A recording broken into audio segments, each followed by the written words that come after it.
Ben, pois moi bo día. Imos dar inicio a esta sesión plenaria, unha sesión plenaria en que imos desculpar a ausencia do concelleiro Xanduro, que está de baixa médica tras unha operación cirúrxica, mais imos comezar, infelizmente, tendo que guardar tamén un minuto de silencio polas vítimas de violencia de xénero.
Ben, pois tamén antes de dar paso formalmente ao que é a orde do día que temos para hoxe, temos dúas intervencións solicitadas. A primeira é de Francisca Maceiras Maio, que quere falar a respecto dos investimentos na Fundación Refuxio de Animais. Está, pois, cando queira Francisca, ten 5 minutos para intervir. Dar as gracias ao PSOE por presentar unha pregunta respecto a cal é o tema da miña intervención. Son Francisca Maceiras, voluntaria de Bando, e veño a falar en nome dos animais que viven en Bando. Bueno, máis ben, malviven, pois as condicións nas que están son totalmente indignas e rozan o maltrato animal. De aí que eles lles queren preguntar a este Concello, agora que fai uns días ingresaron 5 millóns de euros, si pensan destinar parte deses cartos para arranxar as instalacións deste refuxio, porque están nun estado lamentable, literalmente, caéndose a cachos. Preguntan tamén que pasou cos 50.000 euros que o ano pasado este Concello destinou no orzamento municipal ao refuxio e que non se chegou a executar. De aí que se perderon. No orzamento deste ano o Concello volve a destinar 50.000 euros. Esperemos que esta vez si se utilicen, pois encima de ser unha cantidade mísera, que se volvan a perder sería xa o último que merece este refuxio, porque, como ben sabe de sobra este goberno, as instalacións están totalmente deterioradas e cada vez peor. Eso xa non é un refuxio, é un almacén de acumular animais que teñen a desgracia de vivir aí, algúns por moitos meses ou incluso anos. A eso non se lle pode chamar benestar animal como di a lei. Por outra parte, os animais lle queren pedir á alcaldesa particularmente que, por favor, faga unha visita a Bando, pero non por fora, sino para que entren canils e gateiras e que sexa acompañada de algunha voluntaria de Bolaban, ou eu personalmente me ofrezco a acompañala o día que usted queira. Así poderá ver en vivo e en directo donde, por desgracia, malviven cans e gatos. Insisto, dentro de canils e de gateiras, alcaldesa, non por fora, por favor, acompañada sempre de unha das voluntarias de Bolaban.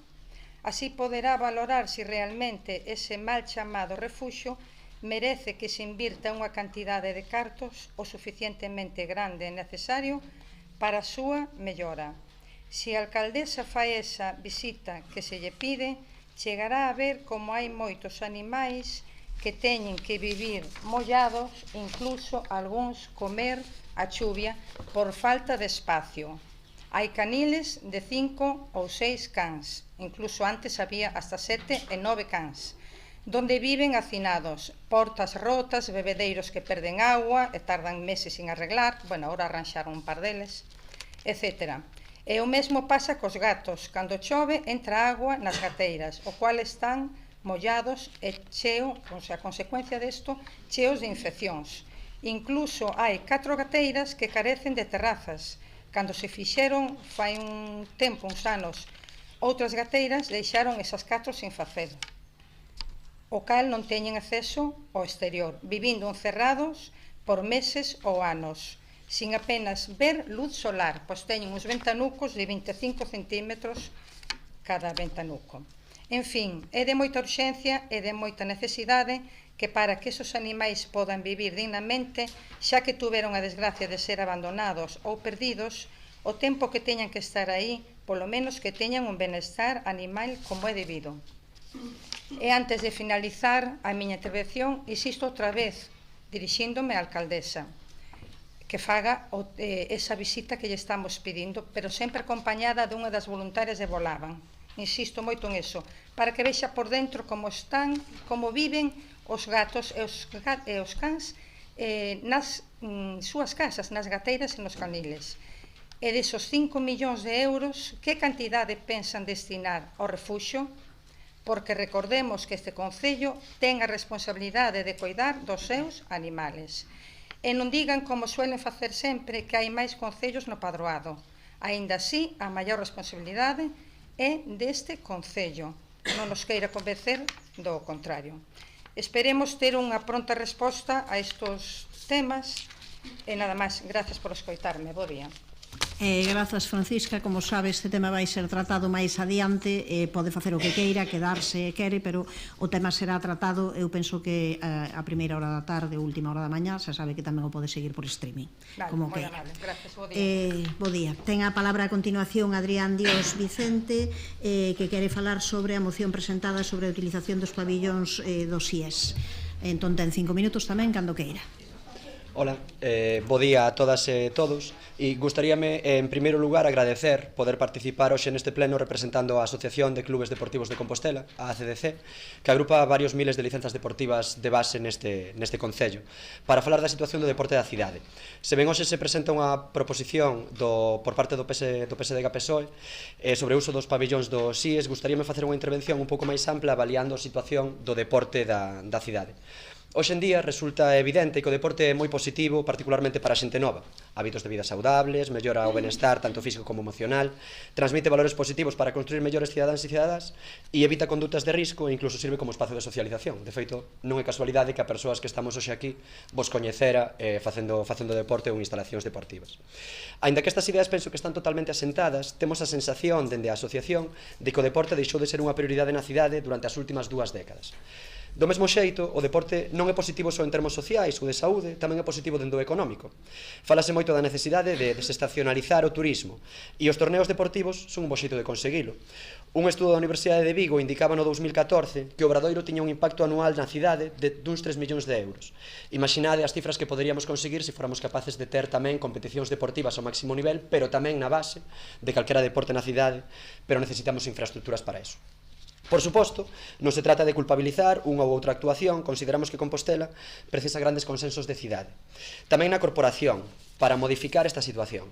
Un exemplo moi claro é que a varios clubes díxosenos no pasado, e dixe o pecado, pero non o pecador, que non podíamos medrar demasiado. Pensamos que esta visión é un absoluto erro. Nos últimos anos estamos vendo un esforzo que valoramos para a posta a día de instalacións. Creemos que é unha boa nova, pero insuficiente. Non se trata simplemente de reformar instalacións que teñen 30 ou 40 anos, sino tamén de apostar por ter novas instalacións. O último campo de fútbol construído, o do Sergas, ten xa 15 anos, o último pabillón, o de Fontiñas, ten 20, e non temos que falar xa da dificilísima situación dos deportes de auga ante a falta de piscinas. Na cidade temos unhas infraestructuras do século XX, pero unhas necesidades deportivas do século XXI.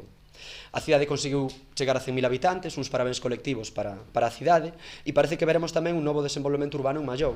Sin embargo, non parece que as instalacións deportivas vayan a aumentar no medio prazo, algo que consideramos unha necesidade urxente para dar cobertura ás entidades.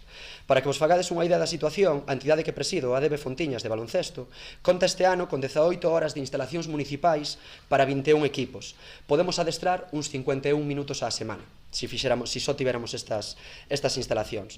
A alternativa pasa por buscar convenios con instalacións privadas ou de centros de ensino, pero non todos os clubes teñen esta posibilidade como tivemos nós no seu momento.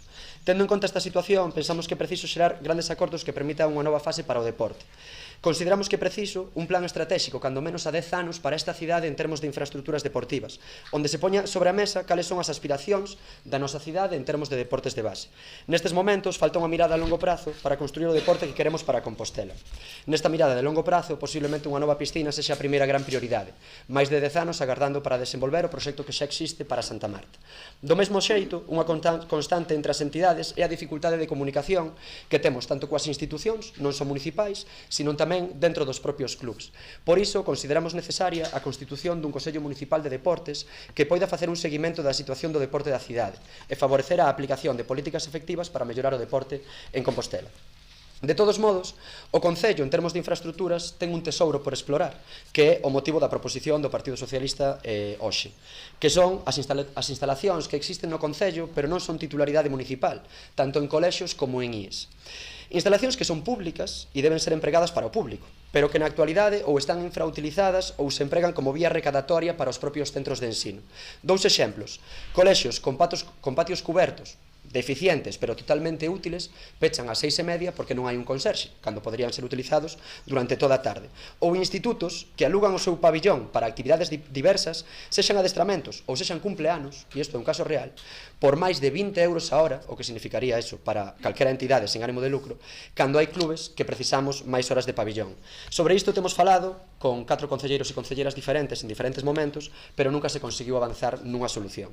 Neste sentido, que os clubes teñamos que pagar para acceder a instalacións públicas é un erro. Somos entidades sen ánimo de lucro e o deporte é un valor en si mesmo, polo que o desenvolvemento do convenio da FEGAMP ou calquera outro mecanismo para poñer estas instalacións en pleno funcionamento pensamos que sería positiva e mesmo máis barata, tanto para as infraestructuras como para os clubs, como tamén para a corporación. Por último, tamén é importante atender aos prazos e criterios no reparto de instalacións. Tradicionalmente, faise en base aos anos anteriores, o que dificulta enormemente aos clubs que medran poder dar soporte a esa nova rapazada que agora fai deporte. Un exemplo: nos últimos 6 anos, o ADB Fontiñas pasou de 110 a 250 licencias, pero as horas de pabillón municipal outorgadas pasaron de 14 a 18 horas. Claramente non hai unha corresponsabilidade ou non hai unha ampliación de capacidade de usos en relación a que temos máis nenas e nenos facendo deporte, que é o que nos debería importar. Polo tanto, faise moi complexo mellorar a actividade e a súa calidade nestas circunstancias. É certo que nos últimos 2 anos houve un intento para reorganizar os horarios, pero os seus efectos aínda foron cativos e pensamos que se pode profundizar nisto. Do mesmo xeito, o calendario de reparto das instalacións tampouco é o axeitado. A confirmación definitiva para a temporada, de setembro a xuño, é dicir, quedan 2 meses para rematar, chegou en abril. En abril. Os clubes funcionamos con unha resolución provisional dende comezos de setembro, pero a confirmación non chega, como podedes ver, ata moi avanzada a temporada. E esta situación, por desgraza, lévase producindo en maior ou menor medida máis dunha década. Non é algo que sexa conxuntural nestes momentos. E é que os clubes realmente non necesitamos saber en abril como usamos as instalacións, ou tampouco necesitamos sabelo incluso en setembro. Necesitamos sabelo en xuño, porque cando as familias se organizan os seus horarios para que os cativos e as cativas poidan saber o que van a facer a partir de setembro. Polo tanto, dende a asociación consideramos que é preciso repensar a situación do deporte da cidade e, en particular, nas nosas infraestructuras. E os clubs estaremos aí sempre para apoiar calquera mellora neste aspecto. Moitas gracias. Grazas, igual que lle comentei a persoa anterior, neste caso sí que está claro que esta moción vai ser debatida pola tarde, digo por si non quere quedar, sabe que se retransmite por streaming ou que pode vir en calquera momento, porque é unha moción. Hai unha proposta, pensaba que era unha moción, porque na proposta que mandou Adrián Dios poñía moción. É a última proposición, pode ser igual á última hora da mañá, sí, vale, perdón, pode ser igual á última hora da mañá. En todo caso, os plenos son públicos, podes estar aquí a asistir a eles continuamente ou velos por streaming, como queira. Pasamos logo xa a orde do día. Antes de iniciar, comentar que agradecemos que pola imposibilidade de estar aquí o concelleiro Xanduro o punto número 4 e o punto número 8, que son 2 proposicións, e a moción número 3 pois queden para o seguinte pleno, debateránse, tamén serán aprobadas ou non aprobadas no seguinte pleno. E pasamos á orde do día. En primeiro lugar, a aprobación da acta da sesión anterior. Se non hai ninguna cuestión en contra, pois queda aprobada. O segundo punto é a declaración institucional en defensa dos dereitos LGBTI que máis é contra o odio, unha declaración asinada polo conxunto todas as persoas que conforman a corporación, queda tamén formalmente aprobada.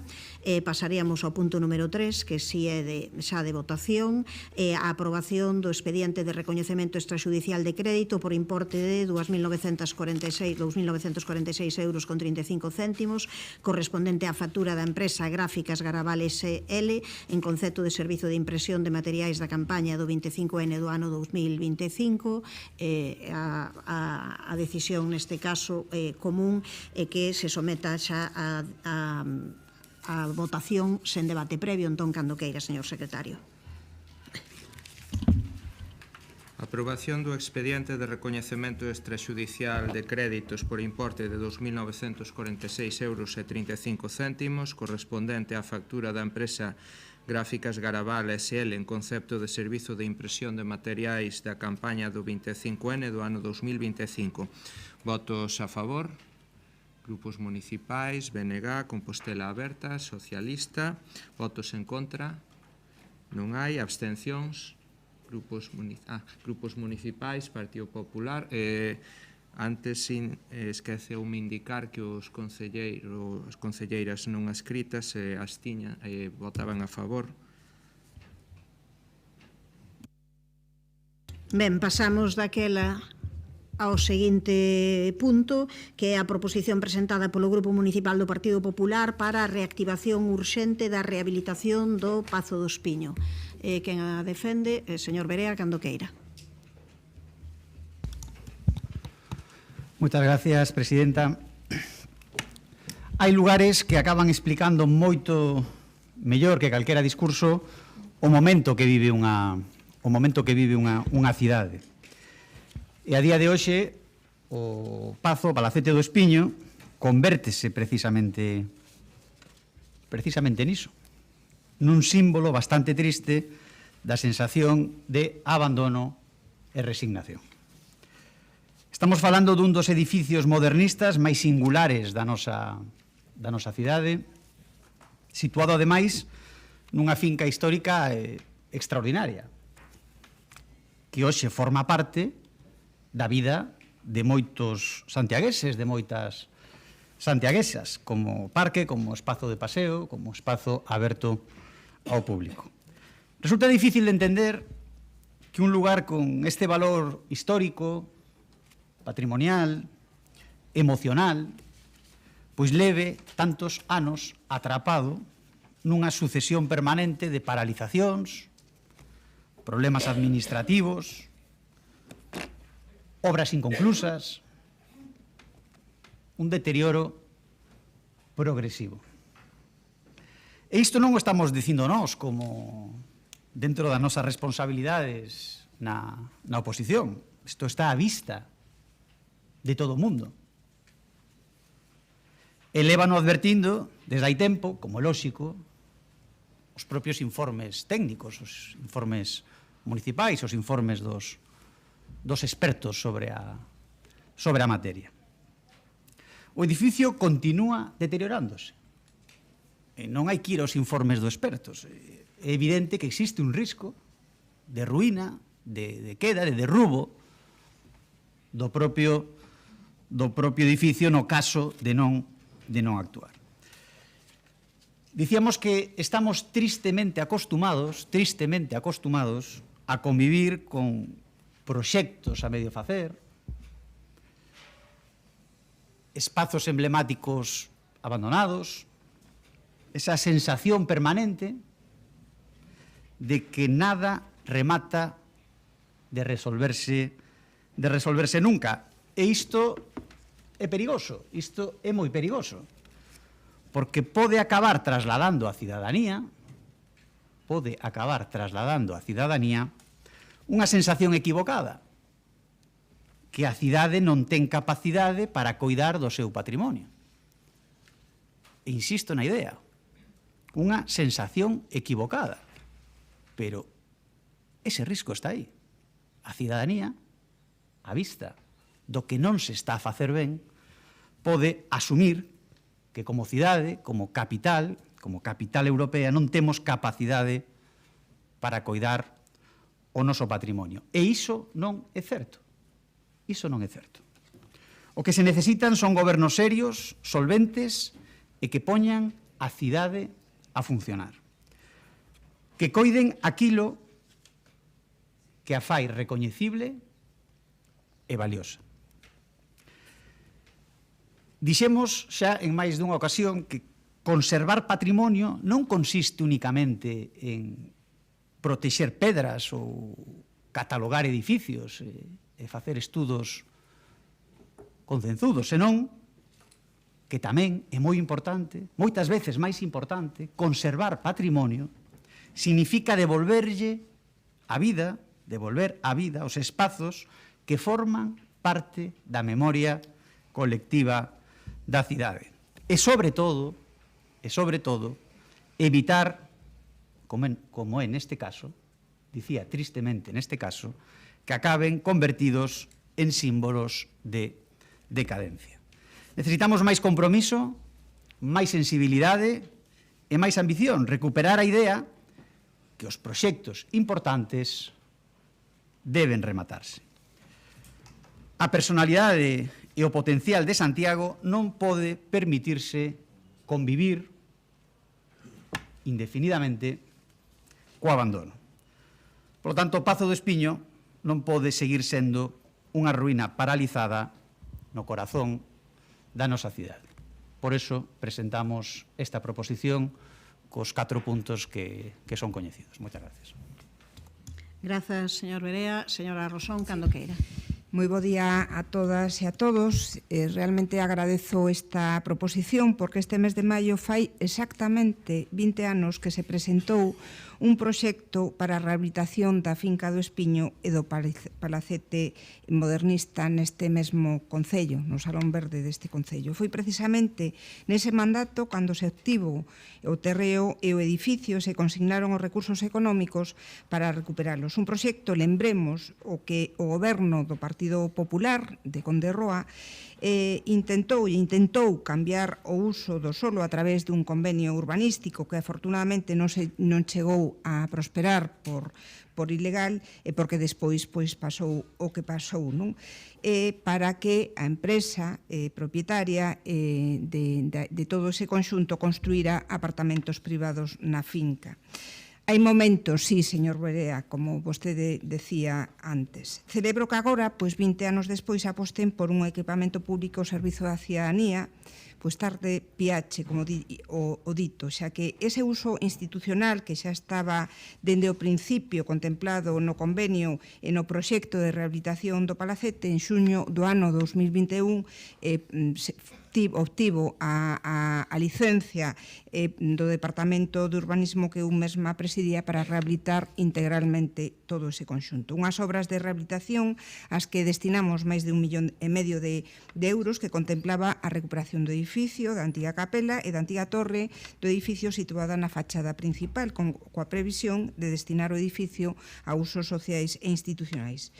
Pero despois, que pasou? Efectivamente, a complexidade da execución ante un edificio moi deteriorado, o encarecemento dos materiais de construción e problemas da empresa obrigaron a parar as obras, pero xa é bastante sorprendente que 3 anos despois do goberno do BNG non deran aínda unha solución para desbloquear unha actuación tan demandada por vostedes, porque en maio de 2018 Rubén Cela, por aquel entón portavoz do BNG, denunciaba o estado de abandono do Pazo do Espiño e reprochaba a Compostela Aberta, e cito textualmente, que non se implique con este proxecto. Agora que o BNG ten a Alcaldía e a Concellería de Urbanismo e Obras, implicáronse vostedes.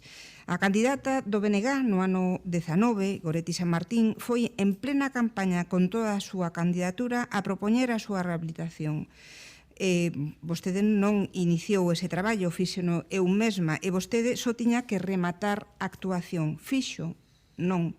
3 anos levan vostedes no goberno e non só non lanzaron novos proxectos, senón que foron incapaces de solucionar os problemas que poden xurdir na execución dun proxecto destas características para conseguir finalizar as obras e co deterioro que segue a sufrir todas as estruturas tan feles co paso do tempo. O señor Lestegás decía en maio de 2024, hai 2 anos, que a idea era retomar as obras nese mesmo ano para que os traballos que xa se fixeron non se estragaran. Fixeron, non. Con isto, o que queda claro é que uns falan e outros facemos. O BNG dixo que ia rehabilitar e non foi capaz nin siquiera de solucionar os atrancos para rematar unha obra en marcha. Efectivamente, cun consumo maior de recursos económicos, pero é que resulta que nós lles facilitamos a aprobación de dous orzamentos. E por outra banda, o Partido Popular pois que agora pide usos públicos para o Pazo do Espiño. Se esta proposición se aplicase en cando gobernaba Conde-Roa e Ángel Currás, pois o Palacete xa estaría rehabilitado. Uns por outros, pois a casa sen barrer. Polo momento, pois nada máis. Grazas, señora Rosón. Señora Abal, cando queira.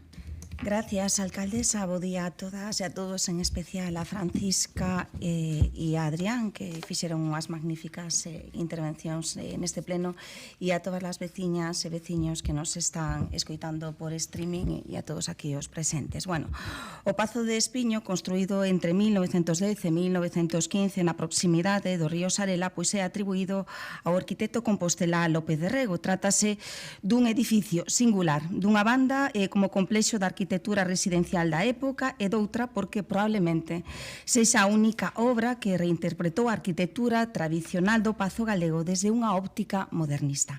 O estado ruinoso no que se atopa hoxe é consecuencia de décadas de abandono e tamén dun incendio acontecido nos anos 90 que destruiu gran parte da súa estrutura e da súa ornamentación. Nos últimos anos, as propostas de rehabilitación e uso do edificio foron variadas ata que no ano 2021, pois no anterior mandato, adxudicamos as obras de rehabilitación do Pazo para equipamento municipal, cultural e administrativo á empresa construtora Bauen. O que sucedeu despois pois é coñecido. As problemáticas que se atoparon no terreo na estrutura pois obrigaron a modificar o proxecto.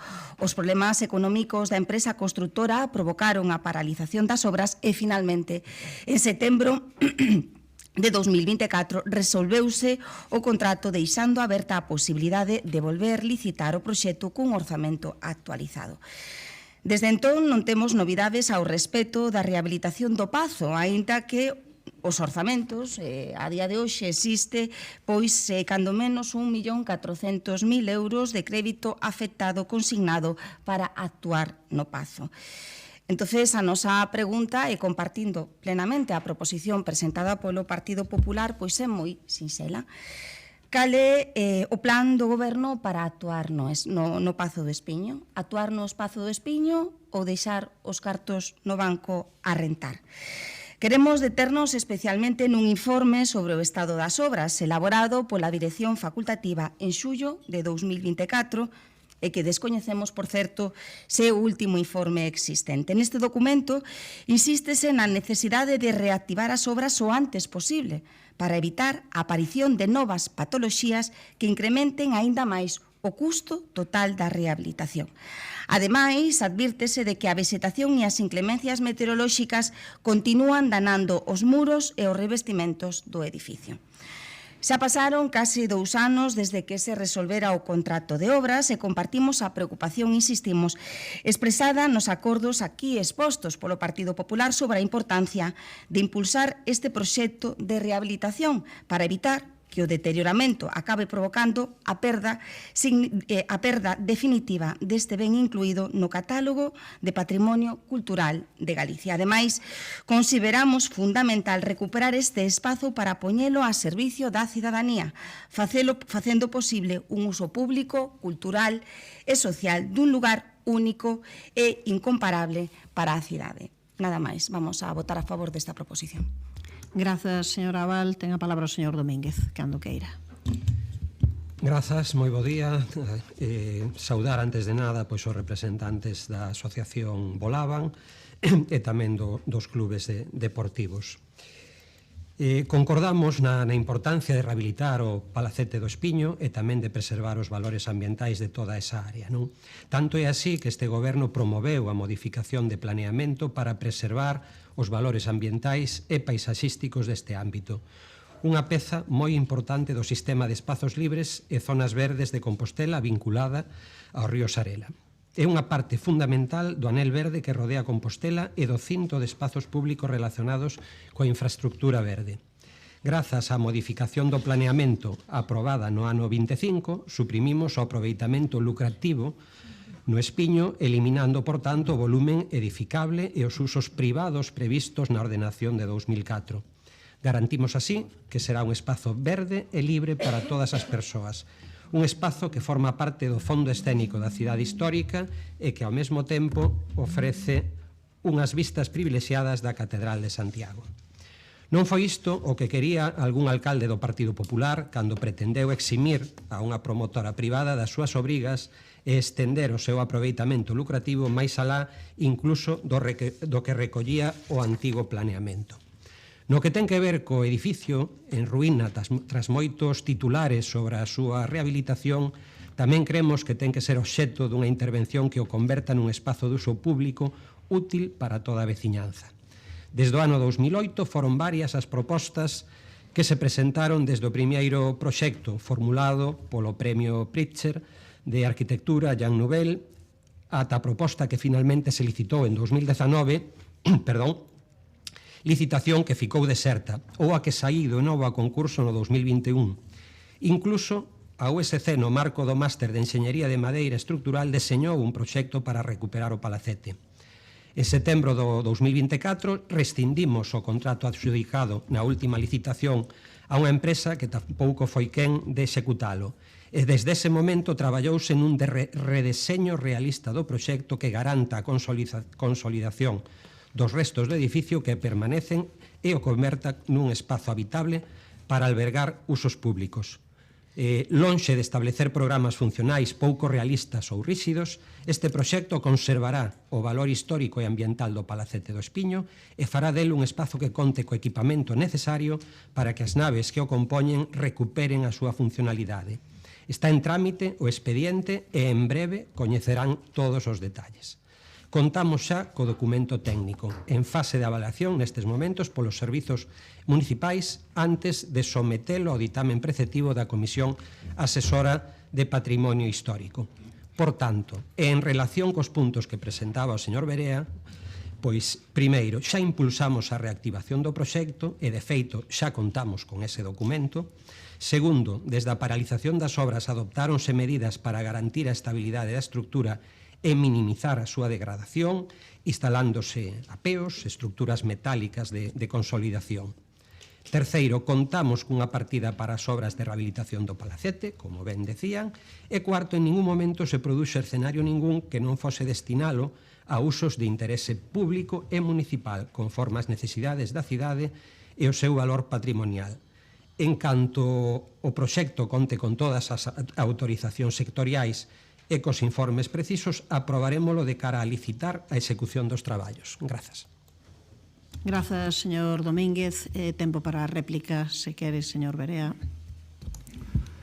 Moitas gracias, presidenta. Agradecer o apoio á iniciativa.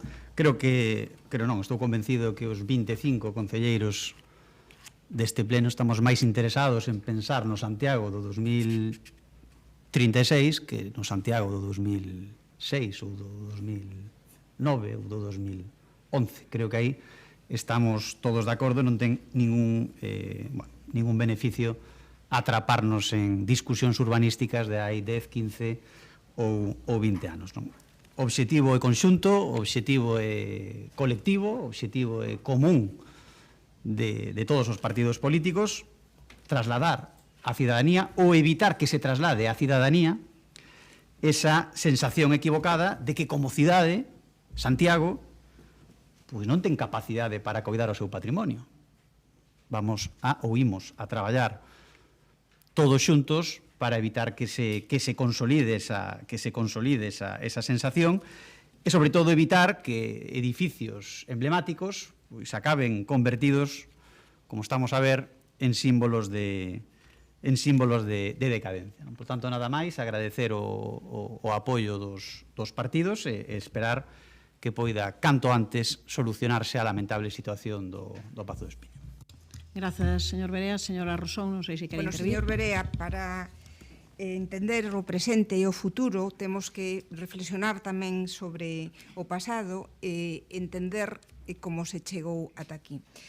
Señor Domínguez, por suposto que nós estamos encantados ca modificación do planeamento para facer público íntegramente a finca do Espiño. Votamos a favor de forma absolutamente consciente e apoiando esa proposta. Pero as súas excusas son de mal pagador.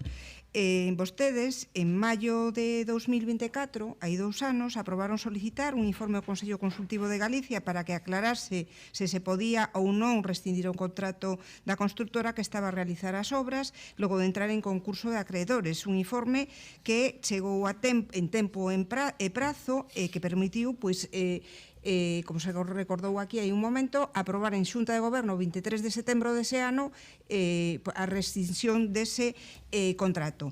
E, aínda que iso poderá retrasar, estaba claro que había que sacar unha nova licitación. Está moi ben que vostedes agora falen de que levan 3 anos co redeseño do edificio e que había estes atrancos coa empresa. A estas alturas, e despois de 2 anos longos dende ese ano 24, pois isto debería de estar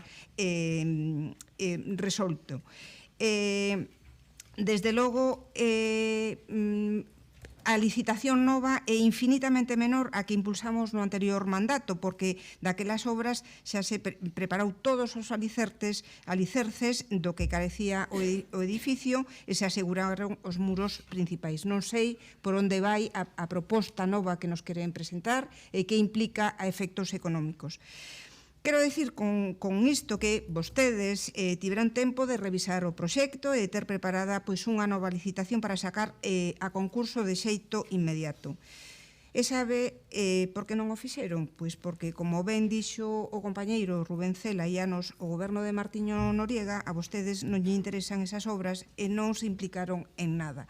A mí me gustaría saber, señor Domínguez, si vostede pasa por esa finca habitualmente. Eu son veciña da zona.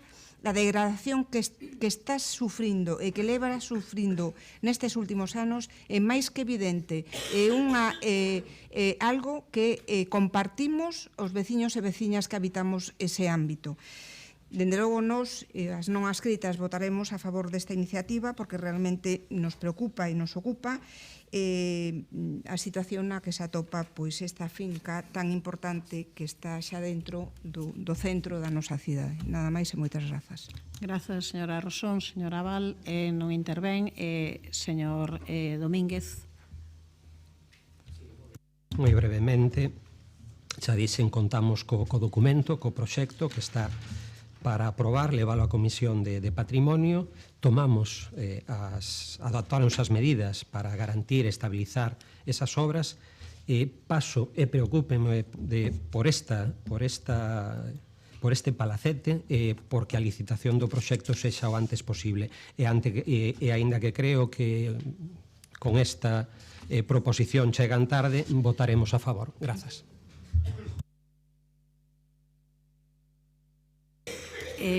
Grazas, señor Domínguez. Pasamos á votación, señor secretario.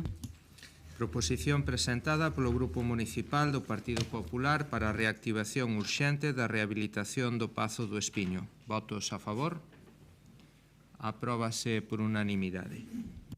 Pasamos á seguinte proposición presentada polo Grupo Municipal do Partido Popular para a posta en marcha dun plan municipal contra o vandalismo en defensa do espazo público. Señor Constenla, creo, ¿no? Sí. Cando queira. Muchas gracias, buenos días. Bueno, pues traemos a este pleno una iniciativa que ni es nueva ni nos resulta ajena, pero que desafortunadamente tengo la impresión que de no hacerse nada volverá una y otra vez, al menos recordada por este grupo municipal. Miren, llevamos años haciéndonos eco de quejas de vecinos que se hacen especial como digo, eco de la situación que viven en sus barrios, deterioros muy evidentes que se traducen pues, en destrozo en parques, mobiliario urbano, señales, contenedores, fachadas o últimamente también vandalización de estatuas. Y comprobamos cómo determinados comportamientos incívicos, bueno, pues se van repitiendo una y otra vez sin que parezca que nada importe. Y lo más preocupante es que pese a las retiradas denuncias, bueno, pues y acuerdos en este pleno, pues a este grupo de gobierno municipal de BNG y Compostela Berta, bueno, pues su compromiso con este tema pues parece más bien débil, flaco o poco intenso, ¿no? Miren, hay zonas donde ese deterioro se está cronificando, donde los daños tardan demasiado tiempo en repararse y donde la sensación de abandono, bueno, pues acaba instalándose y acaba siendo el pan nuestro de cada día. Y miren, eso tiene consecuencias que no les resultan a ustedes ajenas, ¿no? Consecuencias económicas, porque cada acto vandálico supone destinar recursos públicos a reparación, pero también, y no son menores, consecuencias sociales de convivencia, porque cuando el espacio público se degrada, cuando el mobiliario permanece roto durante semanas, cuando las pintadas o los daños se acumulan sin respuesta rápida, bueno, pues se transmite la sensación de impunidad, de falta de cuidado y, desde luego, de abandono, ¿no? Por eso creemos que es especialmente importante dar una vuelta de tuerca más en nuestras peticiones, yo creo que a veces con poco eco, formuladas a este grupo de gobierno. Mire, ya no estamos en situación de hacer actuaciones aisladas o respuestas puntuales. Hace falta una verdadera estrategia municipal seria, coordinada y, desde luego, sostenida en el tiempo. Y eso es precisamente lo que proponemos hoy, la puesta en marcha de un plan municipal contra el vandalismo y en defensa del espacio público. Un plan que combine medidas de prevención, de vigilancia, de mantenimiento y, desde luego, también de reparación rápida de los daños ocasionados. Creemos que una parte esencial de ese plan debe centrarse en la sensibilización y en la educación cívica.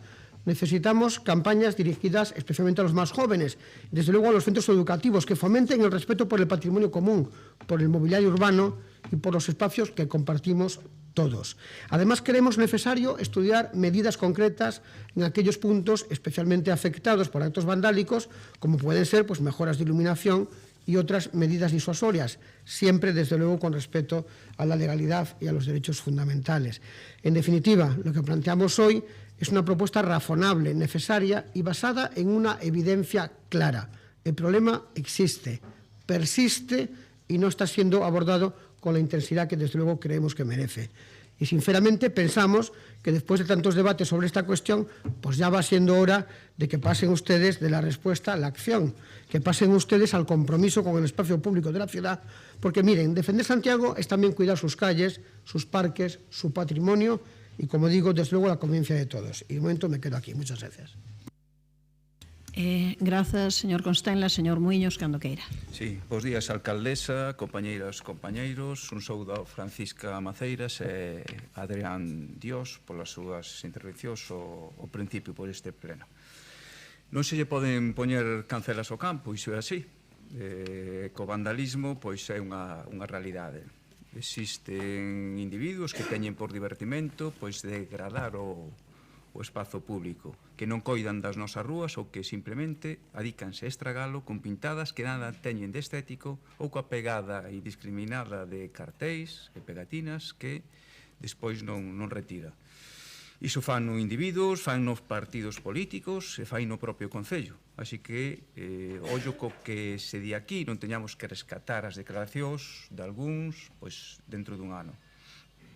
A min gustaríame lembrar que hai unhas semanas eu mesmo publicaba unha imaxe nunha marquesiña con cartéis dun acto financiado polo propio Concello. E dou por feito que non se abriu ningún expediente sancionador contra o Concello de Santiago de Compostela por este acto. Polo tanto, sería bo comenzar por barrer a propia casa. En calquera caso, volvendo ao principio, o vandalismo é algo co que forzosamente temos que convivir. Por moita iluminación que poñamos, cámaras por todos lados ou policías despregados cada 600 metros, sempre, desgraciadamente, vai existir alguén que queira estragar a imaxe pública. Vésase, por exemplo, o que correu no muro de contención que hai no periférico por onde pasa a senda que conecta con San Caetano, un enorme grafiti nunha zona de difícil acceso. Por que comento isto? Porque se existen pintadas no medio dunha estrada desas características, como non van a producirse por outros puntos este tipo de actos? O problema é cando se afronta o vandalismo dende a resignación. Como aquí van a volver a colocar cartéis dentro dunha semana, pois non limpamos estes e que queden aí. Esa semella ser a lógica pola que ten optado o goberno local. A do abandono, a da falta de control e a nula vontade por cambiar as cousas. É certo que Santiago non pode converterse nun gran hermano, como a veces propón o Partido Popular con todo repleto de cámaras, pero tamén é certo que se pode reforzar o control en determinados puntos críticos.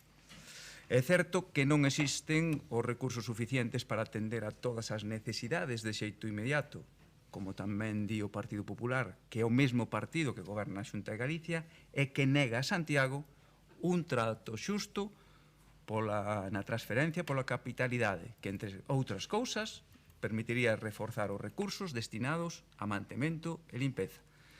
Pero tamén é certo que se pode reforzar a supervisión política dos contratos para que se cumpran as exigencias dos pregos. Polo tanto, non reclamamos que sí, que se poñan en marcha as medidas necesarias para frear o deterioro do espacio público que se está a producir en moitos puntos, por desleixo, por falta de ambición e por falta de capacidade nalgúns casos. E eu agardo que cando chegue esa campaña electoral todas teñan a mesma premura que hoxe para solicitar a limpeza do espacio público. Cando se agolpen os cartéis da candidatura de Borja Verea, de Goretti San Martín ou de Marta Santullano, e perdón se me adianto os acontecementos, eu mesmo pedirei neste pleno que se proceda a limpeza deses espazos. Desculpen o mellor polas distintas incorreccións, que a veces falar tampouco ten cancelas. Por suposto, votaremos a favor. Grazas, señor Muiño. Señor Guinarte, cando queira. Bos días. En primeiro lugar, quero saludar a Francisca e a Adrián, que expuñeron de primeira man a problemática de dúas cuestións que o Grupo Municipal Socialista trae hoxe a este pleno, e creo que o fixeron, ademais, dun xeito extraordinariamente lúcido. Saúdo tamén, por suposto, a alcaldesa e a todos os membros da corporación nesta primeira intervención. O respecto á axeitada conservación dos espazos públicos, do mobiliario urbano, do patrimonio, son, sen dúbida, indicadores dos valores cívicos que ten os veciños e veciñas dunha cidade ou dun pobo, e tamén os valores cívicos das persoas que visitan eses lugares, pero son, por riba de todo, un termómetro da preocupación dos gobernantes por defender, por conservar, por poñer en valor, e hasta eu diría por mostrar o seu orgullo de ser gobernantes desa cidade, dese espazo público ou dese pobo, non? É unha cidade patrimonio como é Santiago, cando é víctima de actos vandálicos, eu tamén diría, porque as palabras a veces, en fin, nunca son inocentes, pero a veces ten un significado especialmente impactante. Eu diría que falar de actos vandálicos igual ten unha connotación excesiva respecto do que estamos falando, porque eu creo que en moitos casos estamos falando de comportamentos incívicos, pero que, en fin, dificilmente chegan a merecer esa consideración de actos vandálicos no que significa de destrucción do patrimonio. Bueno, pois eses actos incívicos dice na exposición que supón un risco. Eu creo que supón máis que un risco, supón un dano realmente ao patrimonio común. E como decía, efectivamente, moitas veces teñen a súa orixe na falta de sensibilidade e na indiferencia das persoas cara ao valor histórico, cultural, patrimonial deses espazos, non? Evidentemente non se pode chegar a unha situación na que non poidamos ter que enfrentar situacións dese tipo e que non haxa actos incívicos, o incivismo cero ou vandalismo cero pois tampouco non existe, pero sen dúbida é necesario adoptar toda clase de medidas posibles e a nos dentro desta proposición nos agrada especialmente o que fai referencia a impulsar as campañas de sensibilización e educación cívica, porque creemos que a prevención é sempre o método máis eficaz e o mellor para facer frente aos problemas, porque se adianta os problemas, non? Nos imos votar a favor desta proposición. En fin, non quero ler entre líneas algunha das cuestións que plantea e que me, en fin, fan recordar algunha cuestión que eu creo que non ten o consenso necesario e que algunha vez o Partido Popular trouxo a este pleno, pero, en fin, non está na letra da proposta. Na letra da proposta concordamos plenamente. É verdade que hai cuestións que, en fin, deben enfocarse de xeito axeitado. Cando falamos de campañas dirixidas sobre todo a xente moza, a xente nova, eu creo que hai que tratar de evitar, en fin, sinalar a xente nova como responsable dos actos incívicos. Eu creo que esas campañas ten que ir dirixidas a facer a xente nova partícipe da conservación do patrimonio da cidade, facerlles ver que ese patrimonio tamén é seu, e precisamente é o patrimonio que van herdar no futuro, o patrimonio colectivo que vai ser seu. Eu creo que neso é no que hai que poñer o acento. Como decía, imos votar a favor. É verdade que fai prácticamente un ano, descónteme da segunda intervención, no mes de xuño do ano pasado, o Grupo Municipal Socialista presentou unha moción que foi aprobada na que, en fin, propoñíamos a elaboración dun plan anual de mantemento de infraestructuras, espazos e elementos urbanos que ten algunhas coincidencias importantes con esta proposición, porque, obviamente, esas actuacións hai que leválas a cabo non só cando se fala no punto segundo de reparación rápida dos danos ocasionados, non só polos danos ocasionados por estas actuacións incívicas, sino tamén polo deterioro que moitas veces produce que eses elementos de mobiliario urbano, parques e outros elementos pois non estén na situación axeitada. Bueno, como decía, imos votar a favor porque compartimos o contido e a proposta que fai o Partido Popular. Grazas, señor Guinarte. Ten a palabra a señora Louzao, cando queira. Pois moi bo día e saúdo tamén a Francisca e a Adrián e a todas as persoas presentes na sala e que nos estén escoitando por streaming.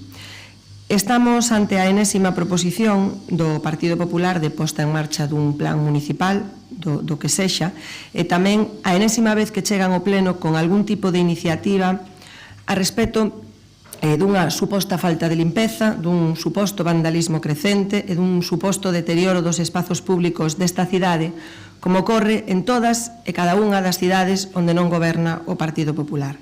Santiago é unha cidade insegura, sucia, triste, decadente e desta vez chea de vándalos e oscura, sen iluminación. Gustaríame, por tanto, facer hoxe aquí unha reflexión sobre isto.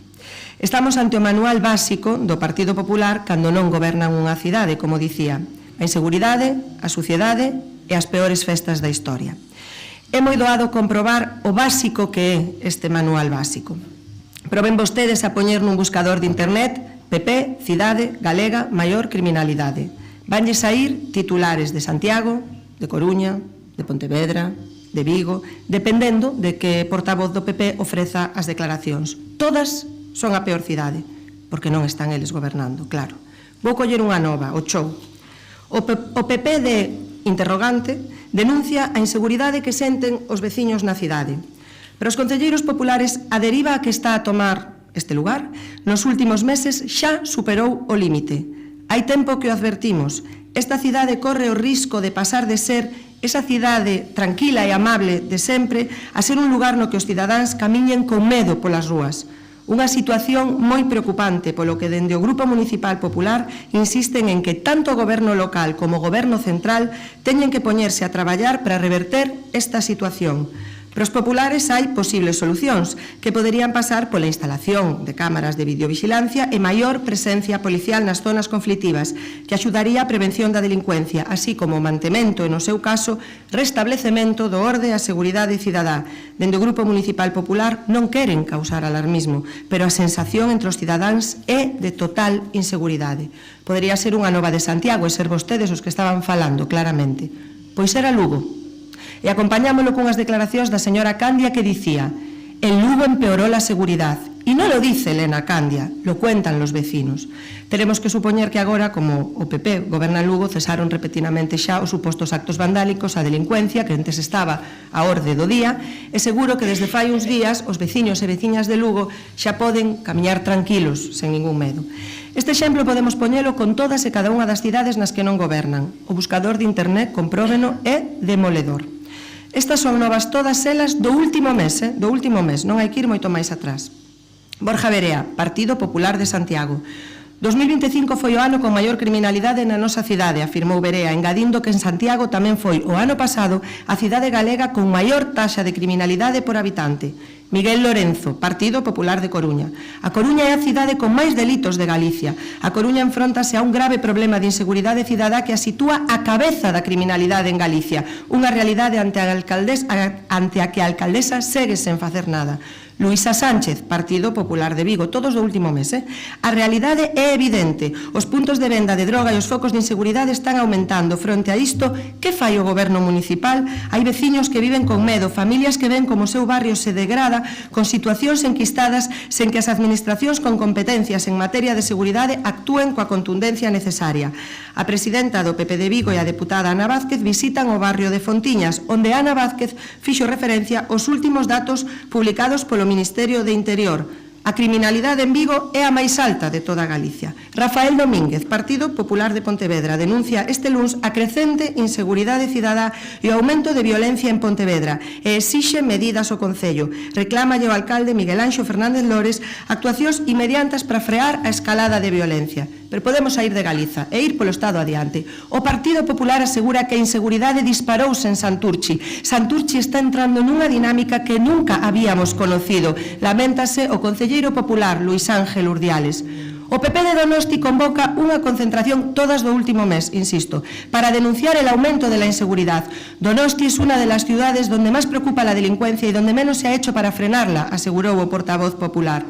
O PP, isto xa é o Estado completo, culpa al Goberno de converter a España nun paraíso para delincuentes tras o repunte da criminalidade. E rematamos coa guinda do pastel. Résteme, por favor, señora alcaldesa. Esther Muñoz, portavoz do PP no Congreso dos Deputados. Muñoz lamenta que Barcelona sea la ciudad más insegura de España e atribúe a tres desgracias: un presidente del Gobierno, de la Generalitat y un alcalde socialistas. Señala que esta situación representa el modelo fracasado de la izquierda. Todas, insisto, do último mes.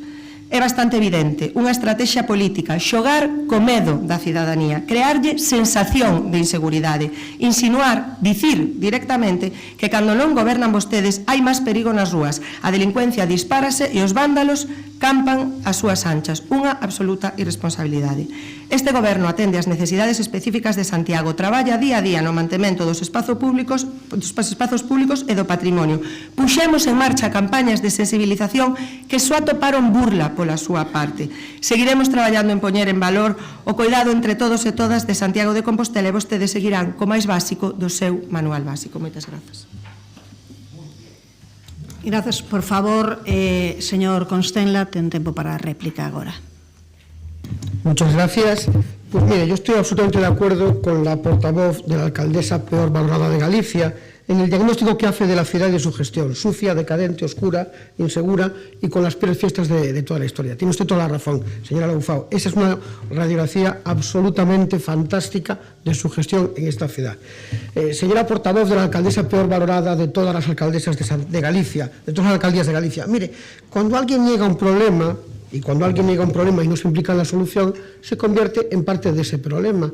Cuando después de mi intervención, yo no quiero dejar de agradecer al don Gonzalo y a don Sindo Guinarte su apoyo a esta iniciativa, cuando la oposición en su conjunto, señora portavoz de la alcaldesa peor valorada de todas las alcaldías de Galicia, cuando alguien le dice: señor Costenla, vamos a votar a favor de su moción, es porque comparten cuanto menos el diagnóstico y desde luego comparten con absoluta firmeza pues la propuesta de resolución. Señora portavoz de la alcaldesa peor valorada de todos los ayuntamientos de Galicia, mire, es una evidencia que la ciudad está hecha un desastre, y eso es verdad, y usted lo ponía en valor en su radiografía de la ciudad, y yo coincido con eso, y está hecha un desastre porque ustedes niegan la gestión, niegan la mayor, o sea, no tiene usted más que recorrer la ciudad para darse cuenta que hay un problema, es evidente. Ahora utilizamos las marquesinas, lo decía don Gonzalo, y es exactamente así, como tablón de anuncios. Bueno, pues magnífico, un sitio magnífico, planito, se puede ver por ambos lados, bueno, pues magnífico, ¿no? Utilizamos el espacio público de la ciudad, bueno, pues para llenarlo de basura, que en el fondo es lo que es todo lo que se va colocando ahí sin orden ni concierto, ¿no?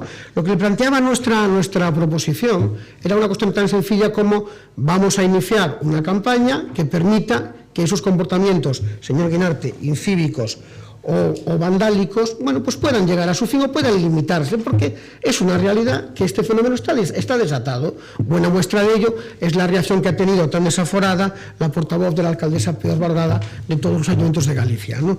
Porque, bueno, nos ha hecho algo que no deja de ser curioso, es hablar de Galicia, es hablar del conjunto de España, pero no ha dicho nada de su incapacidad de gestión, que es una cosa que a mí me tiene muy sorprendido, señora portavoz de la alcaldesa peor valorada de cuantas alcaldías hay en Galicia, ¿no? Miren, yo no sé si son comportamientos del señor Guinarte incívicos o vandálicos, yo solo sé que tienen ambos casos una repercusión clara en la ciudad. Por una parte cuesta dinero porque hay que repararlo, y segundo, crea la sensación absolutamente extendida en la ciudad de que estamos mal mantenida, de que la ciudad está abandonada, de que la ciudad está sucia. Mire, señora Loufau, ¿no? Tenga usted la cortesía, si quiere, dedicar algunos de los segundos de su próxima intervención, pues en decir si está de acuerdo en que se hagan campañas para mejorar el espacio público en la ciudad, que yo creo que es una cosa buena. Si usted entiende que no, bueno, pues magnífico. Diga usted en los segundos que tiene de intervención si está a favor de que se reduzcan esos comportamientos incívicos o vandálicos. Muchas gracias. Gracias, señor Constenla. Señor Muiños. Sí, eu non iba a intervir, pero realmente que a intervención que fixo a voceira Miriam Louzao, realmente a nós se nos pediu que retiráramos unha proposición que era para dar resposta urxente aos problemas de conflictividade en Santiago e impulsar un pacto local pola convivencia. E así o fixemos porque isto quen realmente o iba a defender era Xanduro. Eu lle dixen tamén a alcaldesa que en sí ela era a máxima responsable e quen podería tranquilamente dar resposta ao que exixíamos nesa proposición, ou tiña unha voceira que realmente foi o que fixo aquí. Aquí se está a falar de limpeza, de como están os distintos espazos, ela empezou a falar de seguridade, non? Pois realmente tiñamos razón, que sí que se podería defender tranquilamente, sosegadamente, e ademais neste espazo que era o que queríamos, que o pleno de todas as veciñas ou os veciños, as distintas proposicións, porque foi vostede o que fixo un alegato aos distintos problemas de seguridade, pois que, como vostede decía, está a decir o Partido Popular que están a pasar nesta cidade e en outras cidades, tanto de Galicia como de Santurci a Bilbao. Foi así, non? Pero bueno, amago que nos tiría que dar pois a todos é ter que defender pois unha proposición e ter que crear un plan para realmente, eso sí que amago que nos tiría que dar a todos como veciñas e veciñas, ter que crear un plan para realmente ter a nosa cidade totalmente pois limpa, cando se teria que dar pois a resposta máis inmediata posible para realmente retirar esos carteles, retirar esas pintadas, etcétera, etcétera. Ou como dixen no principio da miña intervención, facer uso das ferramentas xa que hai que as distintas concesionarias para que realmente pois se podan arranxar todos esos problemas, porque ao final o que crea é eso, que seguiremos pois facendo incentivando pois ese vandalismo é un amago, non? Eu vou repetir ahora, se me dá tempo, dende que presentei esa proposición, cando falo de seguridade, eu volverei a dicir para o seguinte pleno, como vai defender o compañeiro Sanduro, aunque, volvo a dicir, a máxima responsable da seguridade é a alcaldesa da cidade, dende que presentamos esa proposición o 5 de maio, pelexa en Vista Alegre, que podemos ver todos nos distintos medios de comunicación. Pelexa na Plaza Roxa con arma blanca. Pelexa no Toural. Ocupas na Rúa García Blanco. Agresión ou abuso sexual nun autobús. Intento de agresión casco histórico, unha agresión homófoba no casco histórico, como dixen antes. Agresión a chofer de autobús. Roubos en Bornais. Siguen os roubos e intentos de atracos na zona de Santa Marta, etcétera, etcétera. E máis cousas que seguro que non sabemos porque non temos o parte. O noso voto vai ser favorable. Grazas, señor Muiños. Alcaldesa, unha cuestión de orde. Creo que é unha auténtica falta de respeto que na Xunta de Portavoces se quedara que as cuestións de seguridade e de tráfico saísen deste pleno por unha cuestión persoal da presenza de Xanduro e por parte da intervención do goberno se utilizase toda a quenda nun debate exclusivo de seguridade. Unha falta de respeto aos grupos políticos que decidiron, creo que con total xenerosidade e con total normalidade, que ante a falta dun compañeiro non se traten eses temas, e por parte do goberno se utilice un xeito desproporcionado e casi insultante todo o debate en materia exclusiva de seguridade. Por tanto, non sei se teñen que trasladar unhas disculpas ou como queren arranxar isto. Houve un acordo da Xunta de Goberno que foi comunicada de retirar concretamente 2 proposicións e unha moción. Logo, a respecto de como defender as mocións, sobre iso, houve 2 e unha moción. E ese é o acordo que se levou a cabo. Imos continuar. Ten un minuto menos, señor Reinarte. Sí, bueno, a verdade é que entendo pouco desto, pero eu teño a sensación de que aquí de algunhas intervencións se lle está facendo xogo ao Partido Popular no tema da criminalidade e da seguridade. Claro, eu volvín ler a proposición por si, en fin, se me pasase algo. A palabra criminalidade non aparece, a palabra seguridade aparece unha vez na exposición de motivos, pero non aparece no texto, e resulta que, si aparece espazo público, patrimonio, etcétera, etcétera, resulta que, en fin, o Partido Popular consigue, aínda que agora parece que non era partidario de conseguir, que isto terminase sendo un debate sobre a criminalidade e a seguridade en Santiago. Bueno, pois eu non entendo nada. En todo caso, eu, en fin, reafirmome no que dixen na primeira intervención. Nos imos votar a favor desta proposición que fala da conservación, da restauración, da rehabilitación do espazo público, do patrimonio, en liña co que o Grupo Municipal Socialista propuxo hai máis dun ano. Grazas, señor Guinarte. Tamén un minuto menos, señora Louzao.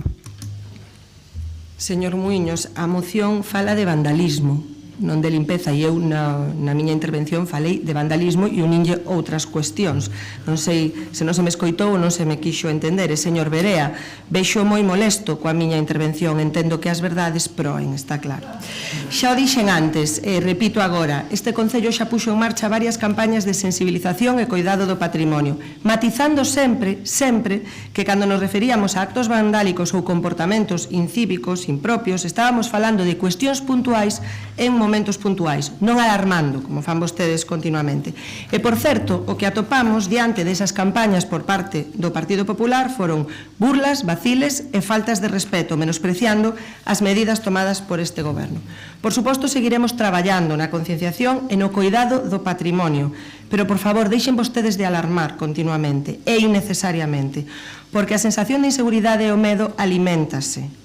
Vostedes aliméntano en base a unha estrategia política e a percepción construúese, repetindo as mensaxes machaconamente. Deunos hoxe unha lección aquí o señor Constela diso, que o aplican a conciencia, cada vez que non gobernan. Inseguridade, suciedade e as peores festas da historia. O mesmo argumentario en calquera sitio, xa quedou claro.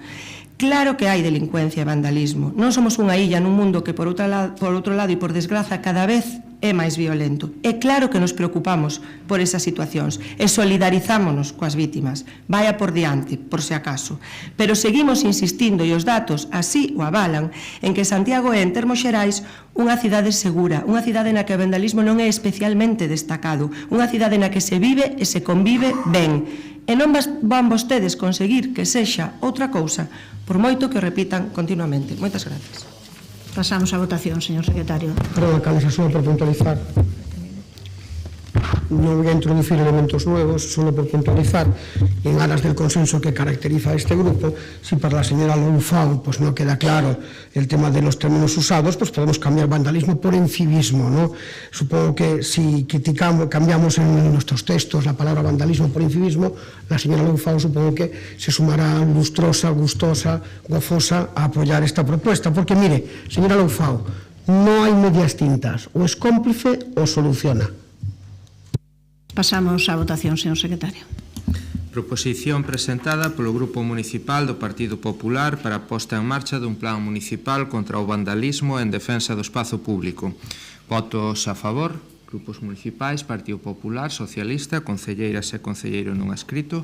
Votos en contra, non hai. Abstencións, grupos municipais, BNG e Compostela Aberta, aprobas. Pasamos á seguinte proposición presentada pola concelleira non adscrita Milagros Castro Sánchez para a defensa da contorna do bosque do Banquete de Conxo e apoio á solicitude veciñal de amparo ante a UNESCO. Cando queira, señora Castro.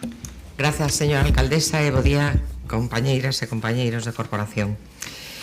Sería estupendo que o Partido Popular tivese a mesma preocupación pola tala indiscriminada de árbores históricas no Banquete de Conxo que a que amosa pola pegada de cartéis, sobre todo do BNG, nas rúas.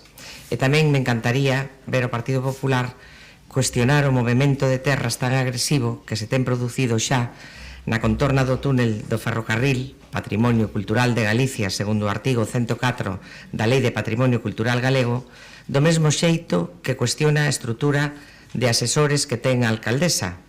E digo porque non son cousas incompatibles, eu podo estar de acordo con estas cousas que dice o Partido Popular. Pero é posible cuestionar ambas cuestións sabendo que a primeira, esa realidade que todo o mundo ve menos o Partido Popular, ten unha gravidade infinitamente maior. Non sei se é medo a asumir un proxecto que naceu errado, do que o Partido Popular de Santiago a verdade é que fixo bandeira desde o minuto 1.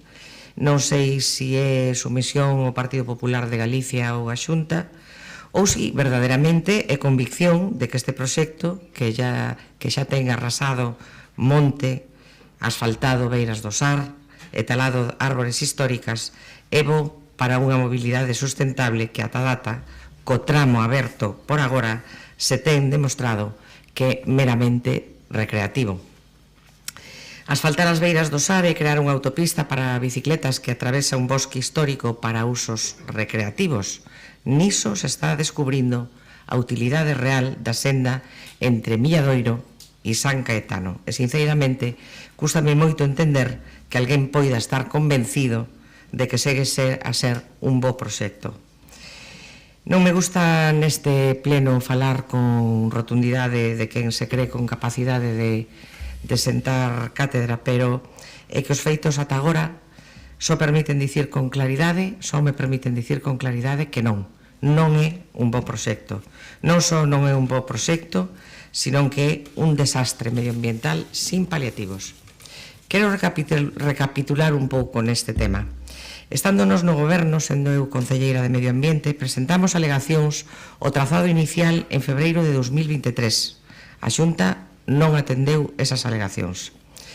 Anuncian o proxecto e colectivos ecoloxistas e a Asociación Veciñal Conxo Aberto, a quen aplaudo polo traballo inmenso que ten realizado nestes meses, cuestionan o proxecto e inician unha movilización que persiste na actualidade.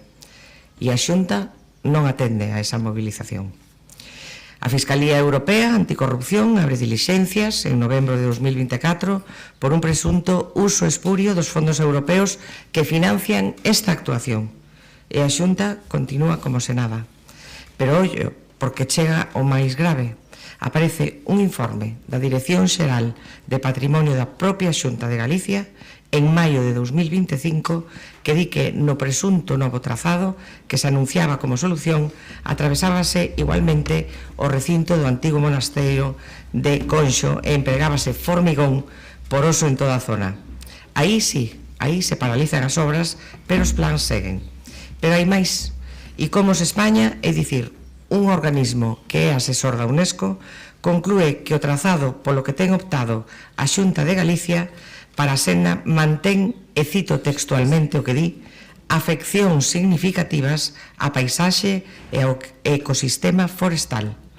Pero o proxecto segue. Miren, esta mesma semana celebrouse o banquete de Conxo. Moitos de vostedes pasaron por ali e poideron ver como as obras comenzan a aproximarse a esa zona. Alguén se imagina que esa autopista de formigón que xa chega á altura da rúa de Soarribas continúe polas ribeiras e polos lindeiros o bosque do banquete? E que xa falamos moitas veces de isto neste pleno. A miña compañeira Mercedes Rosón xa trouxo esta cuestión en xuño de 2024. O compañeiro Gonzalo Muiños en novembro dese mesmo ano. Vemos as imaxes que cada día nos trasladan as veciñas e veciños da zona. Podemos pasar por ali e ver que se trata dunha actuación tremendamente agresiva co territorio. Nos hoxe o que propoñemos con esta proposta é dar de forma clara un apoio e respaldo á loita incansable da sociedade organizada. Apoiar desde este pleno a solicitude de amparo e protección da paisaxe cultural de Conxo trasladada pola Asociación de Conxo Aberto ante a UNESCO. Propoñemos reiterar o rexeitamento a esta actuación e a maiores reclamar avances no Plan Especial de Protección e Rehabilitación de Conxo, iniciado, por certo, no pasado mandato e que será un instrumento para preservar o patrimonio cultural, ambiental e paisaxístico desta zona. Mais nada, grazas. Grazas, señora Castro. Ten a palabra a señora Rozas, cando queira. Moi bo día a todos e a todas. Hai xusto un ano, no pleno ordinario do mes de maio de 2025, debatíamos tres mocións distintas cun obxectivo común: solicitarlle á Xunta de Galicia a modificación do trazado da senda ciclable do Milladoiro Santiago para fundamentalmente evitar a afectación á zona do banquete de Conxo. Presentábamos estas mocións os grupos municipais de Compostela Aberta e BNG unha, a primeira, as concelleiras non adscritas a segunda e o Partido Socialista a terceira desas mocións. Todas elas tiveron o voto en contra do Partido Popular. Unha oposición rotunda a unhas mocións que respondían fundamentalmente ás demandas da veciñanza, ás advertencias do movemento ecoloxista e, sobre todo, o sentido común. O noso obxectivo era, e segue a ser, protexer o bosque do banquete de Conxo, un espazo dunha enorme riqueza natural e cultural, pero tamén cunha grande importancia simbólica. Un espazo que foi recuperado, pois, hai relativamente pouco tempo, non pasou ningunha década desas primeiras actuacións, pero que forma parte, como se demostrou este domingo, forma parte do noso patrimonio, tanto emocional como da nosa memoria colectiva, como tamén do patrimonio natural.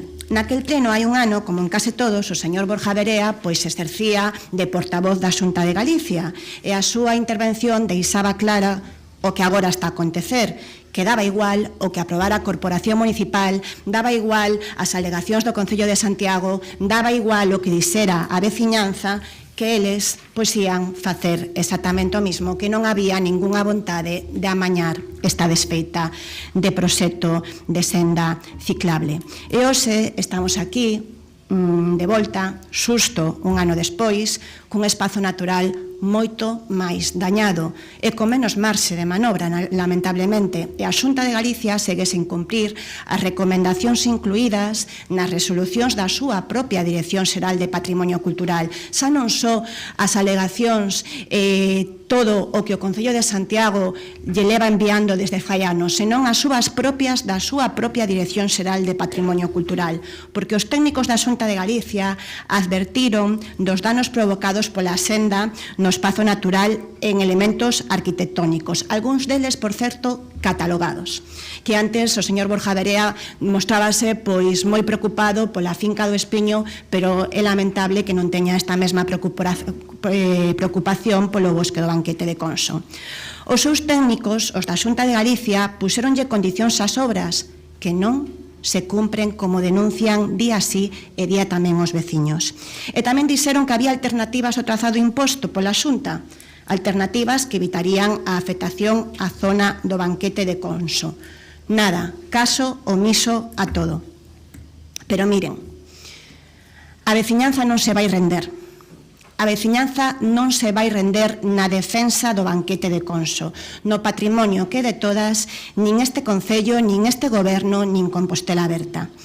É lamentable e moi difícil de explicar que culminando o proxecto do ecobosque que fixemos dentro do Departamento de Emprego nos últimos anos, unha actuación que supuso 1 millón de euros para esta zona, para a recuperación dese patrimonio natural e posta en valor, creo que algúns dos resultados desa actuación son visibles na zona, outros verémolos máis adiante polos temas de reforestación e eliminación de especies invasoras, pero é lamentable que investindo 1 millón de euros agora a Xunta de Galicia arrase co que se acaba de recuperar e coa posición do Goberno local, do Concello de Santiago, que dixemos claramente que non queremos esa obra. No pleno de hai un ano, do que falaba ao comezo, o señor Borja Verea insistía na falacia de que esa senda ciclable era unha oportunidade para chegarnos a un modelo europeo de senda e de cidade verde, falaba de sensibilidade modernizadora do Partido Popular. Estas foron as súas palabras, sensibilidade modernizadora.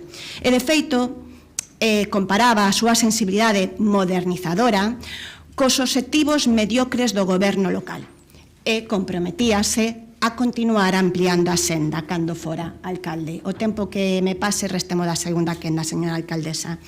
Eu imagino que o Partido Popular, o señor Borja Verea, tería nas súas mans este informe encargado pola Asociación Veciñal Conso Aberto. Se non o ten, eu podo trasladarlle agora unha copia. Mire, neste informe, imagino que vostede vería as fotos deste informe. Esta era Ponte Pereda, mirade que espazo natural maravilloso, antes da actuación da Xunta de Galicia, con ese muro aí de formigón, de granito, que, por certo, as consecuencias que vai a ter para as inundacións e para o cauce do río esta actuación.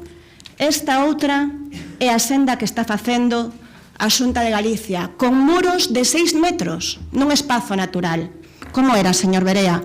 Sensibilidade modernizadora. A tala de árbores, que non de eucaliptos. Sensibilidade modernizadora do Partido Popular. Esta é a actuación do Concello de Santiago, que puderon ver todos este domingo no Banquete de Conso. Nada invasiva, respetando o patrimonio natural que temos. Señor Verea, ten a oportunidade de recuar, ten a oportunidade de rectificar e de decir non a isto que está arrasando con o noso patrimonio natural.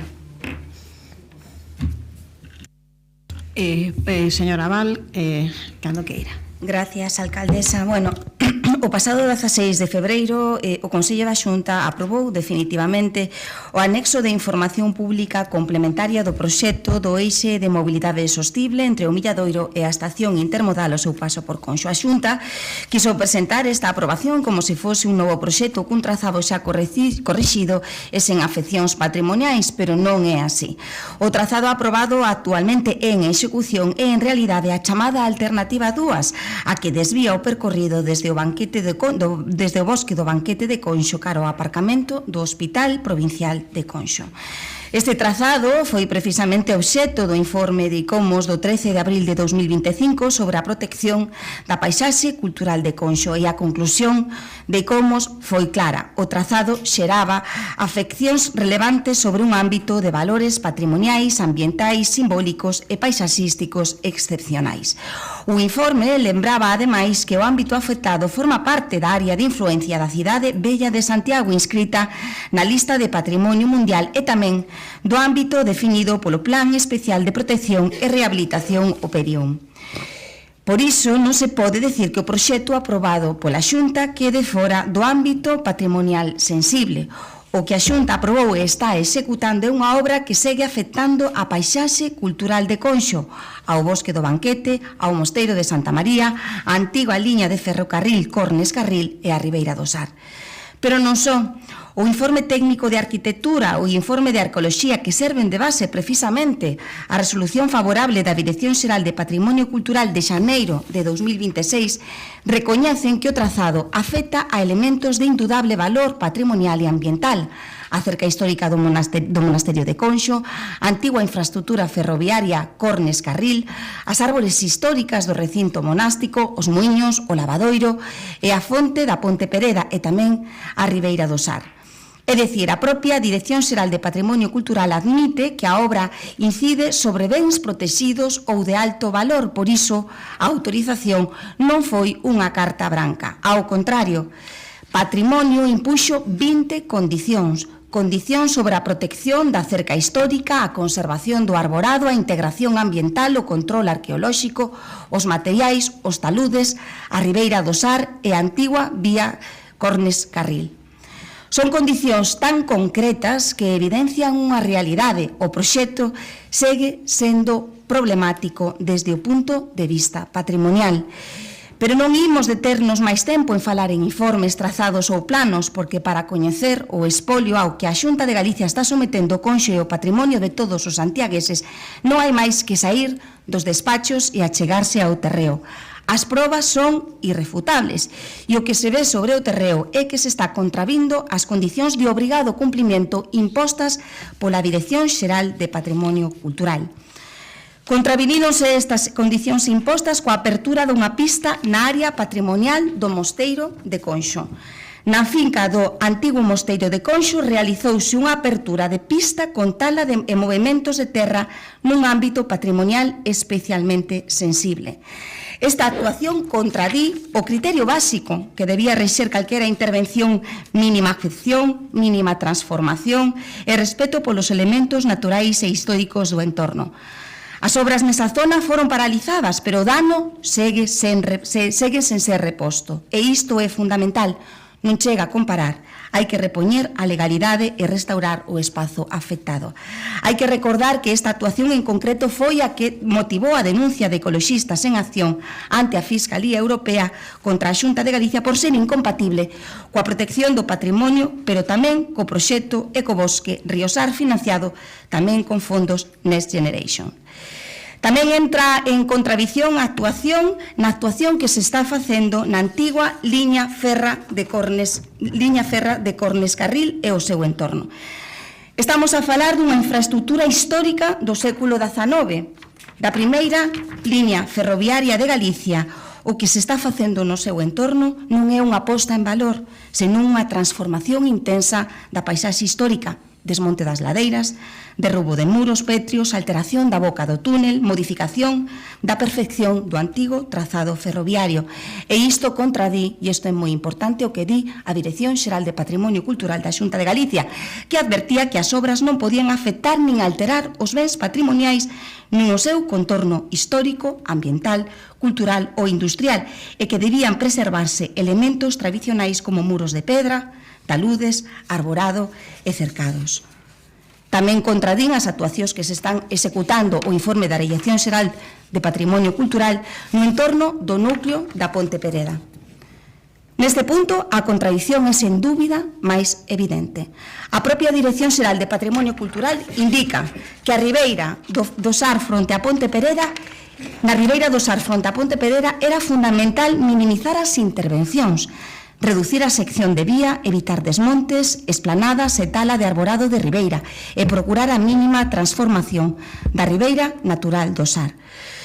Porén, coa intervención que se está executando, pois estáse a facer literalmente todo o contrario. Falamos, ademais, dunha actuación nun espazo moi sensible, xa que está dentro da área de risco potencial significativo de inundación, e para que, por certo, non se ten constancia, e isto tamén é moi importante, do informe de Augas de Galicia. Por todo isto, e isto é todo o que está denunciando a Asociación Veciñal de Conxo Aberto, e non é unha alarma infundada, é unha constatación de que a obra se está executando sen respetar as condicións impostas pola propia Dirección Xeral de Patrimonio Cultural, sen respetar o informe de ICOMOS e sen respetar, sobre todo, o sentir da veciñanza de Conxo. E isto, sen dúbida, é o máis importante.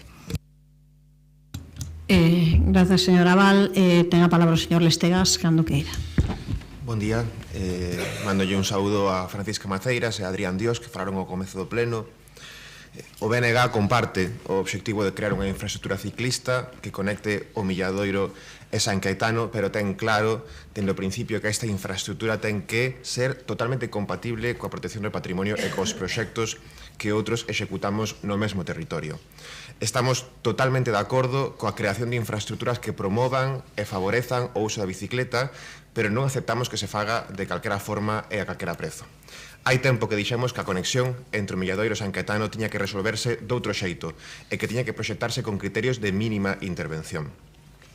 Non é o caso desta senda que promove a Xunta de Galicia, que non é compatible co carácter de algúns dos espazos que atravesa, pola súa sección, polos materiais que utiliza, polos elementos que incorpora, etc.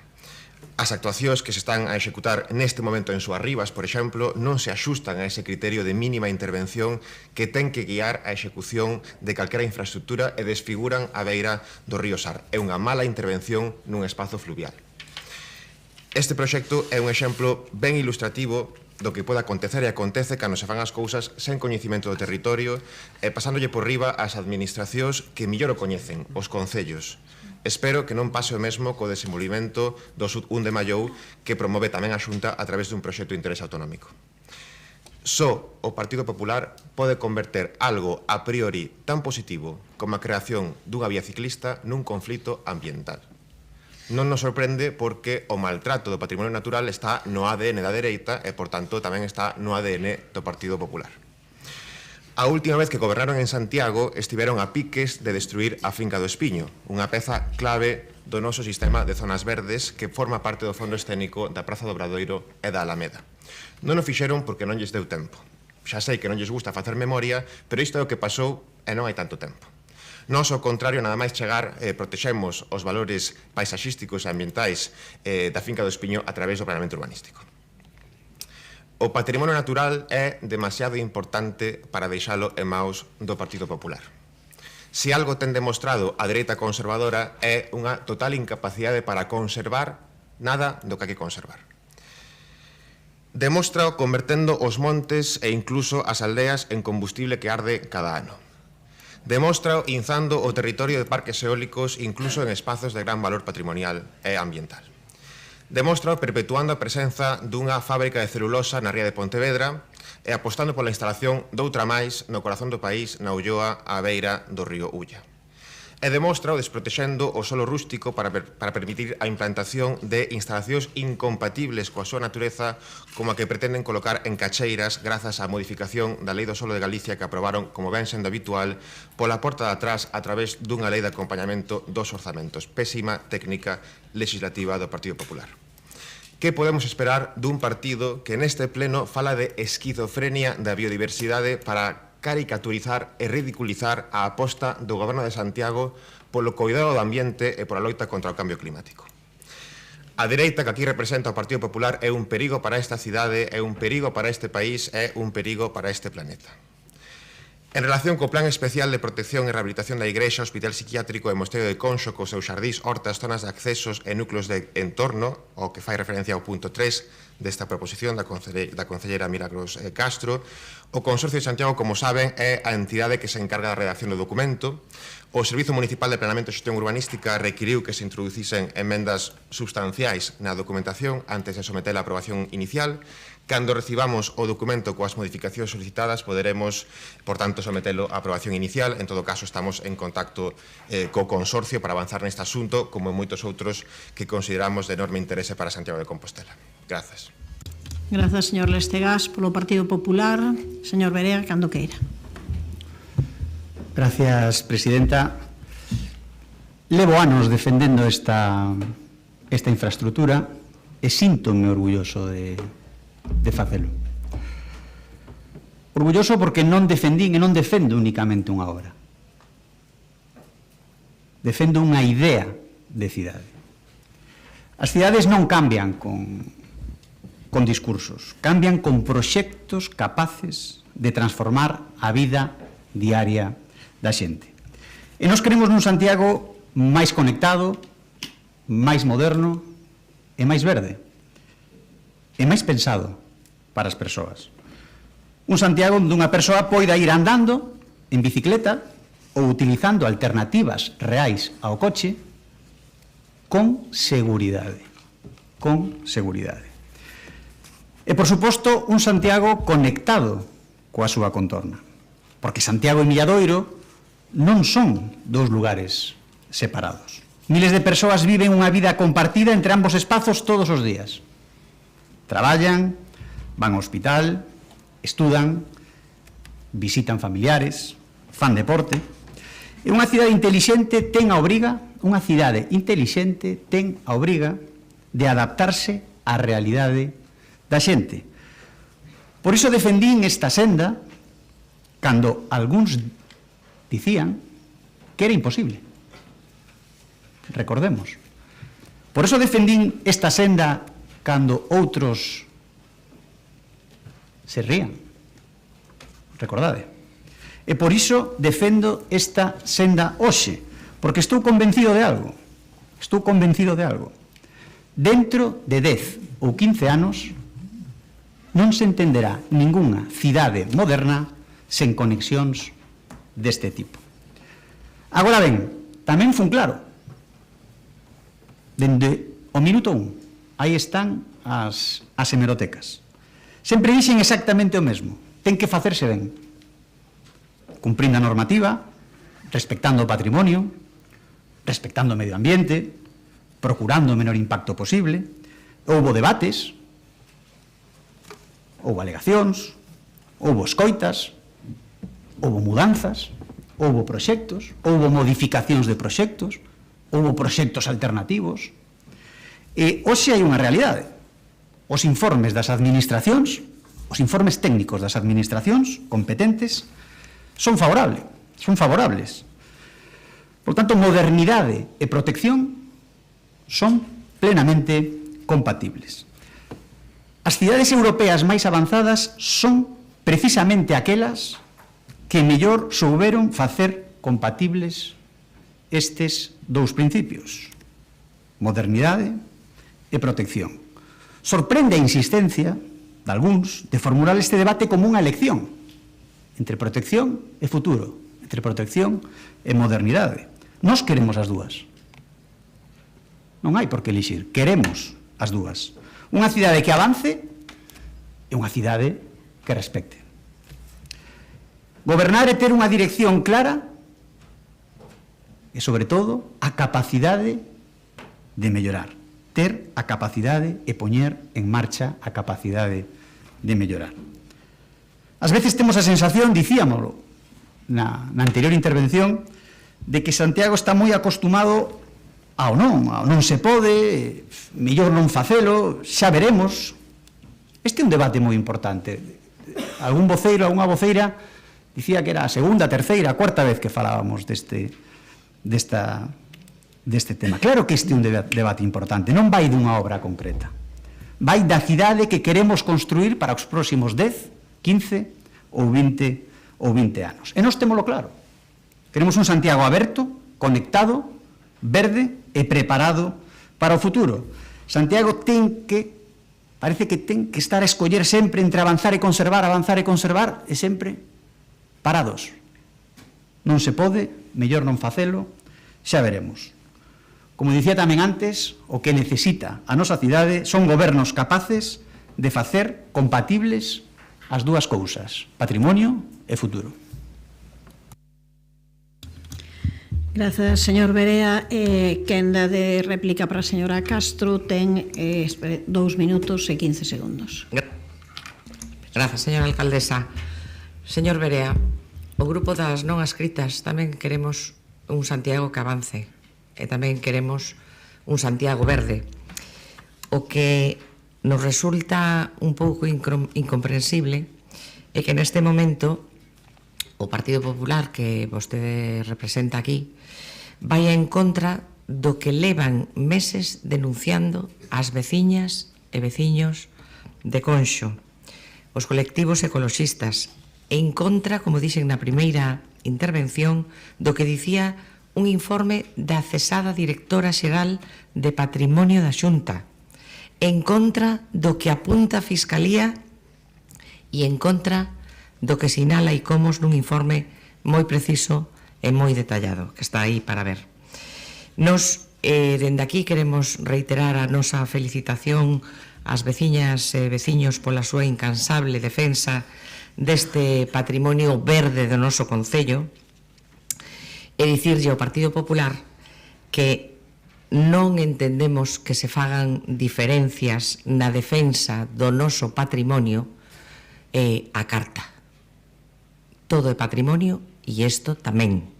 Polo tanto, non quero que se perda o foco nesta loita que levan facendo veciñas e veciñas de Conxo e supoño que unha vez máis, como sole pasar e como está pasando, o tempo dará e quitará razóns a uns e a outros. Moitas grazas, máis nada.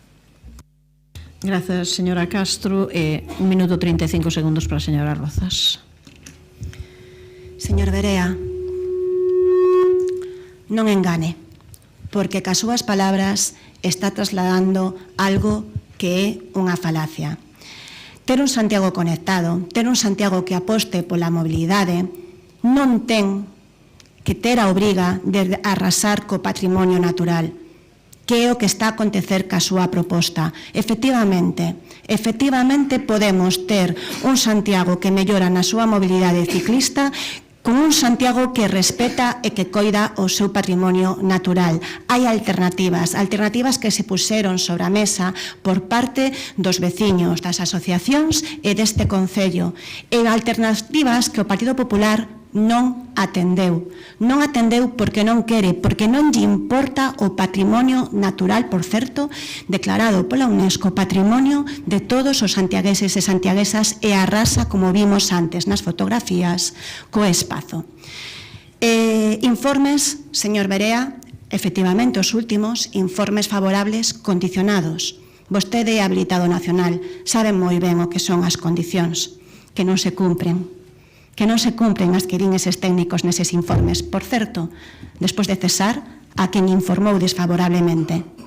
Ese tamén é o modus operandi do Partido Popular. Mire, os veciños non van a parar, nós non vamos parar. E será lamentable cando dentro dun tempo veña o informe do ICOMOS, o informe do UNESCO, e diga e recoñeza como o Partido Popular e a Xunta de Galicia arrasou con todo a pesar das advertencias. Grazas, señora Val, tamén 1 minuto 30. Gracias, alcaldesa. Bueno, non estamos ante unha simple discrepancia de trazado. Estamos, como sabésemos, ante unha obra que afecta un ámbito patrimonial e ambiental especialmente sensible, unha obra sobre a que ICOMOS xa advertiu impactos relevantes, é unha obra que ten condicionantes impostos pola propia Dirección Xeral de Patrimonio Cultural, e condicionantes que, como denuncia a veciñanza e como tivemos ocasión de verificar, pois non se está a cumplir. Por iso é necesario actuar xa. É necesario actuar antes de que a situación sexa totalmente irreversible. É necesario paralizar inmediatamente as obras. É necesario revisar o trazado neste ámbito e tamén é necesario, desde o noso punto de vista, que o Concello mova a ficha e emita informes sobre a afectación da obra da Xunta sobre o proxecto Ecobosque. É necesario porque a mobilidade sostible entre o Milladoiro e Santiago é necesaria, claro que sí, pero non pode facerse a costa de alterar, de abrir pistas nunha área patrimonial, alterar unha infraestructura ferroviaria histórica. O trazado debe revisarse e debe buscarse unha alternativa real, unha alternativa afastada da paisaxe cultural de Conxo e coherente cos criterios de protección ambiental e patrimonial. Unha alternativa, por certo, que nós, o Grupo Municipal Socialista, puxo en riba da mesa en xullo de 2025 o carril bici na SC20, que, por certo, sería lóxico que fose por aí tendo en conta a actuación que está a facer o Concello de Ames na humanización de Rosalía de Castro no Milladoiro. Nada máis, vamos a votar a favor desta proposición. Señor Lestegas. Grazas, alcaldesa. O Partido Popular, a dereita, leva moitos anos confundindo modernidade con destrucción ou disfrazando a modernidade de destrucción e o seu voceiro volveu facelo. Hoxe era modernidade para o Partido Popular, para a dereita, por exemplo, a urbanización masiva, descontrolada e desordenada do litoral que desfigurou por completo e para sempre con carácter irreversible boa parte da costa galega, era modernidade para o Partido Popular. Hoxe quedou claro que para o Partido Popular, para a dereita, modernidade e formigón, neste caso poroso, seguen a ser sinónimos. Nós non compartimos nin compartiremos ese criterio. Gracias. Grazas, señor Berea, cando queira. Moitas gracias. Eu respeto profundamente as opinións dos restos de partidos, como é lóxico, e pido tamén que se respete a nosa. Nos creemos nesta infraestructura. Nos creemos nesta infraestructura. Non nesta obra concreta, que tamén, senón, como dicía antes, nunha idea de cidade, non? Dicía tamén que dentro de 10 ou 15 anos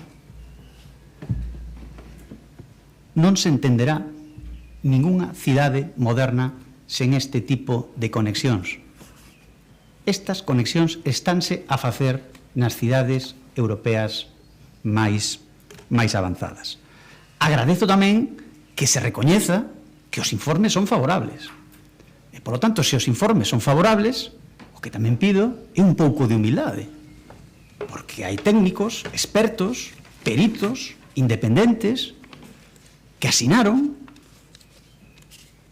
que esta infraestructura cumple cos parámetros de protección do patrimonio, cumple cos parámetros de protección do medio ambiente.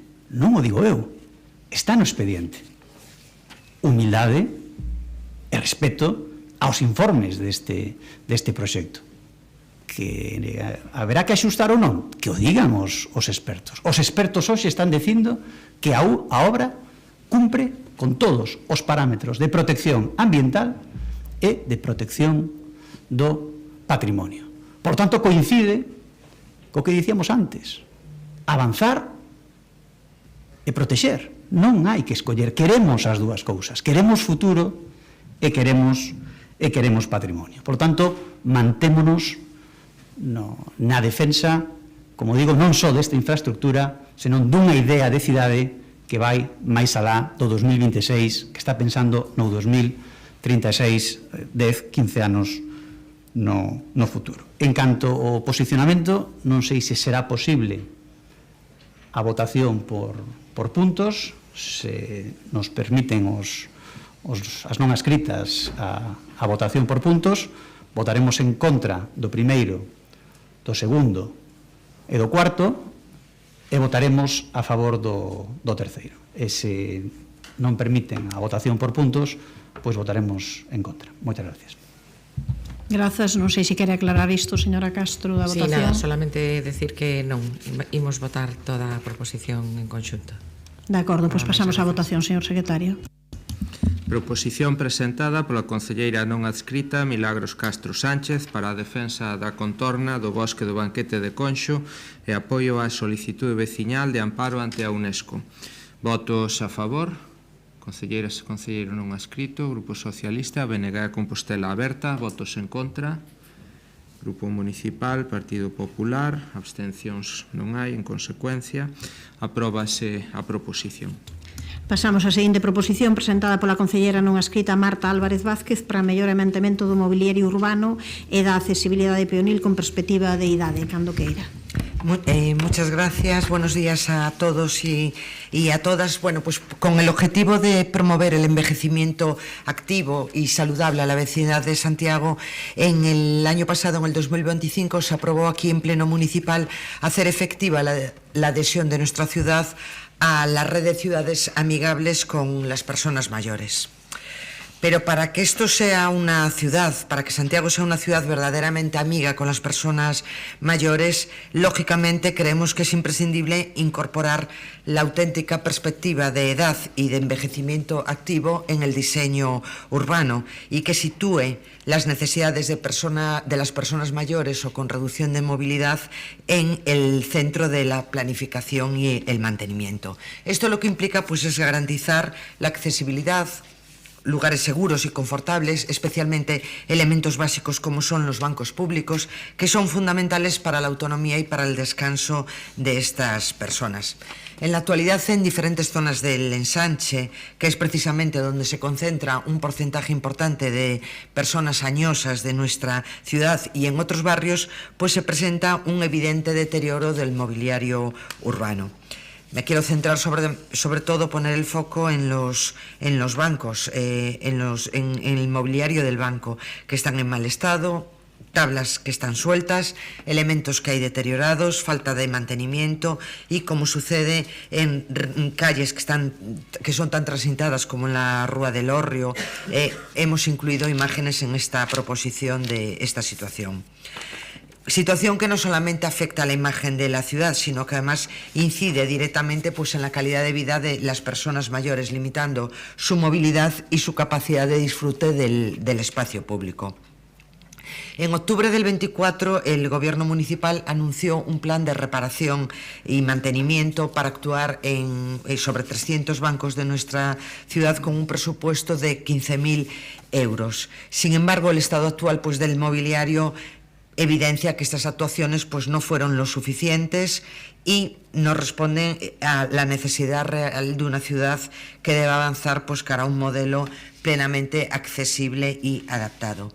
Recordar también que el servicio de operaciones de conservación, de mantenimiento, reparación y reforma de los espacios públicos del entorno urbano, excluyendo el ámbito intramuros de la ciudad histórica, pues fue adjudicado a una empresa, Arines Obras y Proyectos, en junio del 23 y que fue además renovado, posteriormente prorrogado hasta junio del 2027, agotando el máximo legal previsto en este contrato.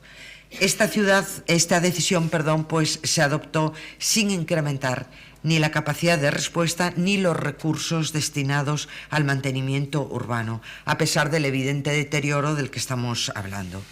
A esta situación pues también hay que sumar el mal estado de muchas losas y pavimentos que hay en diferentes calles de nuestra ciudad, que ya fue denunciado en otras sesiones plenarias, hablando de piezas sueltas, piezas que se desplazan al pisar y que esto supone un riesgo real pues para todas las personas y en especial a las que más hay que proteger, que son las personas mayores y con reducción de movilidad.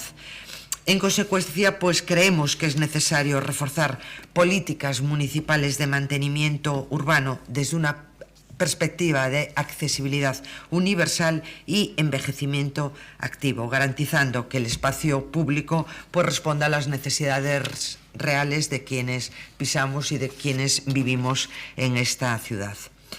Atendiendo, por tanto, especialmente pues, a la intención de querer adherirnos a este modelo de ciudad amigable y por todos los motivos aquí expuestos, pues sí solicitamos a este pleno pues, llegar a los siguientes acuerdos, que es elaborar y ejecutar con carácter prioritario un plan integral de mejora y renovación del mobiliario urbano del ensanche y de los barrios de Santiago, con especial atención a los bancos públicos, así como instar al Gobierno municipal a realizar una revisión integral del estado de losas y pavimento peatonal de todo el municipio, estableciendo un calendario urgente de actuación para eliminar riesgos de seguridad y garantizar la accesibilidad universal, especialmente en zonas de mayor tránsito de las personas mayores. Muchas gracias. Gracias, señora Álvarez. Señor Guinarte, cando queira.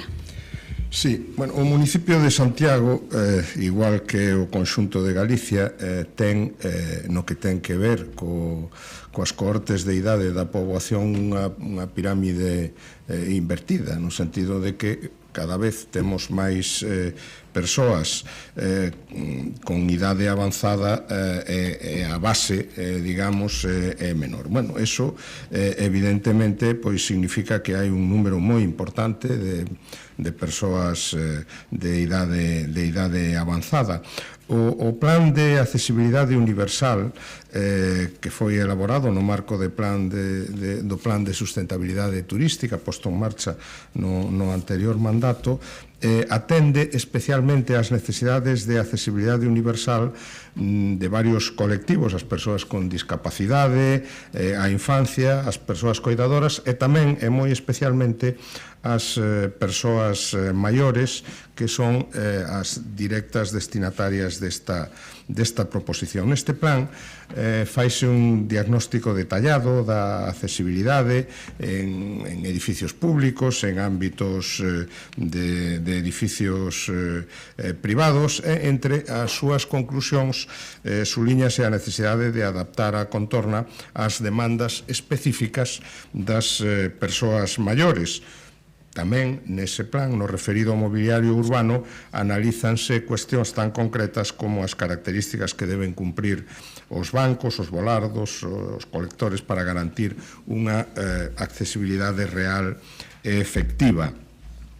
O documento tamén fai referencia a outra das cuestións que se abordan na proposición, que é o tema do estado dos pavimentos, as lousas deterioradas, os desniveis ou mesmo a acumulación de follas que poden provocar esbaróns e caídas, especialmente entre a poboación maior. En este sentido, compre lembrar que unha parte moi importante das incidencias que trasladan os veciños e veciñas a través dos diversos canles de comunicación co Concello, como a Liña Verde, ten que ver precisamente co mal estado das beiras rúas e do firme urbano. En algúns casos, ademais, estas situacións derivan en accidentes e posterior reclamación de responsabilidade patrimonial co Concello. Por tanto, o diagnóstico está feito, as necesidades están identificadas e queda implementar as solucións. Eu volvo a recordar aquí que o Grupo Municipal Socialista en xuño do ano pasado presentou unha moción que foi aprobada para a elaboración dun plan anual de mantemento de infraestructuras de espazos e elementos urbanos nos que se facía referencia entre outras cuestións a determinadas medidas preventivas e correctivas ou o mantemento e conservación de dúas das cuestións que se abordan nesta proposición, o mobiliario urbano e os pavimentos e alumeado público, así como as zonas verdes. Bueno, imos votar a favor desta proposición porque incide nesas demandas que nos planteamos fai un ano e, en fin, pon en riba da mesa cuestións que evidentemente son unha realidade, non? O estado de bancos públicos en moitos lugares da cidade, e tamén o deterioro de lousas de pavimento en beirarrúas, no ensanche. En fin, é moi evidente o que acontece na entrada dos garaxes, onde, en fin, case non en todos, pero en moitos deles as lousas están rotas, están quebradas e non están ben asentadas. Non sei se habería que buscar probablemente unha solución alternativa, como se fixo en algún outro lugar, en Ramón Cabanillas, por exemplo, para acceder á zona das rúas interiores de formigón, para evitar que eso se siga producindo con reiteración. Como digo, imos votar a favor da proposición. Grazas, señor Guinarte. Ten a palabra o señor Domínguez, cando queira. Grazas de novo. Concordamos no fondo desta cuestión, mas tamén creemos que esta reflexión sobre a importancia do mobiliario público deben marcarse nunha máis ampla sobre o modelo urbano que queremos para Compostela. Este goberno defende un modelo máis equitativo, xusto e inclusivo, polo que non podemos pensar o mobiliario urbano como unhas pezas illadas do espazo que o rodea. En primeiro lugar, pois actuamos no mobiliario existente en moitas localizacións. Sabemos que non é suficiente, que as necesidades son moitas, mas imos mantendo actuacións no tempo para ir avanzando cada ano no mantemento dos asentos públicos ante evidente falta de acción nos anos anteriores a nosa chegada ao goberno. Como ben di, a finais do ano 24 executamos unha partida de pintado e reparación dos bancos de madeira. Nas últimas semanas pintáronse case 200 bancos, 190 na contorna da Alameda e outros tantos no resto da cidade, todos de madeira. Encargamos unha memoria para a reparación dos bancos de Forxa de Sargadelos para restauralos próximamente. No barrio das Fontiñas pintáronse e renováronse as madeiras de 40 bancos de todo o barrio e temos previsto a reparación dos 43 restantes que contabilizamos da mesma tipoloxía e que estaban francamente destrozados dos últimos lustros. Nas obras que executamos recentemente e nas que estamos a executar agora mesmo tamén se incluíu a renovación total do mobiliario. No caso da Ponte Pedriña estánse instalando bancos novos, duplicando o número dos preexistentes. E tamén se repararon e se instalaron novos en moitos puntos da cidade e están pendentes de instalar pois nas novas actuacións en outras rúas. No orzamento deste ano 26 incluímos tamén unha partida específica para adquisición e reparación de mobiliario. Como dicía, pensar o mobiliario tamén implica reflexionar sobre a súa tipoloxía, a posición ou como se relacionan entre sí as distintas pezas e, sobre todo, como son os espazos urbanos ou os itinerarios en que se implantan e a súa calidade ambiental. Precisamente estamos a definir un novo modelo urbano para o ensanche que se formalizará en primeiro lugar coa redacción do proxecto de Santiago de Chile. Para iso, lanzamos unha consulta pública para coñecer a percepción da veciñanza do espazo público coa base dun anteproxecto que encargamos previamente que incluía preguntas específicas sobre o mobiliario. Participaron 551 persoas e máis da metade defenderon a importancia de ampliar o espazo peonil, mellorar a seguridade nos cruzamentos e implantar máis zonas verdes estanciais para favorecer a interacción social con espazos para sentar. Concordamos con estes criterios que se terán en conta xa na redacción do primeiro proxecto que se vai redactar para mudar o ensanche. Este é o modelo que tamén defendemos para o conector central, para o espazo que se liberará na parcela do antigo peleteiro ou para os proxectos que estamos a redactar para transformar o norte da cidade.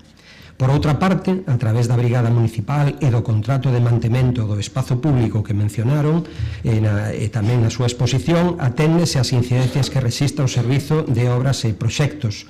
Mas tamén melloramos a accesibilidade e renovamos os pavimentos en puntos importantes para a mobilidade peonil, cun proxecto específico no cruzamento da Rúa do Hórreo con Gomezulla, o cruzamento da Rúa da República Argentina coa República do Salvador, o cruzamento da Rúa dos Loureiros coa Ruela da Estila, en 15 localizacións máis no barrio de Fontiñas, onde estamos aínda traballando, en outros puntos, en outras actuacións en Vista Alegre, nas semanas anteriores, en Romero do Nallo, na cidade histórica, na contorna tamén do Colexio de Educación Especial na Barcia, estes días mesmo no banquete de Conxo.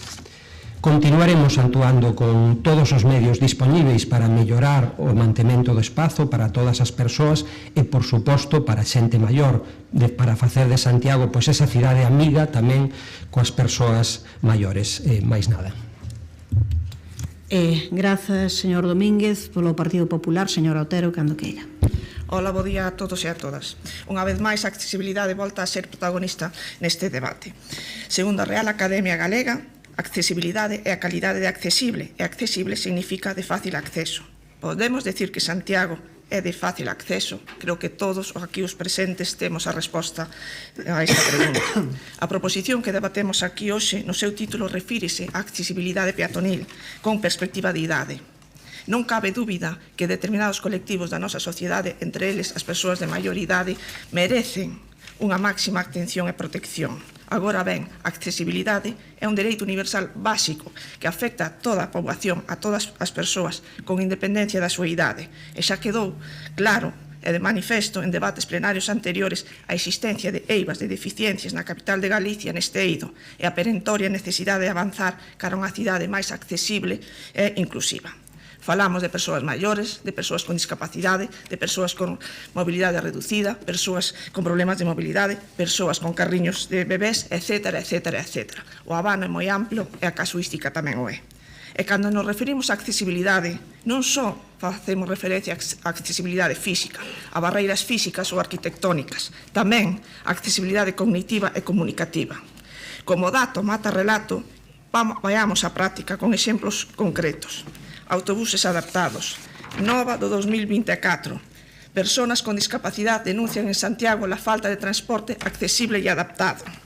Casi 2 anos despois, setembro de 2025, falta de accesibilidade en los autobuses de Santiago. Un vídeo viral con millones de visitas abre el debate en redes. Tamén é significativo, a modo de exemplo, unha queixa ante o Valedor do Pobo, na que unha parella con discapacidade física presenta unha queixa por os problemas que tuvo de accesibilidade na nosa cidade. Unha frase moi significativa na súa queixa é que os problemas que tuveron nesta cidade nunca o tuveron en ningunha outra cidade, nin de Galicia, nin de España. Linguaxe pictográfica. Cantos pictogramas atopamos en edificios, espacios públicos municipais e bucles magnéticos? Lembrar que na nosa cidade conviven veciños e veciñas con discapacidade intelectual, sordocegas ou con problemas de comunicación. Barreiras físicas e arquitectónicas. Aquí o listado de exemplos é longo. Cando Compostela, accesibilidade pendiente. Cuando Compostela se convierte en un laberinto para los ciudadanos. Convido outra vez a todos os aquí presentes a percorrer o tramo o Romaño, Vista Alegre, o Avío e o Romaño. Un tramo amplo, abandonado, pero no que sí residimos xente e no que temos que percorrer todos os días. Beirarrugas sen continuidade, ao seu final se rebaixe. Nalgúns puntos con desniveis que dificultan o tránsito seguro e autónomo. Por se vos cae a desmán, trouxe unhas fotos ilustrativas de onte mesmo, na que podedes ver un caso combinado de falta de limpeza e mantemento de mobilidade, onde a cor verde combina co asfaltado, onde as ervas medran sen control o seu antollo, de onte, quitadas por min mesma. Ervas. Outro exemplo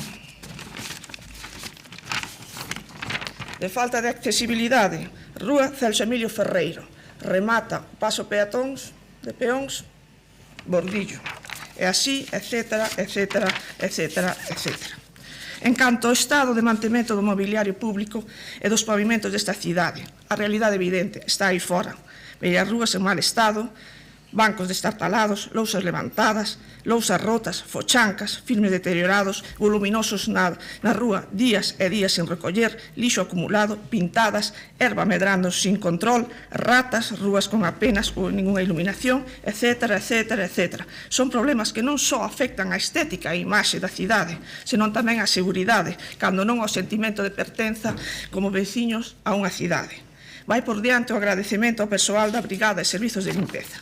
Pero estes problemas son o reflexo do estado actual da nosa cidade, uns problemas que evidencian un mantemento insuficiente. Compostela merece un mantemento á altura da capital de Galicia. O estado actual de Compostela converteuse nunha crecente preocupación para moitos veciños e veciñas, cando non causa de lesións física a moitos veciños. Neste pleno, algúns compañeiros coñeceron de primeira man as consecuencias negativas do estado da pavimentación pública. Non estamos a falar de incidencias puntuais, un ou dos copitos, non, senón do mantemento continuo insuficiente. E non só falamos da Compostela urbana, senón tamén das parroquias do rural compostelá, que sofren esta falta de mantemento dos viarios públicos, cando non esquecemento. Para mostra, un botón. San Xoán de Fecha.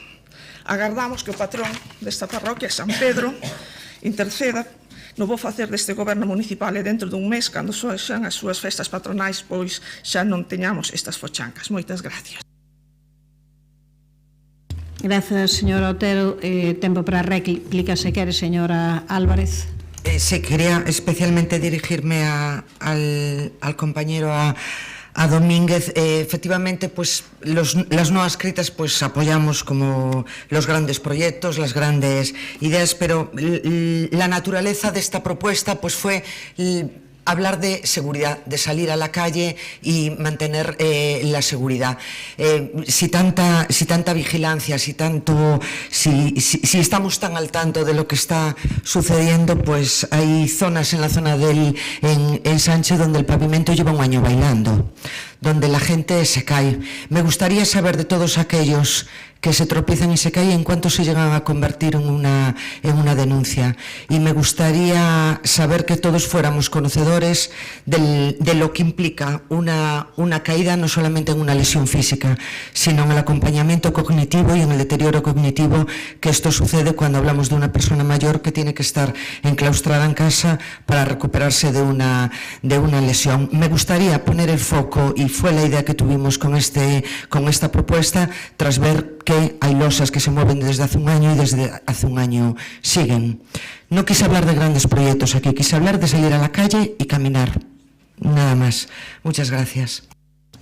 Gracias, señora Álvarez. Señor Guinarte, el señor Domínguez. Grazas de novo. Falamos da mellora do mobiliario urbano, da ampliación do mobiliario urbano. Estáse facendo, estáse ampliando, estáse pensando na ubicación dese mobiliario, estáse consultando a cidadanía, precisamente coincidindo en esa necesidade de pensar a cidade, en facela máis amable e con zonas estanciais de máis calidade. Falamos de todas as cuestións en torno á accesibilidade. Non falo de grandes proxectos, algúns tuveron 14 intervencións, outras foron reurbanizacións de espazos, melloras de accesibilidade en moitos puntos que levaban décadas, como o entorno do Colexio de Educación Especial da Barcia, que tiñan barreiras arquitectónicas, un colexio que depende da Xunta de Galicia, e que a súa contorna, pois non tiña accesibilidade para as cadeiras de rodas hasta fai escasas semanas. Evidentemente, hai moitísimas actuacións pendentes na rúa Celso Emilio Ferreiro, como en centos de rúas da cidade. Temos a capacidade que temos, estamos traballando neso, pero de aí a mezclar que medran as ervas, os voluminosos que se abandonan, as ratas e as fochancas, bueno, me parece que volvemos ao relato catastrofista do inicio. Seguiremos pois actuando e tendo en conta ese plan de accesibilidade universal en todas e cada unha das actuacións que se levan a cabo, tanto de mantemento como novas actuacións de reurbanización. Grazas. Grazas. Ten 2 minutos e 40 segundos. Espere, agora. Cando queiras. A accesibilidade, a falta de mantemento, a insuficiente limpeza do espazo público son problemas latentes nesta cidade, como evidencian as queixas recurrentes da veciñanza, así como todas as veces que estas problemáticas son protagonistas neste pleno. Señor Domínguez, vostede tamén forma parte da Comisión de Queixas e cada mes vemos queixas recurrentes nestes aspectos. Por tanto, o de catastrofista creo que ten que volver ao dicionario a ver a acepción dese concepto. Os nosos conveciños e conveciñas merecen convivir con dignidade, sentirse orgullosos da súa cidade, unha cidade á altura dunha capital, dunha comunidade autónoma histórica, dun referente universitario, dun referente punto de peregrinación, non unha cidade referente pola falta de accesibilidade, deterioro e abandono. Finalmente, quero acabar a miña intervención, posto que a educación está por encima da ideoloxía política, desde aquí desexarlle unha boa e pronta recuperación ao compañeiro Xanduro. Moitas gracias. Grazas. Pasamos á votación, señor secretario. Proposición presentada pola concelleira non adscrita Marta Álvarez Vázquez para a mellora e mantemento do mobiliario urbano e de accesibilidade peonil con perspectiva de idade. Votos a favor. Grupos municipais popular, concelleiros e concelleiro non adscrito e Grupo Socialista. Votos en contra. Non hai abstencións. Grupos municipais, BNG e Compostela Aberta, apróbase a proposición. Ben, pois imos facer agora aquí un descanso. Volvemos ás 12:45, a 1:45.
Ben, reiniciamos esta sesión. Non sei por que hai eco aquí. Reiniciamos esta sesión coa seguinte proposición, que é a proposición presentada polo Grupo Municipal do PSDG-PSOE sobre o desenvolvemento do PIA Sud 1 Mallou, a defensa dun tratamento xusto para as persoas afectadas e a incorporación de melloras para o barrio de Mallou Meixón Frío. Señora Abal, cando queira. Gracias, alcaldesa. O 23 de abril publicouse no Diario Oficial de Galicia o anuncio que abriu a información pública do Plan de Interés Autonómico do Sud 1 de Mallou tras a súa aprobación inicial pola Consellería de Vivenda, o PIA. É importante porque non só un estudo previo, é o documento que ordena o ámbito, define os usos, a edificabilidade, os viarios, as zonas verdes, os equipamentos, as redes de servicio e tamén o impacto sobre as edificacións existentes. Actualmente o PIA está en fase de alegacións.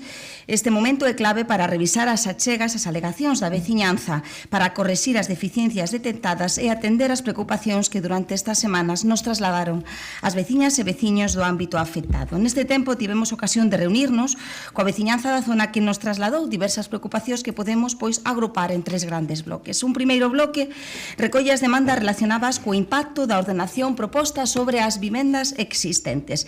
As veciñas e veciños deste ámbito alegan que alrededor de 30 a 32 edificacións resultarían afectadas negativamente. Segundo trasladan, edificacións que continuarían tras o PIA.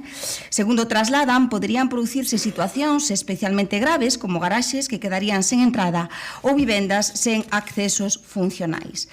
A veciñanza tamén advirte da perda de terreos, moitos deles utilizados actualmente como pequenas hortas, o que suporía unha diminución do valor das propiedades e da calidade de vida das persoas afectadas. Por iso, a demanda veciñal é clara: manter a estrutura do barrio actual e evitar que a nova urbanización rompa os accesos, elimine hortas ou deteriore os servicios existentes. Isto require unha análise concreta, vivenda por vivenda. Non abonda con debuxar novas rúas no plano, hai que garantir que as vivendas existentes non se vexan afectadas negativamente e que manteñan accesos e servicios equivalentes ou mellores aos actuais. Se unha nova rúa ou beirarrúa impide o acceso a un garaxe ou reduce a funcionalidade dunha vivenda, como parece acontecer co trazado actual, segundo nos trasladaron as veciñas e veciños, debe correxirse antes da aprobación definitiva do PIA. Tamén debe valorarse a conservación de pequenas hortas e xardíns existentes nalgunhas das vivendas afectadas, evitando a perda de espazos vinculados ao uso residencial actual. Estas afeccións negativas foron formalmente alegadas polas veciñas e veciños de Mallou, por iso solicitamos que sexan estudadas con rigor, atendidas de maneira individualizada e correxidas na medida do posible antes da aprobación definitiva do PIA. Porque non se trata de impedir o desenvolvemento urbanístico do ámbito, que é necesario e que nos alegramos, sino de facelo de maneira compatible coa vida cotiá das persoas que viven xa neste ámbito. Un segundo bloque agrupa as demandas relativas aos servicios básicos, a mobilidade, a conectividade interna do barrio, as dotacións públicas. Entre outras actuacións, a veciñanza reclama o acondicionamento da parcela municipal situada xunta a rotonda de Meixón Frío, entre a Avenida de Asturias e a Avenida do Cruceiro da Coruña, para habilitar precisamente un espazo de usos polivalentes que poida funcionar como campo da festa, campo, zona deportiva ou aparcadoiro. Tamén reclaman a dotación de saneamento ás vivendas da Rúa Nogueira de Mallou que aínda carecen deste servicio, así como a mellora da conectividade interna do barrio, garantindo itinerarios aceitados entre a Rúa Pequena, a Fonte de Mallou, a Rúa da Nogueira e a Rúa de Mallou. A intervención neste ámbito para construir vivenda protexida non pode deixar sen atender estas bellas demandas das veciñas e veciños. Por iso pedimos que, en paralelo á execución do PIA e ao desenvolvemento da nova urbanización, se incorporen tamén estas actuacións reclamadas polas vecinas e veciños. Finalmente, o terceiro bloque ten que ver coa cuestión económica e coa preocupación xerada polas valoracións iniciais que se coñeceron. O estudo económico que acompaña o PIA sitúa a estimación ao redor de 3,5 euros por metro cadrado, unha cifra que provocou unha fonda de inquietude entre as veciñas e veciños afectados. Somos conscientes, e isto quere que lle quedes claro, de que a normativa estatal fixa un marco obrigatorio de valoración e de que unha parte relevante dos terreos se valorarán aplicando os criterios previstos na normativa do solo, considerando os solos, na súa meirande parte, en situación de rural, pero tamén é certo que a aplicación deste marco non é automática nin allea. A realidade completa do ámbito existen elementos técnicos cunha marxe relevante de apreciación que deben resolverse con rigor, transparencia e proporcionalidade. Por outra banda, a veciñanza tamén nos trasladou que a alternativa anunciada pola Xunta de Galicia para participar no desenvolvemento urbanístico no caso de non querer seren expropiados resultaba inasumible para a maior de parte das persoas afectadas, tanto polos custos de urbanización que terían que asumir como pola incerteza e complexidade do proceso. Por iso pedimos á Xunta de Galicia ao Instituto Galego da Vivenda e Solo que na fase de expropiación actúe coa máxima rigurosidade e garanta unha valoración individualizada, motivada e transparente de cada parcela e de cada ben afectado aplicando os criterios máis favorables posibles dentro do marco legal existente e sin perder nunca a perspectiva da realidade urbana, social e territorial de Mallou. Nada máis nesta primeira intervención. Grazas, señora Val. Señora Rosón, cando queira. Moi bo día a todas e a todos. A única posición lóxica, comprensible, que atende a nosa responsabilidade como representantes cidadáns de Santiago de Compostela é acompañar as veciñas e veciños propietarios de Mallou e que agora atópanse nunha situación de indefensión absoluta polos prazos, de angustia polos prezos e de incertezas porque non saben como actuar. E hai tres cousas que temos que ter claras. A primeira é que construir vivenda é prioritario, urxente e absolutamente imprescindible para atallar o primeiro e principal problema identificado pola cidadanía de Santiago. O reto da vivenda é urxente, pero é urxente porque houbo quen fixo durante décadas deixadez de funcións. E isto é relevante lembralo porque a urxencia co que a Xunta de Galicia está a tramitar o desenvolvemento urbanístico do Sud 1 de Mallou só é unha consecuencia de anos de desleixo e desinterese. Realmente é unha auténtica falcatruada. Entender a vivenda como negocio e non como dereito ten como resultado unha escaseza de oferta a prezos desorbitados e unha demanda inmensa de novas familias que queren residir en Santiago. Por que digo isto? Porque a Xunta propón este desenvolvemento urbanístico que, repito, é imprescindible, pero faino ofrecendo 15 días para presentar alegacións a unha cidadanía perdida de non se sabe a estas alturas cantos propietarios e propietarias e que pasan seguro do centenar que en moitos casos nin están aquí ou teñen parcelas compartidas froito de herdanzas. Realmente é un despropósito que sí que a urxencia hai que atendela, pero o problema da vivenda non é espontáneo, é froito dun esforzo inxente por parte do Goberno da Xunta de tensionar o mercado. Por acción ou por inacción, o problema da vivenda é creado pola clase política e iso debemos dicilo con claridade porque é a Xunta, a Administración Autonómica, que ten os cartos e as competencias para facer vivenda. E os feitos me remito. O segundo, con este contexto, o que compre agora é buscar unha solución, urxe promover vivenda e é xusto reclamar un pago acorde para as familias propietarias e resolver todos os problemas que xerará todo este proceso. E iso consíguese con diálogo, axustando os parámetros que permiten certa interpretación. Que diferencia de xestión que a que fixemos no seu momento con outro solo parello a este que é a Puxeira, que chegouse a aprobar o plan parcial por un traballo de colaboración, de información e de consenso con todos e cada un dos propietarios dese ámbito. Claro, pagar a 3 euros o metro cadrado ou algo máis, un solo no que se van a promover e 4.000 vivendas non semella o máis xusto. Polo tanto, haberá que buscar unha solución dentro do marco legal. Pero con isto chego ao terceiro punto a comentar. Aquí nesta proposición do Partido Socialista sinálase a Xunta, o Instituto Galego de Vivenda Solo e o Concello, pero resulta que é a normativa estatal, acaba de decir a súa a concelleira Aval, é a que fixa o marco obrigatorio de valoración. Polo tanto, se o que queremos é evitar males futuros, o que compre exixir é unha modificación legislativa a nivel estatal na regulación do solo e o regulamento de valoracións. E iso non o piden, porque, de novo, como fan todos, pesa máis o partido que a cidade. Se exiximos a todas as administracións que cumpran, porque está moi ben os discursos sobre a vivenda, pero deben acompañarse de feitos, e feitos dentro do marco competencial de cada quen. Do mesmo xeito que a Xunta non pode falar agora de urxencias porque foi esa mesma administración quen creou esa urxencia despois de anos de desleixo, o Goberno do Estado debe regular o que está nas súas escasas competencias en materia de vivenda, e isto é unha delas. O Goberno do Estado é aquí onde ten que entrar, onde as súas competencias lle permiten.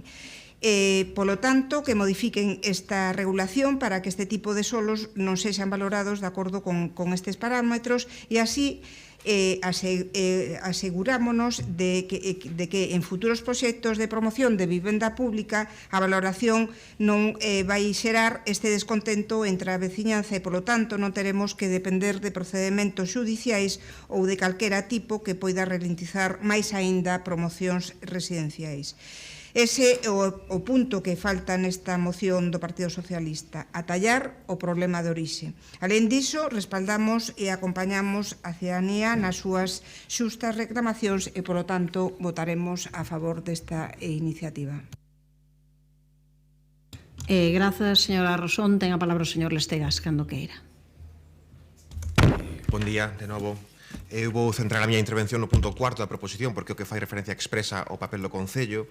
O desenvolvimento do Sud 1 de Mallou é promovido pola Xunta a través dun proxecto de interés autonómico, dun PIA. A Xunta promove, a Xunta tramita, a Xunta aproba, a Xunta expropia, e o Concello deulle 15 días naturais para presentar alegacións como calquera particular, un prazo insuficiente para unha actuación desta transcendencia.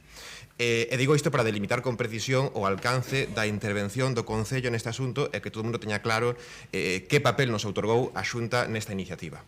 Un PIA é un instrumento creado precisamente para evitar a intervención dos Concellos en actuacións que a Xunta considera do seu interese.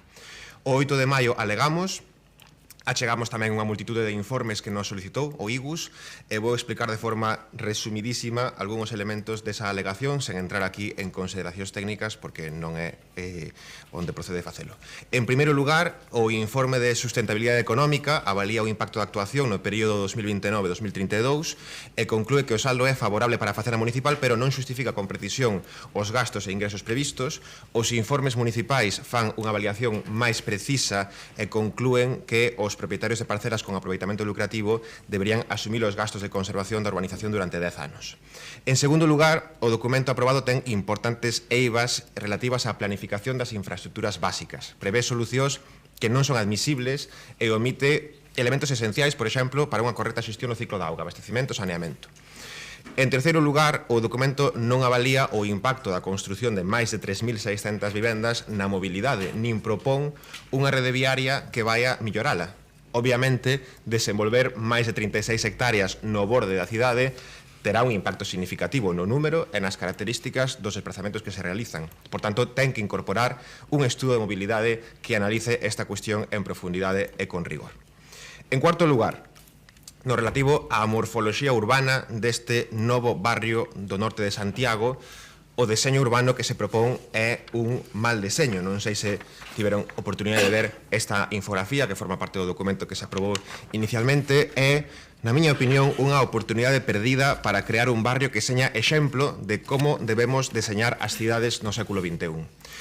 A ordenación proposta non garante a súa adecuada inserción na cidade nin o seu adecuado funcionamento unha vez construído.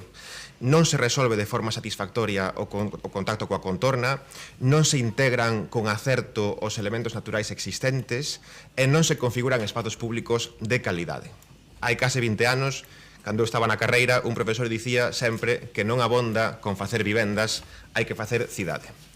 Durante séculos, a construción das cidades foi lenta e gradual, os grandes edificios e as grandes prazas eran felices, coidadas excepcións nun tecido denso, diverso, creado por adición, por suma de pequenas pezas similares e coherentes pero diferentes. Nas últimas décadas, pola contra, o crecemento urbano baseouse na creación de grandes conxuntos homoxéneos, de bloques repetitivos, de vivendas que aboian sobre grandes espazos baleiros rodeados de grandes avenidas e rotondas que non conectan, sino que separan. O Partido Popular dirá que isto é modernidade e pareceralle estupendo, pero podemos e debemos deseñar novos barrios con escala humana e con espazos de calidade para unha vida de calidade, que é do que se trata. O urbanismo xoga un papel esencial no benestar das persoas e os efectos que o medio físico produce na vida cotiá non poden ser ignorados á hora de deseñar e construir os lugares que habitamos ou habitaremos. O 5 de maio non hai nada, o xornalista Sergio Fanjul publicou no País unha columna titulada "Nos hemos olvidado de construir ciudades", que recomendo ler aquí en San Caetano, en área central. Leovos un anaco. No borde das cidades construímos eses páramos de grandes bloques, de rúas anchas en baixos comerciais, onde hai un sitio para dormir, outro para mercar e outro para traballar. O coche para case todo. O seu motor é o único que racha o silencio sepulcral.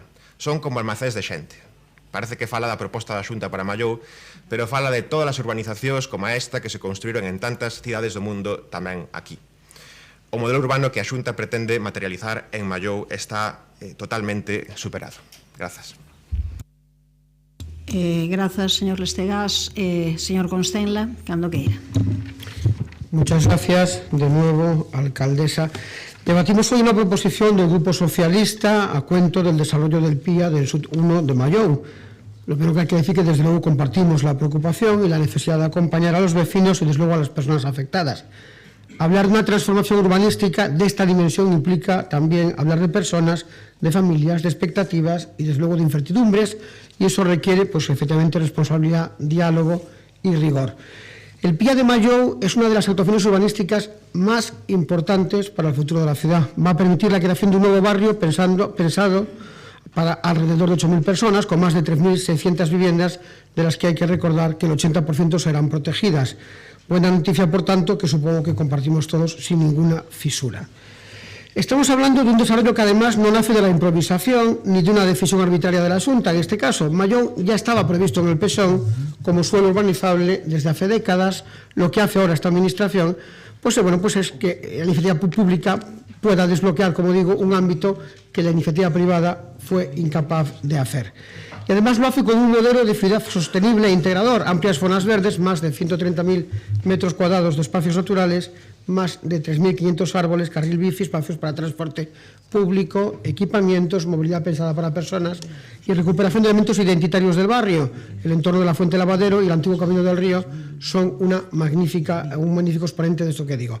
Sorprende, por tanto, que el PSOE presente esta proposición, pues como si estuviésemos ante un proceso opaco o ajeno al interés general, porque en realidad, señora Val, como usted y yo sabemos, esto no es cierto. En primer lugar, las valoraciones de las expropiaciones no responden a una decisión arbitraria. La normativa aplicable es estatal, concretamente un Real Decreto socialista del año 2011. Por tanto, pues esto es necesario ponerlo también sobre la mesa de manera tan clara como ha hecho la señora Rosón. Cuando el PSOE habla de falta de diálogo o transparencia, olvida decir que existe interlocución permanente con el Instituto Gallego de Vivienda Solo, como demuestra la agenda del director del Instituto Gallego de Vivienda Solo, que se ha reunido en diversas ocasiones con la Asociación de Vecinos del Entorno. Se han citado a todos los propietarios de las viviendas que van a ser expropiadas y se va a hacer lo propio, o se ha hecho lo propio, con los propietarios del suelo.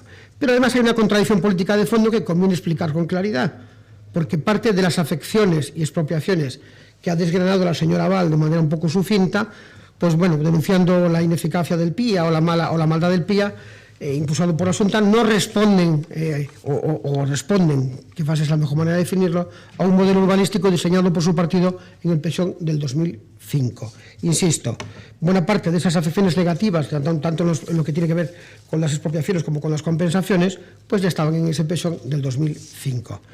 Fue ese planeamiento aprobado bajo la alcaldía de Sánchez Bugallo la que vinculó el desarrollo de Mallou pues, con distintos sistemas generales externos, a mi juicio, abusivos.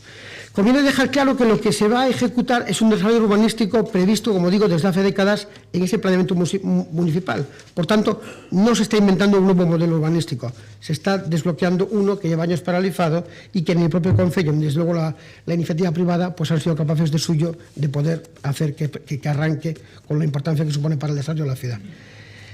Claro que es legítimo pensar en que las personas afectadas están preocupadas, claro que lo es, y es absolutamente lógico, bueno, pues que los políticos, que el gobierno municipal, que la oposición pues acompañen en esa inquietud a las personas afectadas, porque, bueno, evidentemente muchas veces jugamos con cuestiones que tienen que ver pues con identidad de las familias que van a tener que dejar su casa o que van a tener que, en fin, no se iba a decir desarraigarse, no, porque van a poder tener ubicación en ese entorno, pero bueno, pues esos cambios, evidentemente, son preocupantes, ¿no? Pero una cosa, señora Val, es acompañar a los vecinos en esa preocupación y otra muy distinta, alimentar la idea de que aquí existe un abuso o una actuación arbitraria, porque esto no se lo puedo comprar.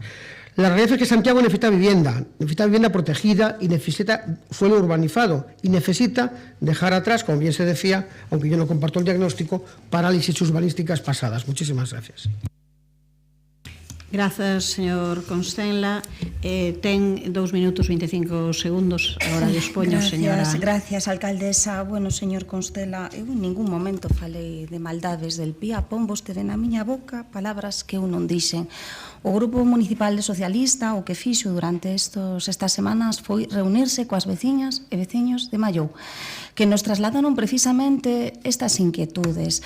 Con lo cual eu non entendo que é o que lle sorprende. É dicir, agrupamos de feito as demandas, por decirlo así, en 3 grandes bloques. O primeiro bloque ten que ver coas afeccións ás vivendas existentes. Estamos a falar de en torno a 30 a 32 edificacións. Nos están trasladando que ninguén se puxo en contacto con eles, tanto por parte do Instituto Galego da Vivenda e o Solo como por parte do Concello, que, por certo, presentou a alegación si estaría ben que tivera ben a poñelas a disposición precisamente das veciñas e veciños afectados. Nadie lles explicou que se estaba a facer. O prego técnico precisamente para a redacción do proxecto de interés autonómico prevé estudos de campo para falar, non son tantas as veciñas e veciños, non son tantos os edificios. Ese traballo hai que facelo. Eu non estou moi posta en normativa urbanística, pero o que sí teño claro, e de feito está pasando, é que o PIA está por enriba do planeamento municipal para correxir se é que existen algunhas previsións que non estaban correctamente previstas no plan de urbanismo, o descoñezo, pero eso pode facer. Por eso, nós o único que lle pedimos en este punto é básico, que atendan as alegacións, que non deixen garaxes sen entradas e que non deixen vivendas sin acceso útil, por decirlo así. En relación co tema da expropiación, a ver, é evidente que sí, que se serán un pouco situacións un pouco inxustas, pero tamén é verdade que a normativa está en vigor desde o ano 2011 e todos sabemos que esa normativa se evitou precisamente para evitar que se especulase co solo, porque todos coñecemos casos de especulación do solo. En calquera caso, sí que compartimos esa reflexión, que é necesario facer unha revisión, porque evidentemente non poden pagar xustos por pecadores. Polo demais, pois, nada máis. Grazas. Debería rematar cando queden 15 segundos, señora Rosón, pero cando queira. Bueno, creo que a nosa posición ante esta iniciativa está moi clara, a das non ascritas, aqueles que levan 20 anos parados non teñen peso moral para agora pois exixir urxencia. Nós sí entendemos que é prioritario promover vivenda pública, pero que as cousas se teñen que facer como se teñen que facer e as valoracións das expropiacións deben de ser xustas. Creo que, o dixen na miña primeira intervención, é moi importante que cada parte, que cada administración pública cumpra cas súas competencias. Non vale perder o tempo pois creando rexistros por exemplo, de vivendas de uso turístico no Estado, sabendo que as competencias tanto en materia de turismo como de vivenda están nas comunidades autónomas e, polo tanto, pois é normal que pois o Supremo anule estas cousas. Respaldamos a mobilización social e censuramos o despropósito que está a supoñer a xestión dos prazos por parte da Xunta de Galicia. E sí que é certo sobre o punto cuarto da proposición do Partido Socialista sobre os servizos e equipamentos. A ver, é evidente que cando se desenvolva o planeamento ten que preverse a creación de equipamentos de todo tipo e resolver todo tipo de conexións e que integren esas novas casi 4.000 vivendas con toda a súa contorna. Eso é absolutamente imprescindible, pero non porque por este caso, sino porque sempre é así, e ademais que se prevean a creación de equipamentos pois de todo tipo que sexan necesarios, escolares se é necesario, culturais, deportivos e, por suposto, de infraestructuras. Isto non é unha opción nin nada que se poida reivindicar como unha conquista política por unha moción que se presente dende o PSOE. É algo que se ten que facer como se fai con calquera desenvolvemento urbanístico aquí e en todas as partes do noso país. Coincidimos ca apreciación que fixo o señor Lestegás en que o documento inicial, esas infografías non vinculantes, que así o di o documento, pois que son realmente impropias de un urbanismo do urbanismo de Santiago de Compostela, e realmente algunha asusta, nada máis. E como dixen ao principio, o noso voto vai a ser a favor desta proposta. Grazas, señor Lestegás. Grazas, alcaldesa. Dicía o voceiro do PP que o 80% serán vivendas protegidas. Isto é positivo, moi positivo, porque o que necesitamos é precisamente máis vivenda protegida. Iso é o que vai facer baixar o prezo da vivenda, non outra cousa. Necesitamos máis vivenda protegida, entre outras cousas, porque boa parte das vivendas protegidas que se construíron nas últimas décadas xa non o son, ou van deixar de selo nos próximos anos. Un informe publicado hai uns días por Cibio sinala que en 2030 Galiza terá perdido 35.000 vivendas protegidas, máis da metade das que se construíron dende 1991. Hai que lembrar, aínda que o PP non lle guste facer memoria, que en 2008 unha conselleira de vivenda do BNG decidiu que as vivendas de promoción pública tivesen cualificación permanente. En 2012, coa nova lei de vivenda de Feijóo, o PP eliminou esa cualificación permanente para vivendas de promoción pública que non se recuperou ata 2025, é dicir, ata antonte. Toda a vivenda protegida debe ter cualificación permanente. Toda a vivenda protegida ten que ser protegida para sempre.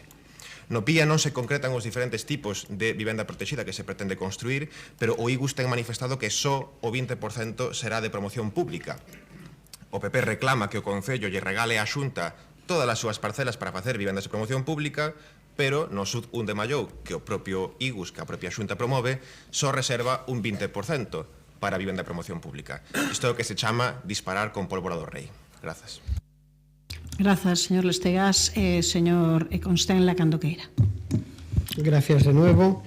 Señora Val, es bueno recordarle a los vecinos que se va a poder pagar poco porque ustedes lo quisieron así con un decreto del año 2011. Esto hay que recordárselo a los vecinos cuando vaya usted a visitarlos.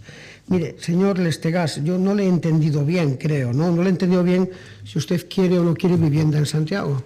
No le he entendido bien y me he quedado preocupado de si usted está en contra del ensanche norte, porque sería la primera noticia que tengo y que, bueno, pues poner en peligro un desarrollo urbanístico tan importante para la ciudad como ese, pues me parece francamente contradictorio de alguien que quiere presumir de urbanista y que quiere presumir, desde luego, de ese diagnóstico de que Santiago necesita vivienda.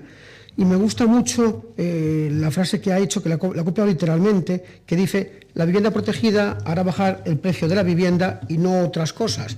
Por tanto, está reconociendo que lo de la zona tensionada es un experimento que no tiene ninguna finalidad y ninguna valoración. Muchas gracias, señor Lestegas, porque yo comparto con usted esa visión. Mire, los PIA también decía usted que son instrumentos diseñados por el Gobierno autonómico para impedir que el Concello pueda intervenir. Es justo lo contrario. Están hechos para donde el Concello no llega, donde el Concello no puede desarrollar, donde el operador privado no puede hacer esos desarrollos, porque o bien los sistemas son muy difíciles de desarrollar o tienen muchas cargas y los concellos se inhiben. Bueno, pues la Xunta da un paso adelante. Por tanto, es justo lo contrario. El PIA está para hacer lo que usted no hace y esa incapacidad que le caracteriza. Mire, a mí me sorprende, porque tendríamos que estar diciendo ahora mismo todos exactamente lo mismo. Queremos que nuestros vecinos tengan la mejor atención posible por parte de cualquier administración, queremos defender sus intereses legítimamente delante de cualquier administración. Usted podría haber sugerido crear dentro del Departamento de Urbanismo una oficina que asesorase a los vecinos para poder presentar alegaciones. Eso hubiese sido útil, hubiese sido importante y hubiese materializado algo que yo reivindico constantemente, que es su función de defensor de los legítimos intereses de los vecinos. Eso hubiese podido estar bien. Sea como fuere, todos estamos de acuerdo en que las externalidades negativas habrá que reducirlas y que ojalá nuestros vecinos por ese terreno pues puedan obtener la mayor cuantía posible. Ya se ve, señora Val, que va a ser complicado porque ustedes tienen una normativa que impide que pueda subir mucho de eso. Me hubiese gustado escucharla en su segunda intervención, cogiendo el guante que tan amablemente le lanzó la señora Rosón, pues haber dicho, señores del Pleno, compañeros del Pleno, pues efectivamente voy a pedir a mi partido que modifique una ley que es tan gravosa, o un decreto ley que es tan gravoso para los intereses de mis vecinos. Pero usted quiso desdeñar ese guante que le lanzó la señora Rosón tan amablemente y bueno, pues cada cual tendrá que aguantar cada palo, tendrá que aguantar su vela. Para este grupo es absolutamente clave que Santiago cuente con más vivienda. Es absolutamente clave que esa vivienda sea protegida. Señor Lestegas, es absolutamente necesario poner solución al que muchos de nuestros vecinos consideran el peor de sus problemas. Muchas gracias. Solicita a palabra un minuto, señora Abal. Sí, moitas gracias. Eu, señor Constela, non sei se me escoitou na miña segunda intervención, pero fixen precisamente referencia a ese Real Decreto e fixen unha apreciación e unha valoración que creo que podería vostede escoitar. E dentro dese marco legal que somos conscientes que existe marxe de apreciación e marxe de discrecionalidade. E o que pedimos é que se aplique, porque nós non enganamos a xente. Pero tamén que lles quede ben claro, e se non pasen por ali, preocúpalles e moito, non vou a dicir que máis, pero preocúpalles e moito a afección que a proxección actual do PIA está a provocar en vivendas existentes. Estamos a falar de en torno a 32 edificios con varias vivendas. Preocúpalles e moito, e isto, de verdade, quero que o interioricen, e na medida do posible que todos apostemos porque esas alegacións permitan minimizar o máximo posible o efecto negativo que a día de hoxe o proxecto ten sobre estas vivendas. Nada máis, gracias. Lembrolles que o minuto é para rectificar ou ratificar as cuestións que se dixeron, non para introducir cuestións novas. Pasamos a aprobación, señor. A aprobación ou non aprobación, señor secretario. Proposición presentada polo Grupo Municipal do PSDG-PSOE sobre o desenvolvemento do PIA SUD1 Mallou, a defensa dun tratamento xusto para as persoas afectadas e a incorporación de melloras para o barrio de Mallou, Meixonfrío. Votos a favor, Grupos Municipal, Socialista, Concelleres e Concelleiro non escrito, PNG e Compostela Aberta.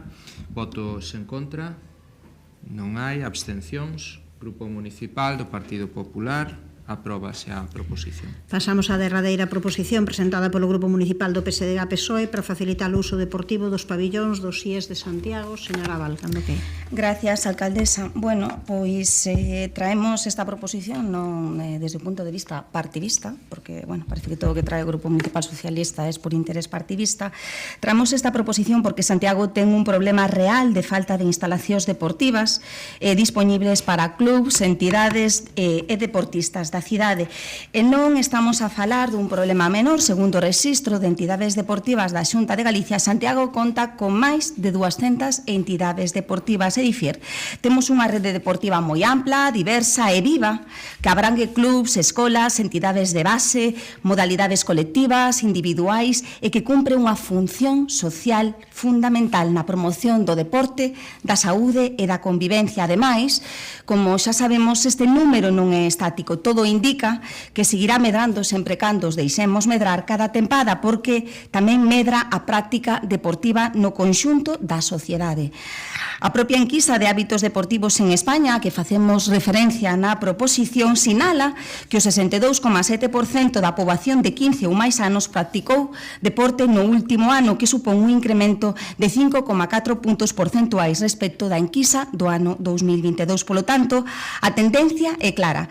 Cada vez hai máis práctica deportiva, máis demanda e, polo tanto, máis necesidades de instalacións deportivas. E esa realidade, pois, contrasta coa situación que viven moitos clubs en Santiago de Compostela e que, bueno, tamén puxo de manifesto Adrián, integrante da nova Asociación de Clubs Deportivos de Compostela. Dificultades recorrentes para acceder a horarios e espazos aceitados, problemas para planificar a tempada, limitacións para desenvolver o deporte de base, en algúns casos, mesmo dificultades, e isto é moi importante, para manter a actividade dentro do termo municipal. As propias bases municipais do Concello da convocatoria de cesión de uso das instalacións deportivas para actividades deportivas e actividades físicas recoñecen expresamente esta realidade. En particular, sinalan a existencia dunha demanda crecente de instalacións deportivas e admiten que, en algúns casos, esa demanda pois supera a disponibilidade de espazos. Por lo tanto, o punto de partida é evidente. Santiago precisa máis instalacións deportivas. O ideal, sen dúbida, sería que a Xunta e o Concello planificasen novas dotacións, pero mentres isto non chega, temos unha obriga moi concreta: optimizar o máximo os recursos públicos que xa existen. Entre estes recursos están os pabillóns e instalacións deportivas situados nos institutos de educación secundaria, que son de titularidade autonómica e que fora do horario lectivo e das actividades docentes poderían contribuir a ampliar a oferta de espazos disponibles e atender a demanda crecente dos clubs, entidades e deportistas da cidade. Somos conscientes de que existe un convenio marco entre a Xunta e a FEGAM para facilitar o uso de instalacións deportivas de titularidade autonómica por parte dos concellos. O problema é que na práctica este convenio non é operativo para un concello como Santiago. Entre outras razóns, porque o sistema non permite formalizar un acordo global para varios centros educativos. Pola contra, obriga a formalizar acordos individualizados con cada un dos centros. En Santiago temos en torno a 8 pabellóns vinculados a institutos de educación secundaria, que obrigaría a asinar un convenio con cada un dos centros educativos. Este modelo multiplica, polo tanto, os trámites, dificulta a coordinación e impide planificar de maneira global e establece o uso destes espazos estable para o uso destes espazos dentro da tempada deportiva. En segundo lugar, compre destacar que o convenio establece unhas obrigas municipais buscando menos complexas, vamos a dicirlo así.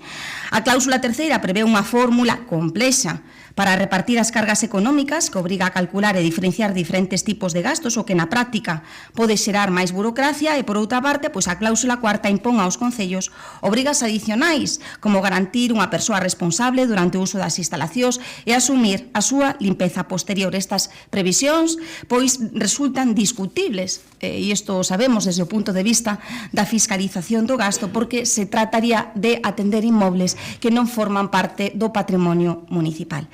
En terceiro lugar, compre sinalar a existencia tamén dun problema de calendario en este convenio marco.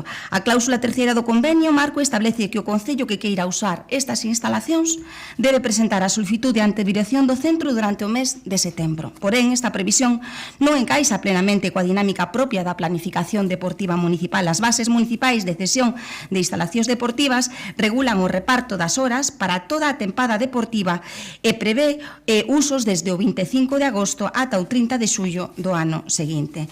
Ademais, os clubs precisan coñecer con antelación os espazos, horarios e disponibilidade das instalacións para organizar equipos, adestramentos e competicións. A isto engádese que, segundo a cláusula 8ª do modelo de acordo de adhesión ao convenio marco, este ten unha vixencia anual, o que introduce unha incerteza dificilmente compatible coa necesaria planificación anticipada da actividade deportiva.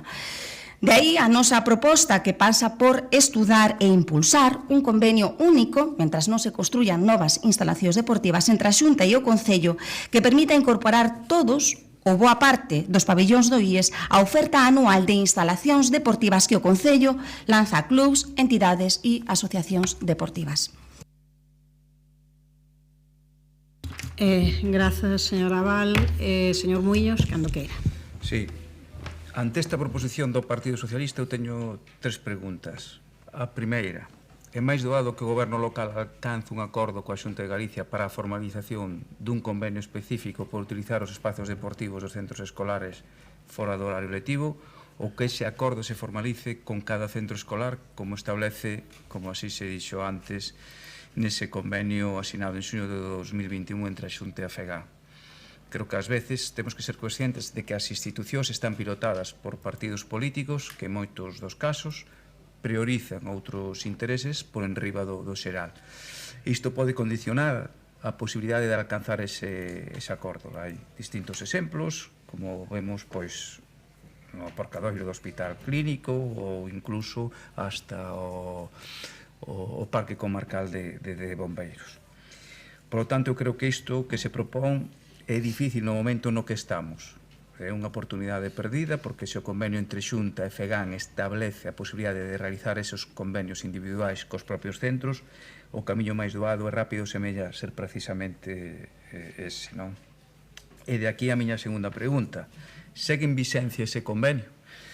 O acordo entre a Federación de Municipios e a Consellería de Educación pola que se dían as instalacións deportivas dos centros educativos tiña unha vixencia de 4 anos. Caducou en 2025. Podían prorrogarse outros 4, pero a nós non nos consta, daí a pregunta de que isto tiña sido así. Polo que compre preguntarse se foi prorrogado ou se pola contra estás a traballar xa nun novo convenio desde esa federación, como sería o Convinte, para fixar este outro criterio que agora pon sobre a mesa o PSOE. É un criterio co que eu podo concordar, efectivamente, semella máis doado que o Concello tiña que dirixirse a un único organismo para formalizar ese convenio, pero iso deberá establecerse no acordo marco da FEGAN. Por certo, organismo presidido por un alcalde socialista. Propóñolle que lle pasen este recado para que se poña a traballar nisto, xa que o poder de negociación da Federación será moito maior que dun Concello individual. E a terceira pregunta é se, cando nesta proposición os dos concelleiros do PSOE poñen que desde hai anos clubs e entidades deportivas sufren dificultades recorrentes para acceder a horarios, espazos aos estadios e critican a insuficiencia de instalacións deportivas, a miña pregunta é a última, están vostedes a cuestionar o traballo da anterior concelleira de Deportes por non impulsar eses convenios individuais cos centros para uso das instalacións deportivas? Están cuestionando o traballo do anterior concelleiro de Educación por non traballar nese convenio macro que agora propoñen? Aí sí que estaba en vigor. Pregunto isto porque non quero pensar que están vostedes cuestionando o traballo do anterior concelleiro de Relacións Institucionais, que se cadra algo podería ter feito no que se refira a negociar e chegar a un acordo con outra institución como é a Xunta de Galicia. En calquero caso, o noso voto será a favor porque estamos de acordo con que pudo faltar ese traballo previo. Gracias. Grazas, señor Muiños. Ten a palabra a señora Lueiro. Ben, pois moi bo día a todos e a todas. O Grupo Municipal do BNG comparte, en parte, o diagnóstico desta proposición. Santiago conta cun tecido deportivo amplo, dinámico e cun importante peso do deporte base, mas tamén cun problema estrutural de falla de instalacións deportivas para atender a demanda existente. Este é, probablemente, o principal desafío que temos na área de deportes, compatibilizar o crecemento da práctica deportiva coa limitada disponibilidade de espazos e horarios. Os clubs da cidade teñen dificultades para acceder a horas suficientes de adestramento e competición, o que obriga en moitos casos a facer reparticións moi axustadas que non sempre permiten cubrir todas as necesidades existentes. Precisamente por iso, desde o Goberno Municipal, sempre traballamos en dúas direccións. Por unha banda, cunha visión de medio e longo prazo, promovendo novas infraestructuras deportivas que permitan aliviar esta presión e dotar Santiago de instalacións acordes ao nivel deportivo da cidade. En ese marco sitúase, por exemplo, o anteproxecto do novo pabillón de Salgueiriños, e por outra, optimizando os recursos públicos xa existentes. Nesa liña, a Consellería de Deportes, eu mesma, mantiven xa no ano, en xaneiro do 24, reunións coas direccións dos institutos de educación secundaria para estudar a posibilidade de incorporar os seus pabillóns ao sistema de uso deportivo municipal fora do horario lectivo.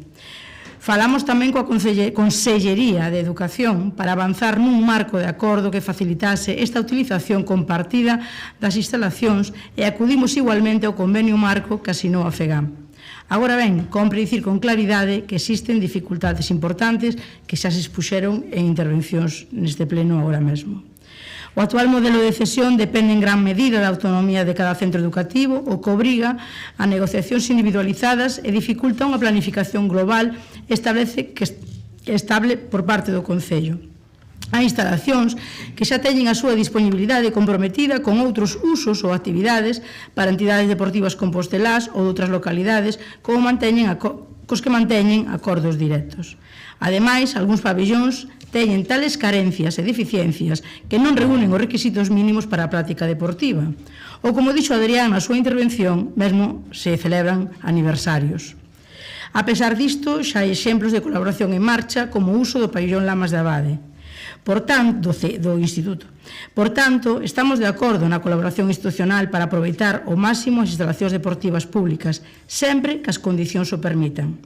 Mas tamén queremos deixar claro que a solución de fondo pasa necesariamente por aumentar a rede de instalacións. A envergadura deste obxectivo require de compromisos de investimento de outras administracións. Canalizamos as posibles, da Deputación para adecuar San Lázaro, do Estado e da Unión Europea para o novo equipamento en Salgueiriños, da Xunta, sí que non podo citar nada porque, como saben, a última colaboración é de 2011 e disto, como de outras cousas, o Goberno galego non quere falar. Mentres traballamos todo o posible para contar con máis espazos desde a Concellería de Deportes, seguimos traballando de maneira coordinada coas entidades. Agora, co inicio do procedimento anual de reparto de espazos para a seguinte tempada, abrimos unha canle para que poidan achegar propostas de cara á elaboración das bases. E o máis importante, facemos reunións sectoriais coas entidades deportivas para ter información de primeira man. A última foi o pasado xoves co Fútbol Sala para compartir diagnósticos e construir solucións conxuntas aos retos que presenta o deporte en Compostela. Polo momento, máis nada. Grazas, señora Lueiro. Polo Partido Popular, o señor de la Fuente, cando queira. Bos días a todos. Dado que parece que neste pleno a señora alcaldesa está sendo un pouco xenerosa dirixindo o debate, non me resisto a facer dereito ao que fixo anteriormente algunha concelleira e casualmente, poucos días despois de que o BNG anunciara a candidatura da señora alcaldesa para as próximas eleccións e parece que a señora Louzao decideu emprender un camiño cara a facer méritos cara ao Pazo de Hórreo e incluso o Pazo de San Xerome, non me resisto a mostrarlle as estadísticas oficiais do Ministerio de Interior que falan do incremento da criminalidade na cidade e que falan de Santiago como a cidade de Galicia con máis delitos por cada 1000 habitantes. Ano 24, ano 25, esa realidade que temos en Santiago, señora Louzao. En vez de falar de Santurchi, deberá de preocuparse máis de Santiago de Compostela, que ben estamos necesitados de xestión neste ámbito. Entrando na proposición, creo que reflicte claramente a constatación dun fracaso e pon de manifesto unha realidade incómoda para o goberno, eso é innegable, a falta dunha política deportiva sólida, coherente e ambiciosa. Que teñamos que acudir a outras administracións para poder usar as súas instalacións deportivas non é en sí mismo negativo. A cooperación institucional é boa e incluso desexable. O preocupante é que esta iniciativa nace dunha lamentable realidade, dunha lamentable situación, a ausencia dun proxecto deportivo propio e ambicioso para a nosa cidade. Santiago carece dunha folla de ruta clara en materia deportiva. Non hai un modelo definido, non hai obxectivos a medio e largo plazo e non hai planificación deportiva. O acaba de dicir a primeira hora da mañán o voceiro da Asociación de Clubs Deportivos de Compostela. Por non haber, non hai nin siquiera ese plan director de infraestructuras deportivas que xa máis de 2 anos anunciou a concelleira e todavía estamos esperando por el. Que infraestructura deportiva, xa non digo executou ou inaugurou o BNG, senón impulsou ou comenzou? Ningunha. Durante este mandato o BNG non impulsou ningunha nova infraestructura, polo menos con datos presupostarios por medio, nin apostou por ampliar as existentes coa ambición que a cidade necesita, porque en Santa Isabel en Vite o único que se fixo foi mellorar a apariencia das instalacións e correxir algunha deficiencia, pero quedan deficiencias que correxir, deficiencias importantes que non se aproveitou para acometer naquela intervención. O único que pode presumir o BNG a estas alturas é de inaugurar obras pensadas e planificadas polo anterior goberno. O verdadeiro programa electoral do BNG para o deporte en Santiago xa o coñecemos e o puxeron de manifesto casi ao comenzar este mandato. Desviar máis de 100.000 euros de mantenemento para campos de fútbol, para propaganda e publicidade, mentras os teitos dos campos de fútbol se caían a cachos. Ou conformarse con un investimento de 1 millón de euros para o mantemento básico do campo de fútbol de San Lázaro, cando se sabe que se necesitan polo menos 10 millóns de euros. Ou máis recentemente, prometerlle unha axuda aos clubes polos prexuicios originados polas obras en Santa Isabel e logo dicirlles que non pode ser. Esta é a xestión máis significativa que fixo o BNG en materia de deporte. Significativa polo que significa. O deporte non lles interesa nada. Gobernar é decidir en que se inviste e este goberno decidiu non apostar polo deporte, vale, é unha opción. O problema non é só de diñeiro, é sobre todo de ideas, de falta de ambición e de falta de liderazgo. O deporte de Santiago merece máis, merece un goberno que escoite, que dialogue. Hoxe volveron a queixarse de que non hai diálogo. Levamos desde o principio deste mandato pedíndolle ao goberno que convoque o Consello Municipal de Deportes e están esperando. Sí, o voceiro da Asociación de Clubs pola mañán manifestou que non había diálogo. Necesitamos un goberno que planifique, que propoña, que lidere e que invista. O deporte en Santiago merece instalacións dignas, accesibles e suficientes. Merece, en definitiva, unha política deportiva que non dependa da boa vontade de outras administracións, sino que necesita unha estrategia propia, sólida e sostida no tempo. En realidade, esta proposición fala de falta de colaboración institucional, fala de incapacidade, fala de falta de xestión, falta de ausencia total de proxecto. Non hai programas novos, non hai iniciativas relevantes e non hai unha aposta decidida polo deporte base. O que hai é inercia, improvisación e, polo que se ve, dependencia do que fagan outras administracións. Polo que atinxe a intervención da señora Abal, creemos que non é necesario estudiar novas vías xurídicas, porque esas vías xurídicas existen xa, e existen para todos os concellos. Estamos falando dun convenio que está asinado pola FEGAM e pola Xunta de Galicia. Quizá o fondo da crítica que está facendo vostede igual debería de dar lugar a unha proposición no Parlamento de Galicia, para que sea a FEGAM e a Xunta de Galicia o que melloren ese instrumento xurídico. Estou seguro de que algún diputado ávido de protagonismo no Río teñen para que leve adiante esta iniciativa. O problema, polo tanto, non é normativo. É un problema de xestión e de vontade. Quizá a pregunta é se o goberno quere tramitar ese convenio específico que xa se pode facer hoxe en día, E o que implica, efectivamente, participar nos costes de mantemento e coordinarse cos centros para facer efectivo o uso desas instalacións. Por lo tanto, o auténtico responsable de que os clubes e deportistas non dispoñan das instalacións que necesitan é o BNG, está claro, e ademais por partida doble, por non ser quen de traballar na construcción de novas infraestructuras que Santiago necesita e por non ser quen de xestionar, ou non querer, o acceso a instalacións que ofrece a Xunta de Galicia. E iso é no que estamos. Leva consumido máis da metade do segundo tempo. Del segundo tamén? Sí, digo pois simplemente vou anunciar o sentido do voto, se non ten inconveniente, se non o deixo, quere que o... Por suposto. Pois vamos a absternos nesta proposición. Grazas, señor de la Fuente. Ten 2 minutos e 10 segundos, señora Val. Moitas gracias. A ver, é evidente, e o deixo de manifesto, Adrián, que en Santiago fan falta instalacións deportivas. E tamén é evidente que o convenio marco coa FEGAN quizáis non está pensado para Santiago, para concellos grandes. De feito, invítolle a que revise cantos concellos hai adheridos ao convenio da FEGAN, porque nos a verdade é que non encontramos ningún, con lo cual algún problema de fondo ten que haber.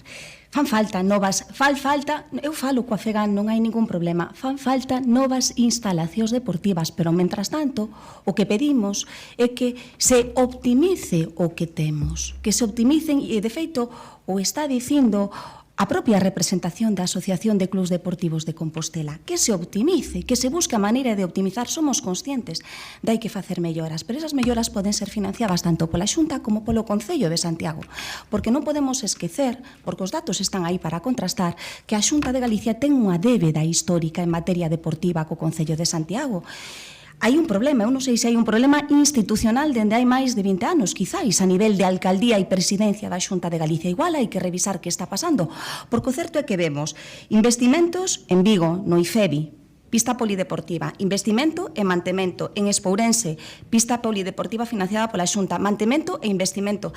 Tamén hai investimento anual no Elviña 2 en Coruña. Tamén hai investimento anual no Ángel Carro en Lugo. É dicir, son investimentos que están aí, son convenios que existen e que vostedes poden contrastar. A cidade de Ferrol, a cidade deportiva de Ferrol. E, sin embargo, en Santiago, dende hai máis de 20 anos, como ben dixo Adrián Dios, pois igual hai que preguntarse, porque eu creo que tamén eses 20 anos tamén afecta tamén a un mandato do Partido Popular.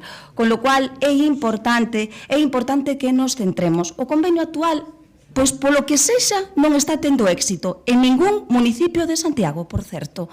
Con lo cual, o que nos estamos a pedir é que se diseñe algo específico para Santiago, porque o deporte de Santiago ben que o merece. Grazas, señora Val. Señor Muiños. Sí, a ver se me pode respostar, porque eu fixen a pregunta porque realmente me parece que ese convenio rematou no 2025, entonces eu quero saber se realmente está actualizado, se está prorrogado, ou realmente o que decía antes, hai que facer un convenio específico realmente para que se podan abrir os distintos centros escolares para ser empregados polos distintos clubs.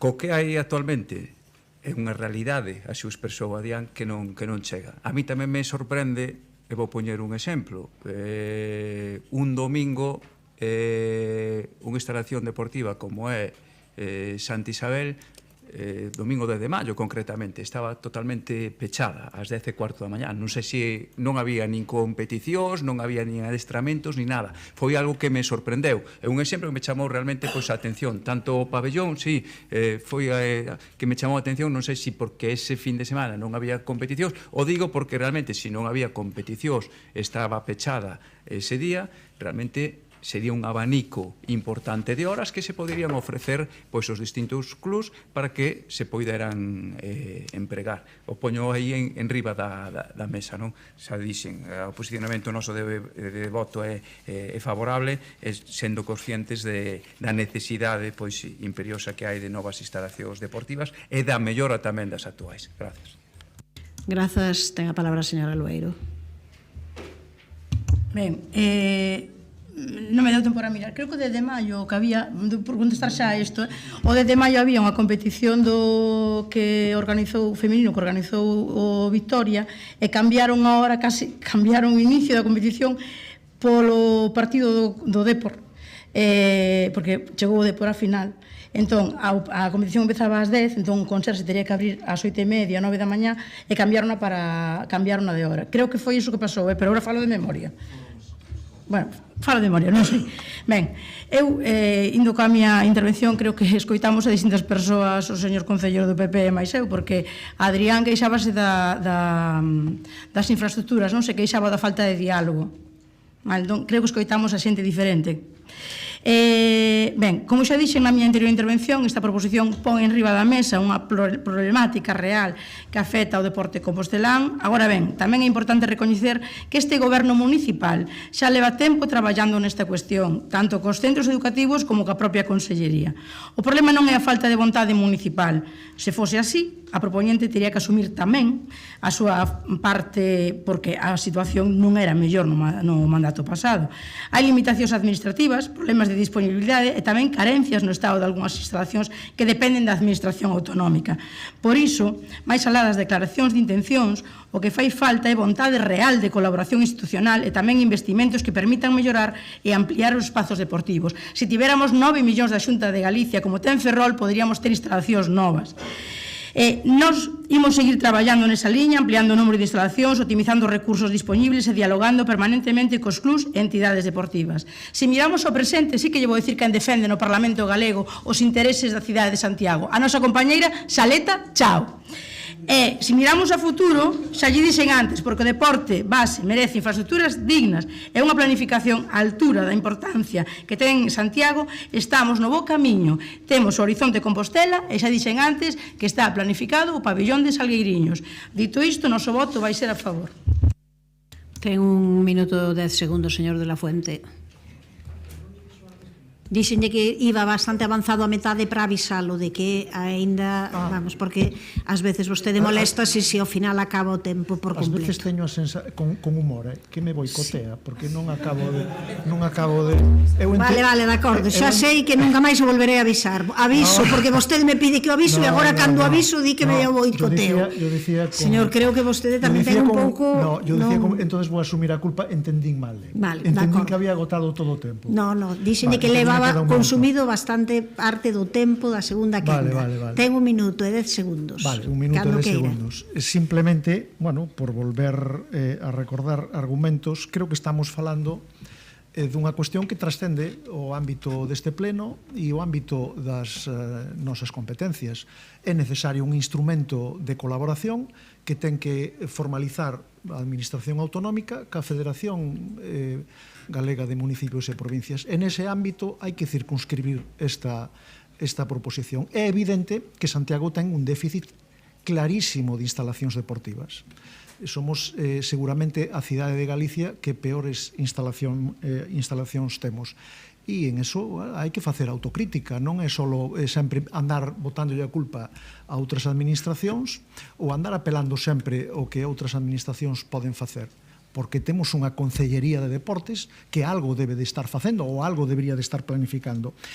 Repasarei despois, cando remate a intervención de Adrián, convido a señora Lueiro a que faga o mismo, a ver se é certo ou non que queixouse de falta de diálogo. Precisamente por eso anunciou ou mencionou que habían constituído unha asociación para poder ser interlocutor, porque votan en falta algo que lle reclamamos xa moitas veces neste pleno: convoque o Consello Municipal de Deportes e escoiten os clubes e os deportistas. É a única maneira de saber o que realmente queren. Señor de la Fuente, non aproveite agora, que agora non aproveite para... pasamos á votación, señor secretario. Proposición presentada polo Grupo Municipal do PSDG-PSOE para facilitar o uso deportivo dos pabellóns dos IES de Santiago. Votos a favor. Grupo Municipal Socialista, BNG, Compostela Aberta, concelleiras e concelleiro non adscrito. Votos en contra. Non hai. Abstencións. Grupo Municipal do Partido Popular. Apróbase a proposición. Pasamos ao punto número 12, coñecemento do informe resumo de control interno do exercicio 2025. Punto 13, coñecemento do decreto da Alcaldía 2026/5729 do 7 de maio de modificación da estrutura organizativa e directiva do Concello. Punto 14, coñecemento das resolucións da Alcaldía e das Concellerías delegadas ditadas no período comprendido entre o 27 de abril e o 13 de maio de 2026, os dous incluídos, e as seguintes actas da Xunta de Goberno local. E pasamos ao capítulo de rogos. O primeiro deles é presentado pola concelleira non escrita Milagros Castro Sánchez, relativo á mellora do Parque Euxenio Granel e do aparcadoiro anexo do barrio do Restollal, cando queira. Grazas, señora alcaldesa. Hoxe, con este rogo, queremos poñer o foco no abandono e na falta de mantemento e conservación dun deses espazos de lecer e convivencia das nosas veciñas e veciños. A verdade é que é algo que xa se está a converter nun clásico desde hai 3 anos neste salón de plenos. E hoxe, agora, tócalle a área de xogos infantís e o aparcamento situados na zona do Restollal, no Parque Eugenio Granel. Nas últimas semanas foron moitas as queixas que nos achegou a veciñanza denunciando o mal estado da área infantil, co risco e ca gravidade que isto ten para a seguridade das nenas e nenos que disfrutan destes xogos. E tamén nos fixeron chegar as súas queixas polo deterioro do firme do aparcamento que se atopa o carón do parque infantil. Algo que evidencian as imaxes que presentamos con este rogo. Polo tanto, desde o grupo das non adscritas pedimos que se faga unha revisión urxente destas dúas zonas para poder renovar e acondicionar tanto o firme do aparcamento eliminando as fochancas existentes como esa revisión da área de xogos reparando e manténdoa para así garantir, insisto, unha cousa moi importante que é a seguridade das crianzas tendo en conta o mal estado en que se atopan os elementos de xogo. De verdade, eu pediríalle a quen me vaya a contestar que menos peroratas, menos discursos, de verdade, botenlle a man algunha das cousas que denunciamos aquí pleno tras pleno. Falamos, insisto, de zonas estupendas, magníficas de convivencia das nosas veciñas e veciños que, desde logo, están sufrindo unha absoluta e evidente degradación. Mais nada, moitas grazas. Grazas, señora Castro. Contesta yo, señor Domínguez, cando queira. Grazas, alcaldesa. Como ben sabe, contamos cun novo contrato de mantemento de parques infantís para todo o Concello. Agora mesmo a empresa adxudicataria está realizando unha auditoría de todas as áreas de xogo, estánse reparando xa algúns dos parques e continuaremos coa reparación das máis urxentes. Este parque infantil, evidentemente, pois tamén será intervido para mellorar o seu estado.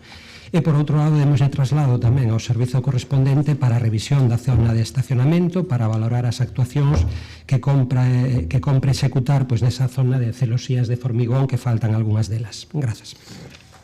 Grazas. Pasamos ao rogo presentado polo PSDG-PSOE sobre o estado dos muros do casco histórico. Señor Guinarte, cando queira. Os muros, moitos dos muros do casco histórico presentan actualmente un estado de abandono, en fin, un estado que non se acompasa co que debía ser o propio deses espazos que forman parte, moitos deles do noso ámbito patrimonial. En diferentes puntos da cidade histórica pode observarse a presenza de maleza, máis que de vegetación, en algúns casos, casi de malezas en controlar, ofrecendo unha imaxe de abandono impropia dunha cidade patrimonio da humanidade. É sabido que esa vegetación ou esa maleza afecta a estrutura e a solidez dos muros e, por tanto, afecta a súa seguridade, porque as raíces desas plantas provocan fendas entre as pedras e debilitan a estrutura dos muros, ademais de facilitar a acumulación de humidade que tampouco vai na boa dirección da súa solidez, non? Eu sei que pode responderme, quen me responda, que, bueno, que esas plantas, esa maleza, pois sirve para que os paxaros aniñen, e para que os insectos polinicen, estou de acordo que iso pode ser algo interesante, pero entonces o que habrá é que poñer neses muros algunha estrutura de soporte, unha celosía ou algunha estrutura, en fin, de cordaxes para soportar plantas trepadoras que poidan facer esa función, pero que non deterioren ao mesmo tempo a estrutura e a solidez dos muros. Por iso facemos ese rogo de que se interveña neses muros facendo a corrección debida desa maleza e desa vegetación no estado no que se atopa. Grazas, señor Domínguez, cando queira. Grazas de novo. O 20 de abril, hai pouco máis dun mes, aprobamos o proxecto para a reparación e acondicionamento de muros tradicionais de titularidade municipal. As localizacións escollidas son as que o estudo de diagnose encargado no ano 22 polo Concello de Santiago fixa como máis urxentes. Neste momento, os servizos técnicos están preparando a documentación para licitar as obras en 16 tramos dos muros de Belvís e Bonaval e que dan continuidade ás xa realizadas anteriormente atendendo aos mesmos criterios. Investiremos este ano máis de 125.000 euros nestas reparacións para alén das tarefas de mantemento ordinarias. Por outra parte, como cada ano nestas datas, cando agroma o verde, realizaránse os labores de limpeza e eliminación de especies vexetais dos muros e requiriráselle as propiedades que fagan o mesmo. O Concello de Santiago xa actuou en varios muros privados de forma subsidiaria pois nos últimos anos. Nada máis. Grazas. Seguinte rogo presentado tamén polo PSDG-PSOE sobre o estado de firme na praza do Dr. Puente Castro. Señor Guinarte tamén. Grazas. Efectivamente, presentamos un rogo para que se reparase, en fin, o estado do firme con un evidente deterioro na praza de Puente Castro. Estivemos pendentes de si, como aconteceu en outras ocasións, se facía esa reparación antes do pleno. Efectivamente, houve unha intervención nese lugar e fixose unha reparación, pero realmente costa discernir si quedou mellor ou peor. Si o resultado da reparación en fin, ou se a fotografía despois da reparación é a de despois da reparación ou é a de antes da reparación. Claro, eu traía, pensando que igual facían a reparación e a facían ben, traía outros exemplos de outras necesarias actuacións nese entorno da cidade. Por exemplo, isto que parece máis unha prospección arqueolóxica que un burato, pois está na calle Rosalía de Castro, chegando á rotonda do Camiño Novo. Claro, isto, en fin, eu creo que aquí non engaña, non? Hai que intervir urxentemente nestas situacións, pero hai que facelo ben, porque claro, vostedes tamén interviron recientemente para facer unha actuación diante do Centro de Educación Especial da Barcia para correxir o estado que tiña a rúa nese espazo, pero o que nos dixeron as nais e pais que, en fin, que fan uso dese centro é que quedou peor do que estaba, porque, en fin, botaron un montón de grava, en fin, que fai que, sobre todo cando hai que utilizar medios de axuda á mobilidade, pois sexa máis difícil do que era con anterioridade á intervención. Por tanto, hai que intervir, pero hai que intervir ben. Señor Domínguez, conteste cando queira. Grazas de novo. Comezamos no mes de febreiro coa primeira fase da campaña de asfaltados do ano 26 cun investimento de máis de 350.000 euros. Agora mesmo atópase en execución a segunda fase con actuacións en máis dunha vintena de intervencións nas parroquias de Laraño, Figueiras, Bustos, San Xoán de Fecha, Barcia, Villestro ou Agrixoa. En canto ao ámbito urbano e dentro desta fase intervimos na contorna do Estadio Verónica Boquete e tamén se actuará nas rúas da Fonte de Santo Antonio en canto non lo permita o remate do curso. Doutor Teixeiro e tamén en Puente Castro. Xa anunciamos no mes de abril que esta campaña incluía o punto que presentan neste rogo. Por tanto, actuaremos na praza do Doutor Puente Castro tal e como xa estaba previsto. En canto á imaxe da arqueta que presentan no seu rogo, a quen lle corresponde o mantemento e a Viacua, non sei se a intervención que fixeron foi a empresa, non me consta, estamos tamén pois coa planificación dunha terceira fase da campaña noutros puntos. Grazas. É o derradeiro rogo presentado polo PSDG-PSOE para a instalación de bancos na Rúa das Mulas. Señora Abal, cando queira. Gracias, alcaldesa. Bueno, nunha recente xuntanza coas veciñas e veciños do Cruceiro da Coruña, pois trasladaronnos a necesidade de instalar bancos na Rúa Mulas, que constituí un itinerario habitualmente empregado nos desplazamentos a pé cara ao cementerio municipal de Boisaca, especialmente, pois, como decíamos, desde a zona do Cruceiro da Coruña. De feito, decíannos que a súa ausencia pois dificulta que moitas persoas, sobre todo de maior idade, poidan realizar o traballo con máis facilidade. E indicábanos que, bueno, pois a colocación destes bancos pois contribuiría sin dúbida a facer a rúa máis accesible, máis adaptada ás necesidades das persoas usuarias. Aí o noso rogo, que o goberno local pois proceda á instalación de bancos na Rúa Mulas, atendendo á necesidade trasladada polas veciñas e veciños do Cruceiro da Coruña e co obxectivo de facilitar o uso deste itinerario, especialmente por parte das persoas de maior idade nos desplazamentos a pé cara ao cementerio municipal de Boisaca. Grazas, señor Domínguez. Grazas de novo. No ano 25 investimos máis de 51.000 euros no asfaltado en quente da Rúa das Mulas, outros 61.000 euros no asfaltado de varios tramos da Rúa do Tambre, un deles abrangue o seu cruzamento precisamente coa Rúa das Mulas. Como saben, nese punto conflúe tamén a Rúa dos Vilares, precisamente na convocatoria do POS adicional do ano 25 tamén se incluí unha actuación para a mellora da mobilidade peonil na Rúa dos Vilares. Esta actuación, que se licitará próximamente, suporá un investimento de máis de 170.000 euros. O noso compromiso coa mellora da mobilidade e da calidade de vida das persoas xa ven que é firme. Estudaremos a colocación deses bancos pois para complementar os máis de 250.000 euros en parte xa executados e en parte programados para estas zonas. Grazas. Grazas. Pasamos ao capítulo de preguntas. A primeira, presentada por Gonzalo Muiños Sánchez, relativa ao mantemento das rúas na zona de Mallou. Cando queira. Sí, no mes de marzo, a Asociación Veciñal Casa Agraria trasladou á Concellería de Vías e Obras unha batería de necesidades de asfaltado e mellora en diferentes rúas da zona de Mallou, así como tamén pois na zona do Parque do Cruceiro.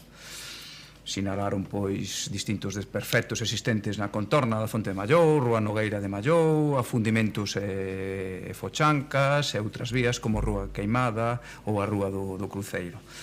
Entón, isto é moi sinxelo, por iso quero que me conteste concretamente, non me diga o que xa fixo ou canto investiu, non me vale. Isto está que hai que botarlle a man xa. Entón, que actuacións ten previstas o goberno municipal para acometer a mellora do firme mantemento nas rúas e espazos públicos da zona de Mallou e que prazos, sobre todo iso, que prazos prevé para executalas?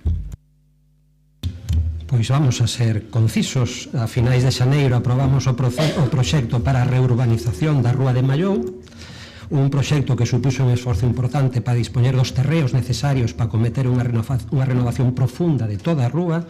Despois de meses de traballo en coordinación coa Asociación Veciñal a Casa Agraria, conseguimos aprobar un proxecto que mudará de forma integral todo o ámbito de máis de 7.500 metros cadrados e máis de medio kilómetro, 540 metros de longitude. Temos a documentación para licitar a obra, xa está preparado e o expediente en tramitación neste momento, polo que en breve se vai iniciar o proceso de contratación. Esta actuación supón un investimento de 1.443.000 euros e a maioría das fotos que presenta acompañando a súa exposición de motivos están dentro do ámbito da futura obra, polo que se acometerán traballos de arranxo das fochancas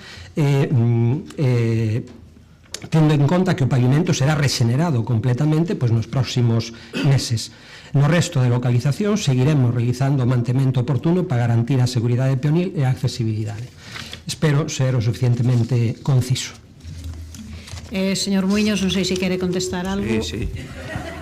É que non me respostou, porque realmente eu xa sei que iso está en proceso de licitación. Entonces, na mentres eso non se licite, non se van a arranxar, que hai certas rúas que realmente necesitan unha actuación urxente, porque me imagino, entre que saio a licitación, se axudica, pois tranquilamente poderemos estar nun prazo dun ano, máis o prazo de execución 2 anos, e realmente hai algunhas, o mellor non esa maioría como dixo, pero a minoría sí que se necesita ese arranxo urxente. Entonces agardo que ora igual de conciso que foi na primeira intervención, me vai decir dentro de 15 días, inda que sexa, vou botar un asfaltado en frío, polo menos para que podan pasar tranquilamente os diferentes vehículos e as distintas persoas que pasan por ali. Gracias.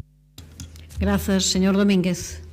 Pois xa dixen que se acometerán os traballos de arranxo das fochancas a maior brevedade posible. Grazas. A seguinte pregunta é presentada polo Partido Popular para coñecer as causas polos que a Consellería de Comercio non resolveu o concurso de escaparatismo de Nadal, que a señora Otero, cando queira. Bo día. A verdade é que eu pensei que finalmente non teríamos que formular esta pregunta. Digo con toda sinceridade, porque pensei que, como ten acontecido noutras ocasións, cando dende a oposición denunciamos unha necesidade ou unha cuestión sin resolver, chegado o día do pleno, bueno, pois houve unha reacción por parte do goberno e esa cuestión está resolta, pero neste caso nin así, non tiven sorte. E así, a día de hoxe, 28 de maio do 2026, continuamos sen coñecer cales son os establecementos gañadores do concurso de escaparates de Nadal 2025. Podería parecer unha cuestión menor, e é certo que resolver este concurso non vai a solucionar por si só a difícil situación que atravesa o comercio local. Recordemos que no ano 2025 pecharon en só un ano máis de 100 establecementos comerciales na cidade. Si ben eso é certo, non se vai a resolver a situación do comercio sabendo que engañou este concurso, o que si fan este tipo de situacións é exemplificar a falta de apoio real. Que a estas alturas non se coñeza que engañou o concurso parece unha tomadura de pelo. Van a resolver, van a dar a coñecer os gañadores xunto co acendido das cacharelas de San Xoán, van a incluir o anuncio na programación do Apóstolo ou xa o van a deixar para a seguinte convocatoria e anuncian a convocatoria 2026 co anuncio dos gañadores da edición 2025.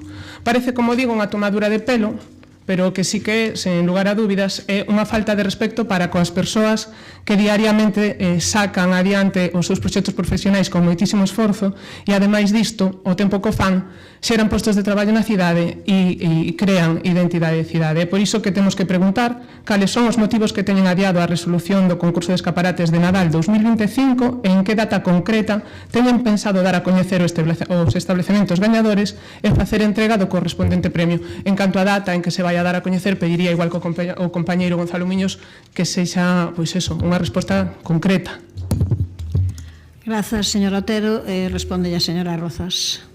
Bueno, moi bo día de novo a todos e a todas. Como se ten trasladado en diferentes comparecencias públicas e mesmo neste pleno no mes pasado, este ano implementouse unha nova aplicación contable, non se rían, é así. Eu sei que é difícil entendelo porque a min, como concellera, pois tamén me resultou difícil entender que iso supusera o retraso que supuso en determinados expedientes no módulo de subvencións. Os premios son subvencións, o apartado de subvencións pois implementouse relativamente fai pouco e iso provocou que as que son subvencións plurianuais, que non hai moitas no Concello de Santiago, pero estes premios son unha desas poucas que hai, que se inician a finais dun ano e se resolven a principios de outro, pois tiveran certo retraso ou demasiado retraso, e eu lamento esta situación, non?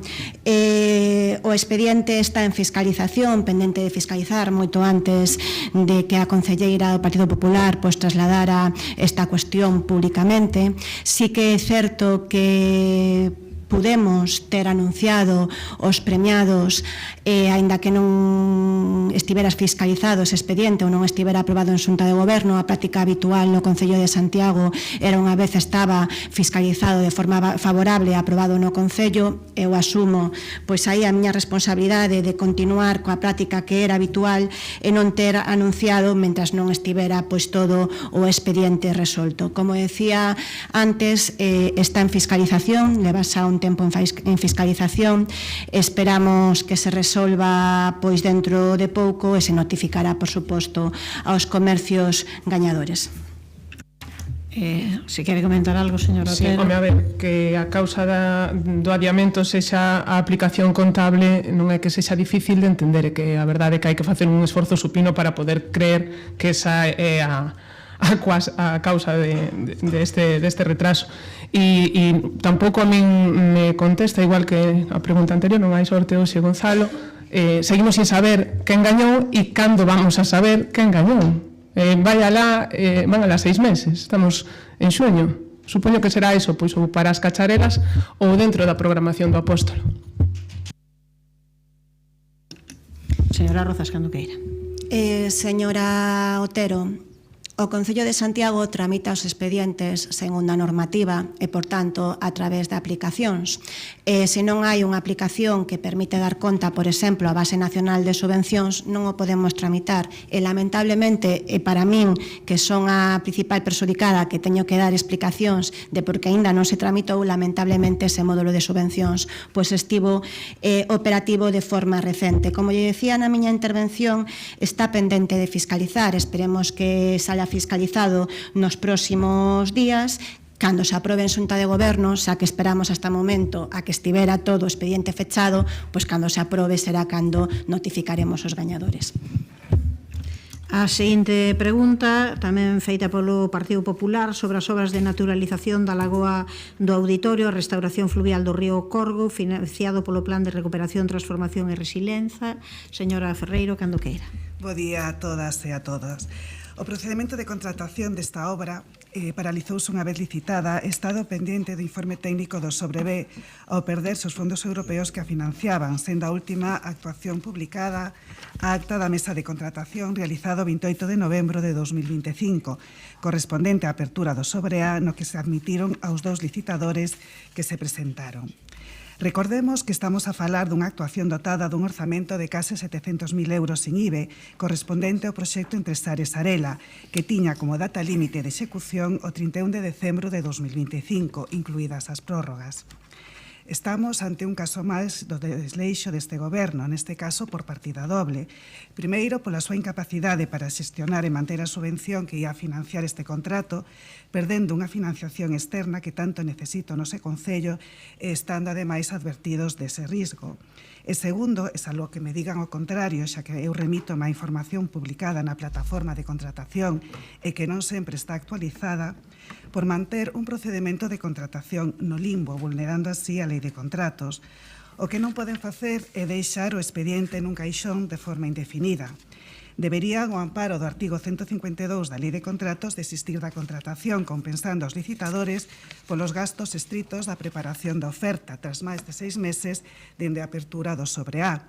No anuncio de licitación, dice que o prazo de validez da oferta é de 3 meses. Estamos ante un incumprimento máis ben unha causa de nulidade da Lei de Contratos, artigo 39b da mesma, por manter a licitación dun contrato sen soporte económico, ao que se une a infracción dos prazos de adxudicación que outorga aos licitadores o dereito a retirar a súa proposición económica e técnica debido á súa inviabilidade provocada polo transcurso de tantos meses desde que se elaborou as ofertas. Ben, retomando a pregunta, o Concello anunciou que estaba a buscar a financiación para asumir ese proxecto, polo que lles preguntamos se xa contan co crédito orzamentario para adxudicar e soster este contrato e, polo tanto, se teñen algunha previsión para continuar con esta licitación. Responde o señor Domínguez, cando queira. Grazas de novo. Logo de que ficase deserta a adxudicación do proxecto para renaturalización da Lagoa do Auditorio e restaurar o río Corgo nesa zona, volveu convocarse de novo nun intento de completar esta obra no marco do proxecto Entre Sares Arela. A complexidade técnica desta intervención, que é unha renaturalización, non unha obra civil a uso, cunha tramitación tamén complicada, porque require de autorizacións sectoriais varias, alongou un proceso que debía encaixar nos excesivos axustados prazos dunha subvención. Poden ter a seguridade de que todas as persoas implicadas no proxecto, tanto desde o Concello como desde a Universidade de Santiago, e refírome ao proxecto no seu conxunto, non perderon un día para desenvolver as 5 actuacións concretas que incluía a Estrategia de Infraestructura Verde. Esta estrategia verde era o obxectivo fundamental da proposta que atopamos ao chegar alén dos 5 proxectos piloto. E quero lembrarlles que o proxecto foi formulado para un prazo moito máis amplo que se reduciu pola tardanza da resolución das axudas. Cando se confirmou definitivamente que o prazo non se prorrogaba, decidimos non avanzar máis nesta licitación ata ver outras posibles fontes de financiamento. A priorización dos recursos municipais exixe actuar con prudencia, xa que, sendo unha actuación de interese, hai outras necesidades maiores. Concluímos, polo tanto, que é necesario atopar un financiamento alternativo. Niso estamos e agradecemos tamén o interese do Partido Popular, que quizáis teña algunha fonte que propoñer con éxito para esta financiación. Xa se fixeron as consultas necesarias e concluíse que unha nova fonte de financiamento exixe unha nova licitación, polo que se iniciou a tramitación para a desistencia desta. Existe xa un informe do servizo encargado neste sentido, co cal desistimos da licitación, pero non do proxecto. Grazas. Grazas. Non sei se quere utilizar o minuto, cando queira. Bueno, realmente entón supoño que sí que están iniciando os trámites para a desistencia do procedimento, ¿no? que se publicará na plataforma de contratación esta desistencia. Pois, bueno, é unha mágoa que este proxecto non poidese realizarse en prazo e que non poida realizarse tampouco. Espero que atopen ese financiamento para dar cabida a un proxecto tan importante para a cidade, un proxecto iniciado, ademais, polo anterior goberno, é un proxecto, ademais, do que se advertiu e do que houve unha moción aprobada neste pleno para advertir do risco que supoñía que non se levaran a cabo as medidas pertinentes para unha planificación contractual adecuada de tal maneira que se levase a cabo este proxecto.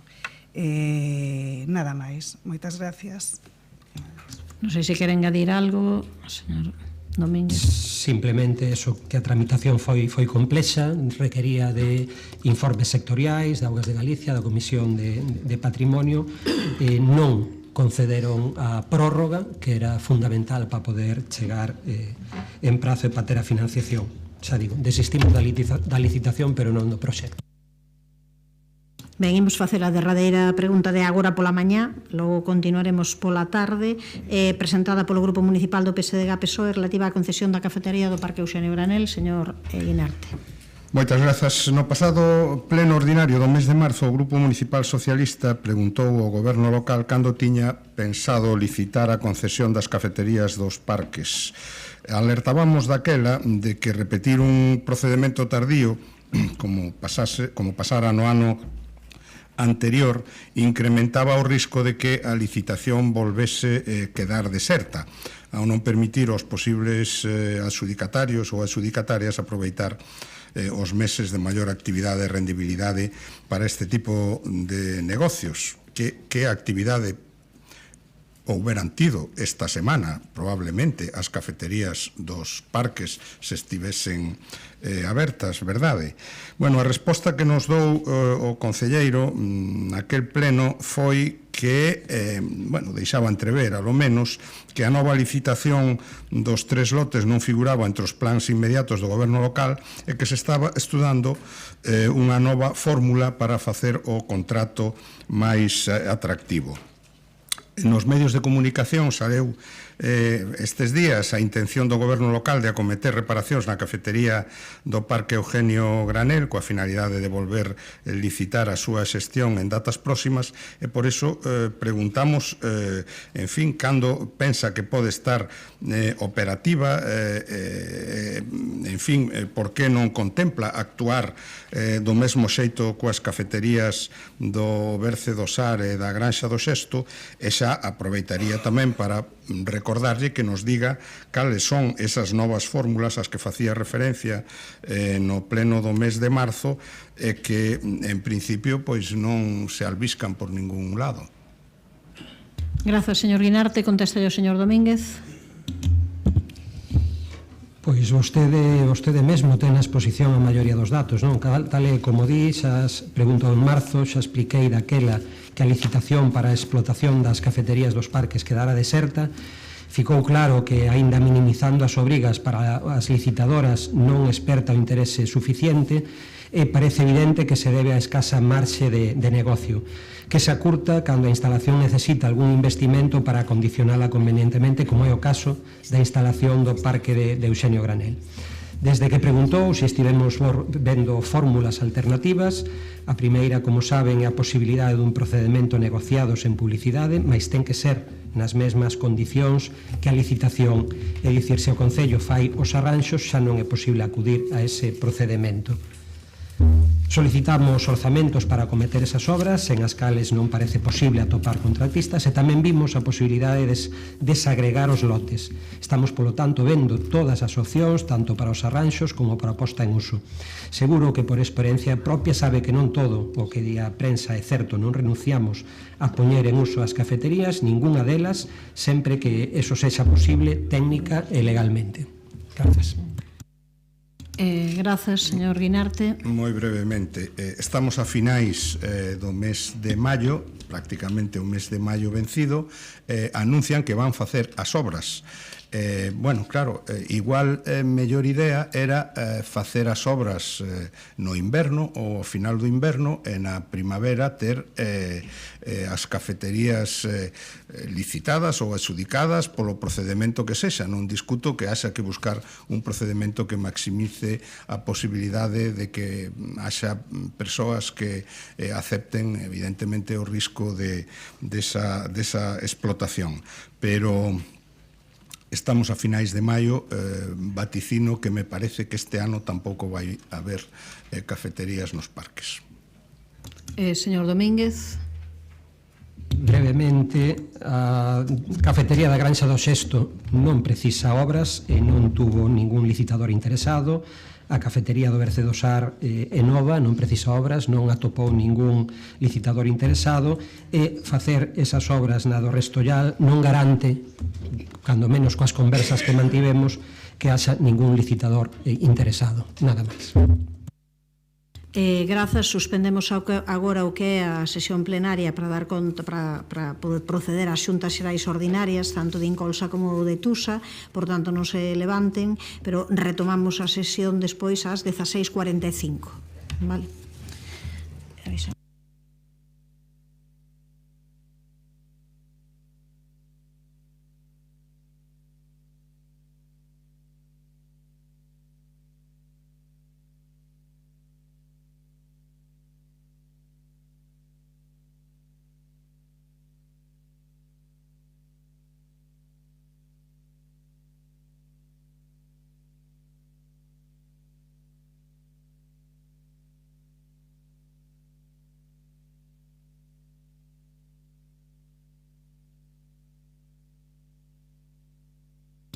Ben, pois pasamos daquela a convocatoria das...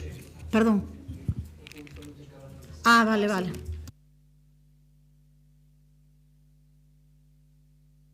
Perdón, pensaba que decíades por Mercedes. Sí, esta é unha... rematou a sesión plenaria de mañá, volveremos pola tarde ás 16:45.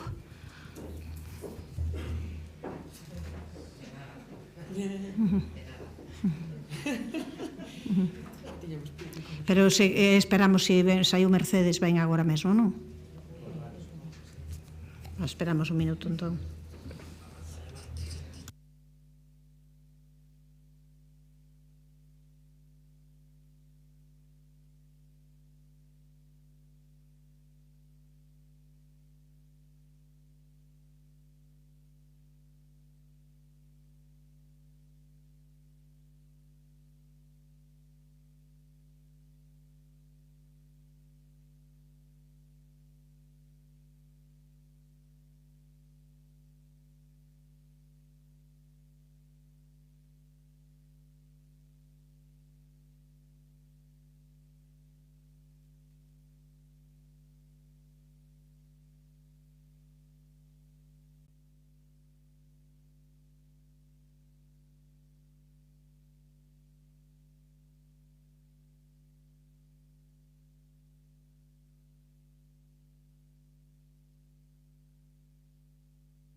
Ben, pois moi boa tarde. Reiniciamos a sesión no punto onde a deixamos pola mañá. Neste caso era na pregunta número 5, presentada polo Grupo Municipal do Partido Popular sobre a paralización do proceso selectivo para cubrir a praza de dirección do refuxio de Bando. Señor Villa, cando queira. Boa tarde. Bueno, pois hoxe traemos unha pregunta sinxela, non? Porque o 4 de marzo pois convocouse a praza para a dirección do Refuxio de Animais de Bando, o 30 de marzo publicouse o tribunal para ese proceso de selección, pasamos ao 14 de abril, no que se presentaron dúas persoas que ademais pois cumpriron os requisitos que se establecían na convocatoria, e o 17 de abril pois temos outra información que é unha suspensión temporal da proba para as dúas persoas candidatas para este posto de dirección. Bueno, estamos a 28 de maio, bueno, pois o BNG na súa liña de transparencia total e absoluta que nos venden a diario, pois actúan todo o contrario, opacidade absoluta sobre este proceso selectivo, e nin sequera tiveron pois bueno, diría, non sei, eu creo que o mínimo era convocar ao padroado para dar as explicacións pertinentes, porque ninguén dos membros que formamos parte del obtivemos máis información ao respecto do que pasou durante este proceso, nin por que se cancelou esta realización da proba, e a día de hoxe, pois nada sabemos. Eu quero aproveitar para saludar a Pacucha, que estivo hoxe pola mañá falando doutras cuestións que a compañeira Marta Abal exporá despois, pero, bueno, con este saúdo e coa pregunta posterior de Marta Abal, o que quero manifestar é que nestes 3 anos o Refuxio de Animais de Bando non foi a mellor, senón todo o contrario, vamos a peor.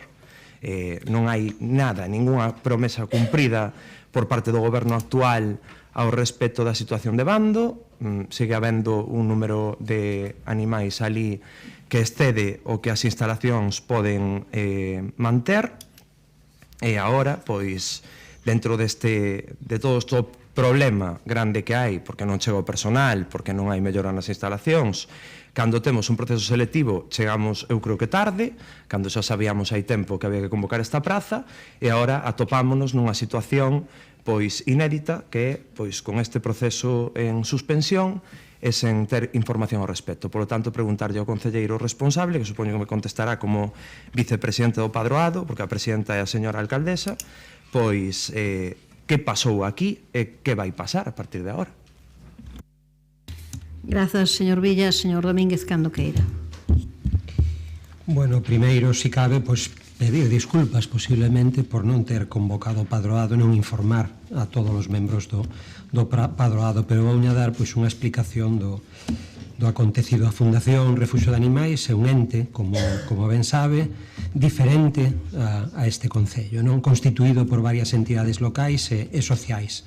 O seu órgano reitor é o padroado, no que participamos varias persoas representantes desta corporación, e é ali onde corresponde tratar as cuestións que atinxen ao funcionamento interno.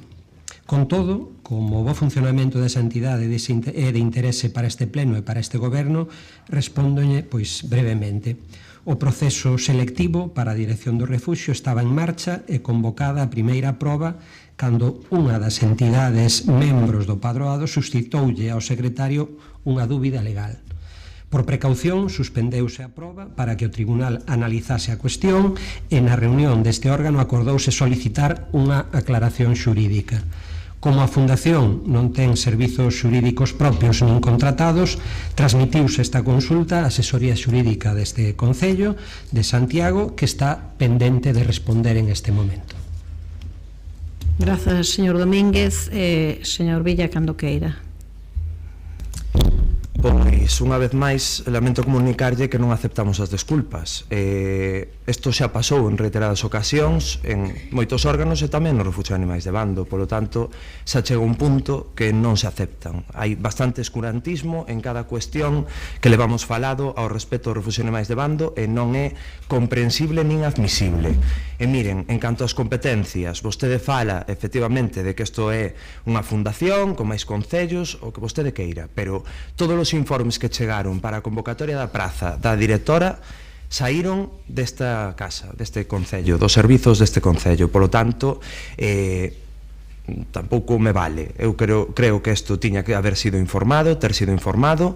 Creo tamén que vostede sabe perfectamente por que se paralizou este proceso, e bastante ten que ver en iso, e polo tanto o pedir que isto é urxente, que se cubra esta praza e que se fan as cousas correctamente. Señor Domínguez.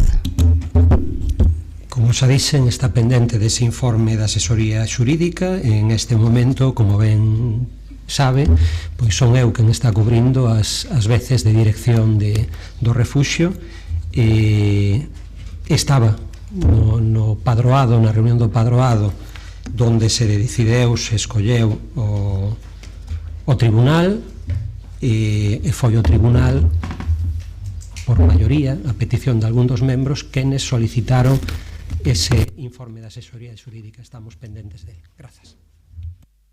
Pasamos á derradeira pregunta presentada polo Grupo Municipal do PSDG-PSOE relativa aos investimentos na Fundación Refuxio de Animais. Señora Abal, cando queira. Gracias, alcaldesa. Bueno, como ben puxo de manifesto na súa intervención Francisca, a integrante da Asociación de Voluntarios Volaban, as necesidades de investimento do Refuxio de Bando son moitas. E deso creo que somos conscientes todos os que estamos aquí. Tamén dende o Grupo Municipal Socialista sempre vixemos que esas necesidades de investimento ou esas investimentos deberían de ser asumidas por todos os concellos que integran, que forman parte do padroado, polo menos do refuxio de animais, ou que usan as súas instalacións. Aínda así tamén entendemos que o concello, ao que lle corresponde a presidencia do padroado, propietario das instalacións, pois lle corresponde, ten unha responsabilidade superior.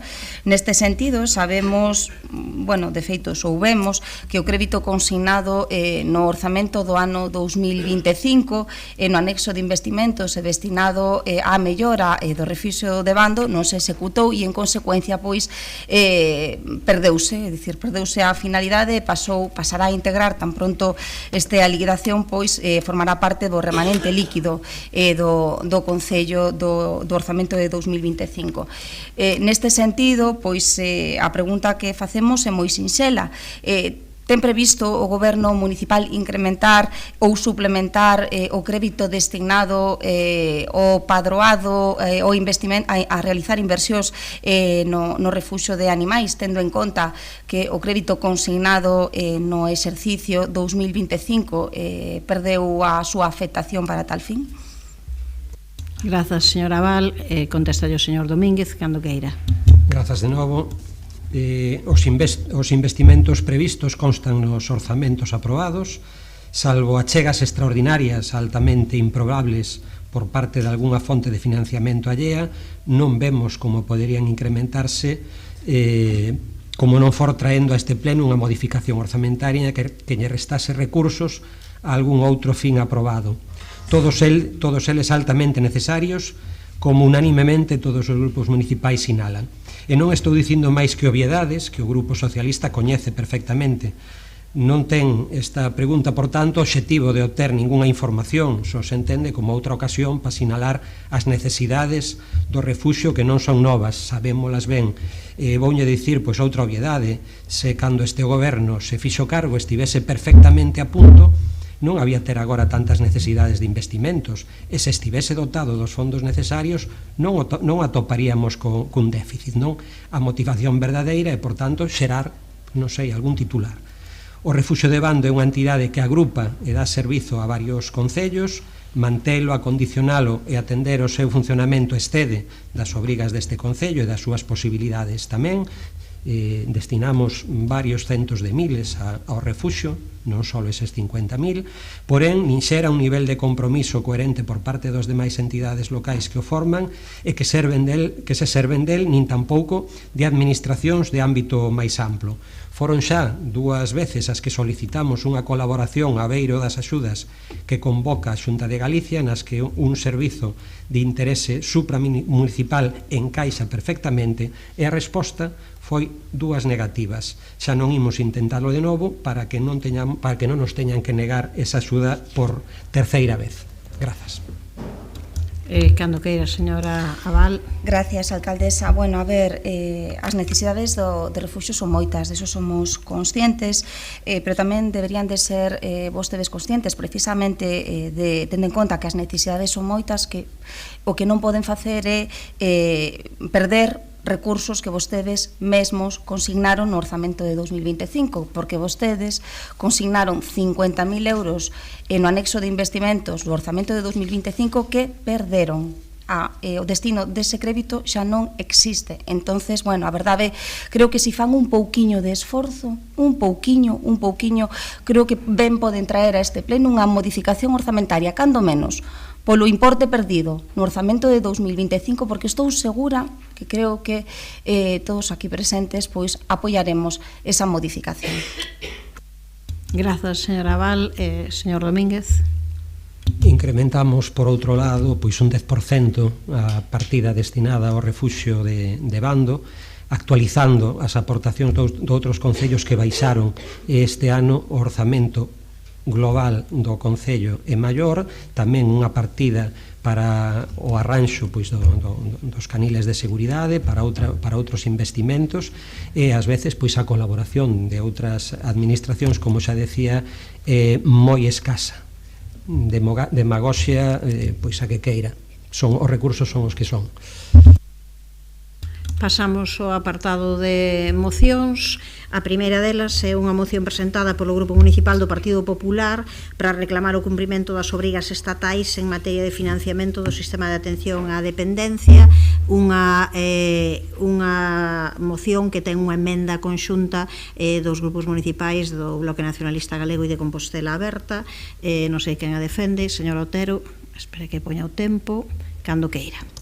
Moitas gracias, señora alcaldesa. Boa tarde a todos e a todas. Que diferencia unha persoa maior que vive na rúa do Hórreo dunha persoa maior que vive na rúa Eduardo Dato en Vitoria? Ou a unha persoa con Alzheimer que vive en Sar, a unha persoa con Alzheimer que vive nas Ramblas en Barcelona? Ou unha persoa con discapacidade intelectual que vive no casco histórico de Santiago dunha persoa con discapacidade intelectual que vive no casco histórico de Bilbao? O código postal debería de ser a única resposta a esta pregunta, pero a realidade non é isa. Hoxe traemos aquí esta moción para non esquecer o trato diferencial dado polo Goberno de España aos cidadáns españois.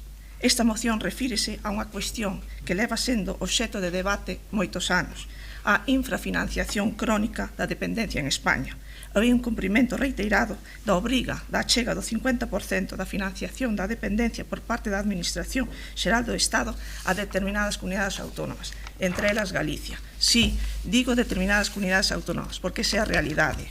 Podedes tirar de hemeroteca, el Gobierno pagará al País Vasco el 50% da dependencia que niega a Galicia, reducida al 35%. Montero firmó hace un mes con el País Vasco abonar la mitad de la dependencia, algo que niega Andalucía. Aragón exige al Estado el 50% de la financiación de la dependencia, en igualdad con Cataluña y País Vasco. Aquí o deixamos, cada un que busque no Google e temos noticias abondo neste eido. Hai veciños de primeira e segunda? Pois sí, para o Goberno de España neste eido sí. Non vou entrar a explicar o sistema de financiación da dependencia en España, pois non chegarían os 6 minutos nin aquí é o lugar para clases teóricas.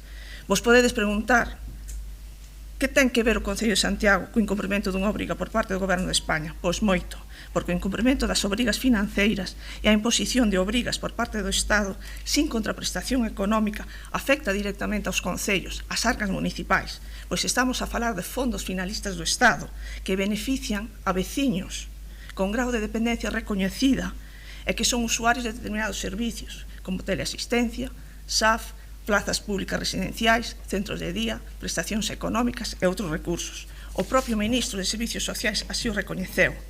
Actualmente está en tramitación outra modificación da normativa de dependencia e discapacidade en España. O proxecto de lei recolle grandes promesas, desafíos, reformas, pero a pregunta é: cal é o orzamento vencellado a esta reforma legislativa? Quedamos á espera. Lembremos que os orzamentos xerais do Estado están sin aprobar e, sen compromisos plurianuais, a reforma que se pretende impulsar quedará nunha mera publicación no BOE. Mellor dito, seguiremos ca máxima de yo invito, tú pagas. Lembremos que o BNG levou no seu pacto de goberno con Pedro Sánchez no 2019 que se financiase a dependencia no 50%. 7 anos despois, o incumprimento persiste.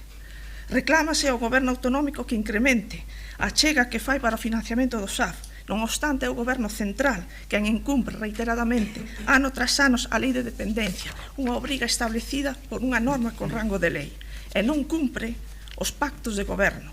Onde está a palabra dada ao BNG? Xa podemos pensar no caixón do olvido. No eido da dependencia, a compensación do goberno de España é por persoa atendida e por grado de dependencia, non por servicio, nin por o custe deste servicio. É dicir, con esa compensación estatal non se financian a persoas do SAF, senón tamén a persoas que se benefician de prestacións económicas, de teleasistencia e outros recursos. Reclámase diálogo. Quen negociou o acordo coa FEGAN para o financiamento do SAF? O Concello de Santiago non está representado pola FEGAN. Non hai diálogo entre o Concello de Santiago e a FEGAN. Lembrar que este acordo é máis beneficioso que o reclamado polo propio BNG nas enmendas que rexistrou a Lei de Orzamentos da Xunta de Galicia no 2026, pois reclamaba 17 euros a hora, cando o acordo prevé 16, 17 e 18 euros hora progresivamente nos anos 2026, 27 e 2028. Por iso non imos aceptar a enmenda, porque non se pode pedir o que xa existe, diálogo institucional, e demagoxia pedir á Xunta de Galicia o que non cumpre o señor Sánchez nese pacto de goberno, cando o goberno de España non cumpre as súas obrigas históricas coas administracións xestoras dos servicios sociais. As reglas do xogo están rotas desde fai anos, e o desequilibrio financiero entre administracións é cada vez maior. Moitas gracias. Gracias, señora Otero. Señora Álvarez. Muchas gracias, buenas tardes. Bueno, pues efectivamente, como todos sabemos, Galicia afronta pues un contexto sociodemográfico bastante complejo, marcado por el envejecimiento progresivo y consecuentemente pues por el incremento constante de una demanda de servicios asistenciales y de cuidados. Es una realidad que repercute directamente en los ayuntamientos, constituyen la administración más próxima a la ciudadanía y todos sabemos que están soportando una parte fundamental de la prestación de servicios como es el SAF, el Servicio de Ayuda No Fogar. Efectivamente, la Ley 39/2006 de dependencia establece un sistema de financiación compartida, donde el Estado debe asumir el 50% del coste de atención a la dependencia. Sin embargo, este compromiso, como decía nuestra compañera, aún reconocido por el propio Ministerio, pues no se está materializando, con lo cual obliga a las comunidades autónomas y entidades locales a asumir el esfuerzo económico creciente para poder mantener estos servicios que van en aumento por la propia necesidad y por la propia trayectoria social. En este sentido, pues claro que resulta legítimo reclamar al Gobierno de España un mayor compromiso financiero, un compromiso que ellos han adquirido, garantizando una financiación suficiente y estable que permita a las administraciones territoriales prestar los servicios en las condiciones adecuadas.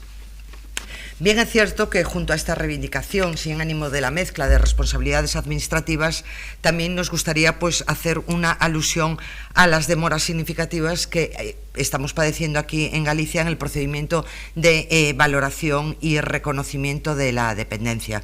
Bien, es cierto que están metiendo medidas de esfuerzo propio y de hecho pues han podido bajar la media de días a 324 días declarados en enero de 2026, aunque quedan muy lejos de los 180 días que se establece como la media que debería ser. también pues sería imprescindible continuar avanzando en lo que es el entrelazado de cooperación, administración nacional, autonómica y local en la dignificación de las condiciones laborales de los profesionales. Pero bien es cierto que vemos necesario y de obligado cumplimiento este compromiso por parte del Gobierno central, y es por tanto que apoyamos esta moción. Muchas gracias. Grazas. Ten a palabra a señora Rozas, cando queira. Moi boa tarde a todos e a todas.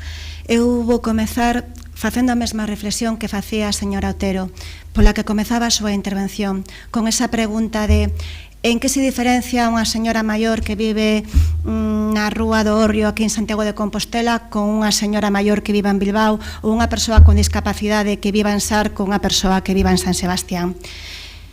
De verdade que vostede nos di aquí, diante de todas e todos nós, co streaming, os medios de comunicación escoitando, que a única diferencia que hai é ese acordo que se asinou de forma recente por parte do Estado coa Comunidade Autónoma do País Vasco.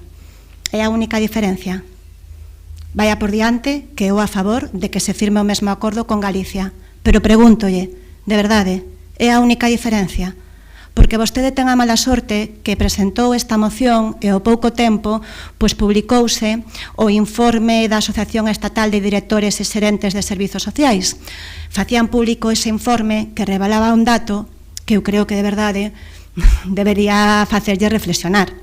Revelaba o dato de que Galicia é a comunidade autónoma de todas, de todo o Estado español, a comunidade autónoma que menos inviste por persoa dependente. Que menos inviste, menos de 1.500, a media está en 2.000. Euskadi, a que vostede poñía de exemplo, inviste 3.100 euros e antes de ningún tipo de acordo co Estado. Eu creo de verdade que nos debería facer reflexionar.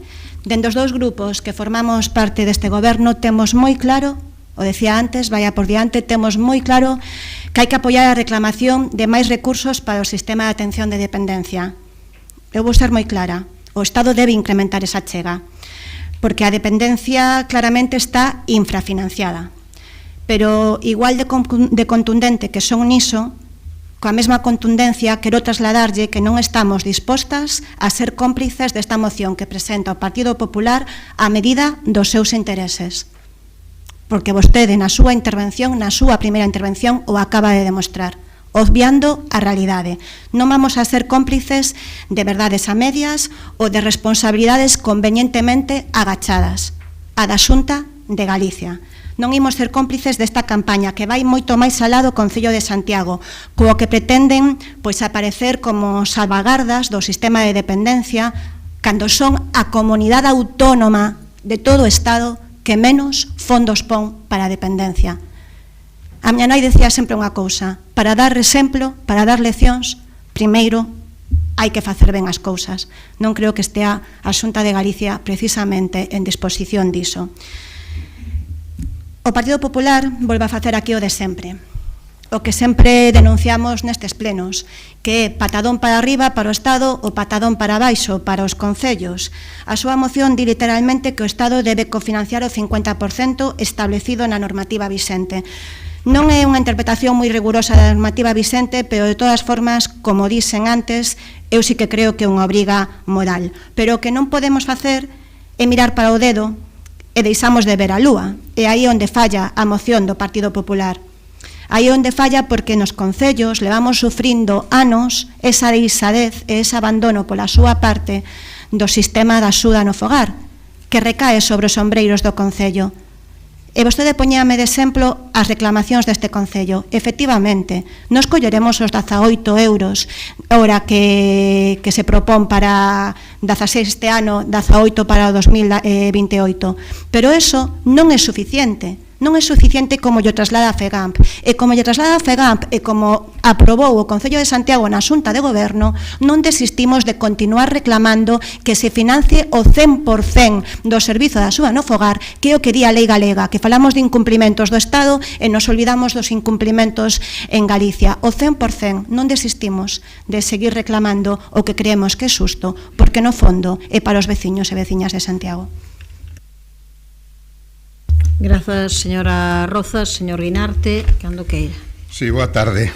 Bueno, o Partido Popular presentanos hoxe unha moción en fin, igual ou semellante, non sei se exactamente igual a que presenta en outros concellos de Galicia, basicamente para algo que acostumbra a facer tamén, que é facer oposición ao goberno do Estado desde calquer ámbito, incluído o ámbito municipal. Pero vai por diante que nós non imos votar en contra de exixirlle ao Estado maior aportación para a dependencia. Non imos votar en contra de exixirlle ao Estado maior aportación para a dependencia. Pero o problema da dependencia en Galicia non se resolve buscando culpables en Madrid, mentras a Xunta incumpre as súas propias responsabilidades, porque hai un gravísimo problema de xestión, de planificación e de investimento da Xunta de Galicia. O Partido Popular trae esta moción non para mellorar a dependencia, senón para intentar trasladar toda a responsabilidade fora de San Caetano, evitando falar das responsabilidades da Xunta, unha estrategia política para ocultar a situación real da dependencia en Galicia, unha situación real que tamén se pode expresar en cifras. 345 persoas que faleceron no ano 24 esperando valoración ou prestación, 7.000 desde o ano 2017 agardando a resolución dos seus expedientes ou a prestación. Un déficit computado de 11.500 prazas de residencias, porque iso tamén é atención á dependencia.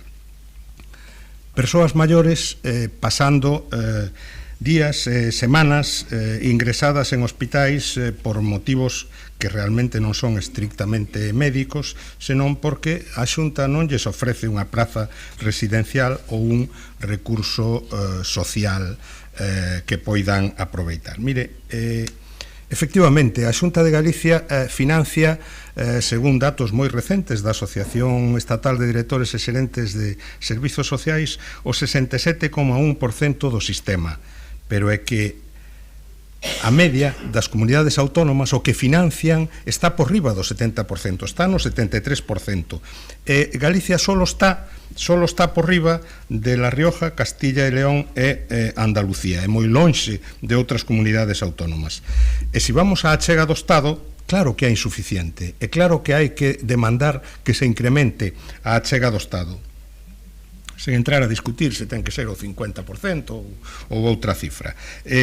Pero é que no ano 2013 a achega do Estado era o 21,7%, no 2016 o 26,21%. Este informe recoñece que nos últimos 10 anos houbo un incremento significativo que multiplicou por 2 a achega do Estado para a dependencia, alcanzando no ano 23 o seu máximo. A Xunta adica 1.490 euros por persoa potencialmente dependente, 500 euros menos da media das comunidades autónomas, non das comunidades autónomas ricas, porque Extremadura, que eu saiba non é unha comunidade autónoma especialmente rica, adica 2.757 euros. Por tanto, non vexamos a palla no ollo alleo e non a viga no propio. A emenda que plantexaban os grupos do goberno municipal melloraba sustancialmente esta moción e nos teríamos apoiado, pero nin siquiera con esa emenda se fai referencia a todos os problemas da dependencia, porque pon o foco, é certo, na infrafinanciación municipal, por asumir moitas veces competencias impropias, pero non resolve os problemas estructurais. Hai que recordar, descontamo da segunda intervención, hai que recordar que Galicia aprobou no ano 2008 unha lei de servizos sociais que prevía, que establecía que tiña que aprobarse un plan estratégico de servizos sociais cada 6 anos. Bueno, dende o ano 2009, ou seja, o ano seguinte da aprobación da lei, que eu sepa, en Galicia goberna o Partido Popular, e pasaron varios 6 anos. Ainda non se aprobou o primeiro plan estratégico de servicios sociais. Por tanto, non todo son cartos, nin solo se resolve todo con cartos, aínda que, insisto, os cartos son necesarios. Grazas, señor Guinarte. Ten 2 minutos 10 segundos, señor Otero, para a réplica. Señora Rozas, a mala sorte non a teño eu, a ten as persoas, os veciños de Compostela que están agardando por as aportacións do Estado. A mala sorte a teñen os proveedores que levan semanas agardando por o pago de facturas. Recoméndolle tamén a lectura do informe do estado de pobreza en Galiza. Das 7 grandes cidades de Galicia, Santiago de Compostela, en canto a gasto social por habitante, o terceiro pola cola. Falamos de retrasos. Pagan as facturas. Canto ten que esperar unha persoa para ser atendida nos servicios sociais comunitarios? Unha emerxencia social pode esperar 2 meses. O Pas de Fontiñas, canto tempo estuvo sen atención? A UAMI, ás portas dunha reforma da normativa de estranxería, 6 meses para citas. As bolsas para sufragar gastos relacionados coas medidas terapéuticas. Cal é a demora no pago? E podemos seguir así. No referido ao gasto social, como xa dixen, a capital de Galicia, a terceira pola cola. Estaría ben, interesante, ter barrida a casa antes de criticar a palla allea. A parte, hai que ter en conta que a competencia na materia de SAF é competencia municipal. Cando fai 2 meses trouxeron aquí a este pleno unha ordenanza que regula un centro, o centro de Belvís, atribuíndose unha competencia que é competencia autonómica. Por tanto, o dito, ler ben a lei de servicios sociais, ler o sistema, estudar o sistema de financiación da dependencia en España e iso, barrer a casa antes de criticar a casa allea. Moitas gracias. Gracias, señor Otero. Señor Álvarez. Bien, gracias de nuevo. Bueno, pues comentar que nosotros pensamos que el Estado, y apoyamos que el Estado debe cumplir con esos compromisos financieros que se han sido establecidos legalmente. Votamos, por tanto, a favor de esta moción, pero también votaríamos a favor de la misma manera que si el PP pues hubiese accedido a coger esa enmienda, porque creemos que también la Xunta de Galicia pues debe seguir reforzando mecanismos de financiación, mecanismos de coordinación y apoyo a los ayuntamientos. Consideramos que son las 3 administraciones las que deben trabajar de manera conjunta y cada una de ellas asumir sus propias responsabilidades. Gracias. Gracias, señora Álvarez. Ten 1 minuto 40 segundos, señora Rozas. Decía na miña primeira intervención que o Partido Popular ten sempre unha estrategia clara, que é patadón para arriba, para o Estado, patadón para baixo, para o Concello. Intenta tapar a súa ineficacia ou a súa non aposta polo ámbito social, intentando apuntar co dedo a outros ámbitos. Estábamos a falar do financiamento de dependencia e vostede fala do período de medio de pago dos proveedores do Concello de Santiago, que claramente é un tema interesante a debatir, pero non era do que estábamos a falar, señor Otero. É moi evidente que cando un non ten argumentos para defender o que se lle está a decir, busca outros que nada ten que ver, e vostede acaba de facer unha boa mostra diso. O Concello de Santiago incrementou o orzamento do ámbito social nestes 3 anos de forma impresionante, e isto é unha realidade, creo que incontestable, porque aí están os datos por todo o mundo. Da mesma forma que o Estado incrementou as axudas á dependencia cando non está gobernando o Partido Popular no Estado, aí tamén están os datos. Sin embargo, que pasa ca Xunta de Galicia, que pasa co Partido Popular e con vostedes que veñen aquí de portavoces da Xunta de Galicia a traernos esta proposta? Cal é a realidade? Incrementou os orzamentos nos últimos anos? Está pola cola. Non me fale da UAMI, que, por certo, reforzouse con 3 persoas e aténdese sin cita previa, para unha regularización que nós sempre defendimos. O Partido Popular, que dixo sobre a regularización das persoas en situación irregular administrativa? Que acordos chegou con Vox? Eses acordos da vergoña? señora Otero, de verdade.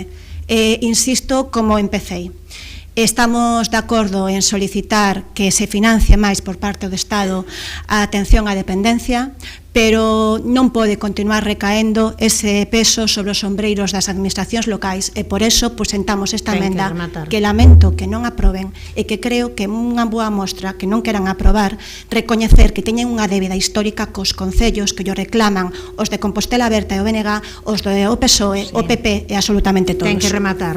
Tamén ten que rematar, era un 40, polo tanto eran uns segundos máis, pero tamén é certo que como acabamos de pasar de proposición rogos e preguntas a mocións, tamén a señora Otero delle 2,10 cando máximo eran 2, era un 10 o que lle correspondía, por eso fixen ao final deixeino, a partir de agora xa digo, dixenlle 2,10 porque fixen a conta sobre 3 e non sobre 2 contando, ainda estaba posta nas proposicións, por iso deixei que falase un pouco máis, tamén lle paso mesmo agora ao Partido Socialista, sería un minuto, pero se utiliza un pouco máis, igual que fixeron os anteriores nesta quenda, cando queira. Bueno, solo para reiterar que o PP fala constantemente das obrigas do Estado, pero esquece deliberadamente as obrigas que a Xunta de Galicia leva anos incumprindo, porque a propia normativa, a Lei de Servizos Sociais de Galicia, establece que o liderado, a planificación e a coordinación do sistema de servizos sociais, e dentro do sistema de servizos sociais está a atención á dependencia, corresponde á Xunta de Galicia. Como dixen, desde hai 18 anos a Xunta pois leva incumprindo a súa propia lei ou a lei aprobada polo Parlamento de Galicia, aínda que daquela non tivese o PP maioría absoluta, porque nunca elaborou un plan estratégico como é a súa obriga. E é certo que ao final o que fai é mandar para os concellos as competencias que non exerce ou utilizar a súa capacidade, en fin, de negociación, vamos chamarlle así suavemente, para impoñer aos concellos a aceptación de situacións que, pois claro que hai que aceptar. Se te ofrecen algo máis polo SAF, pois non podes decir que non o vas coller. O SAF está supoñendo para moitos concellos, sobre todo concellos pequenos, unha lousa financiera moi difícil de soster. E iso é unha competencia impropia que debería asumir a comunidade autónoma, como tantas outras que asumen os concellos. Vostede, efectivamente, fixo referencia a unha e ten razón. Grazas, pasamos... Vale, de acordo, espere que o poño cando queira. Simplemente as escopetas de feria para as festas da Ascensión e do Apóstol, cada un que asuma as súas responsabilidades. A deuda histórica ca lei de dependencia é do Estado español.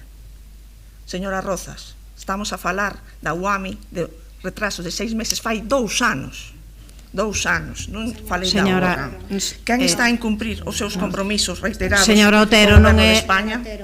Non, pídolle, non tal. Entenda, lembren que o minuto é para rectificar ou ratificar algunha cuestión que se dixo, non para engadir novos argumentos e volver a falar sobre a mesma cuestión.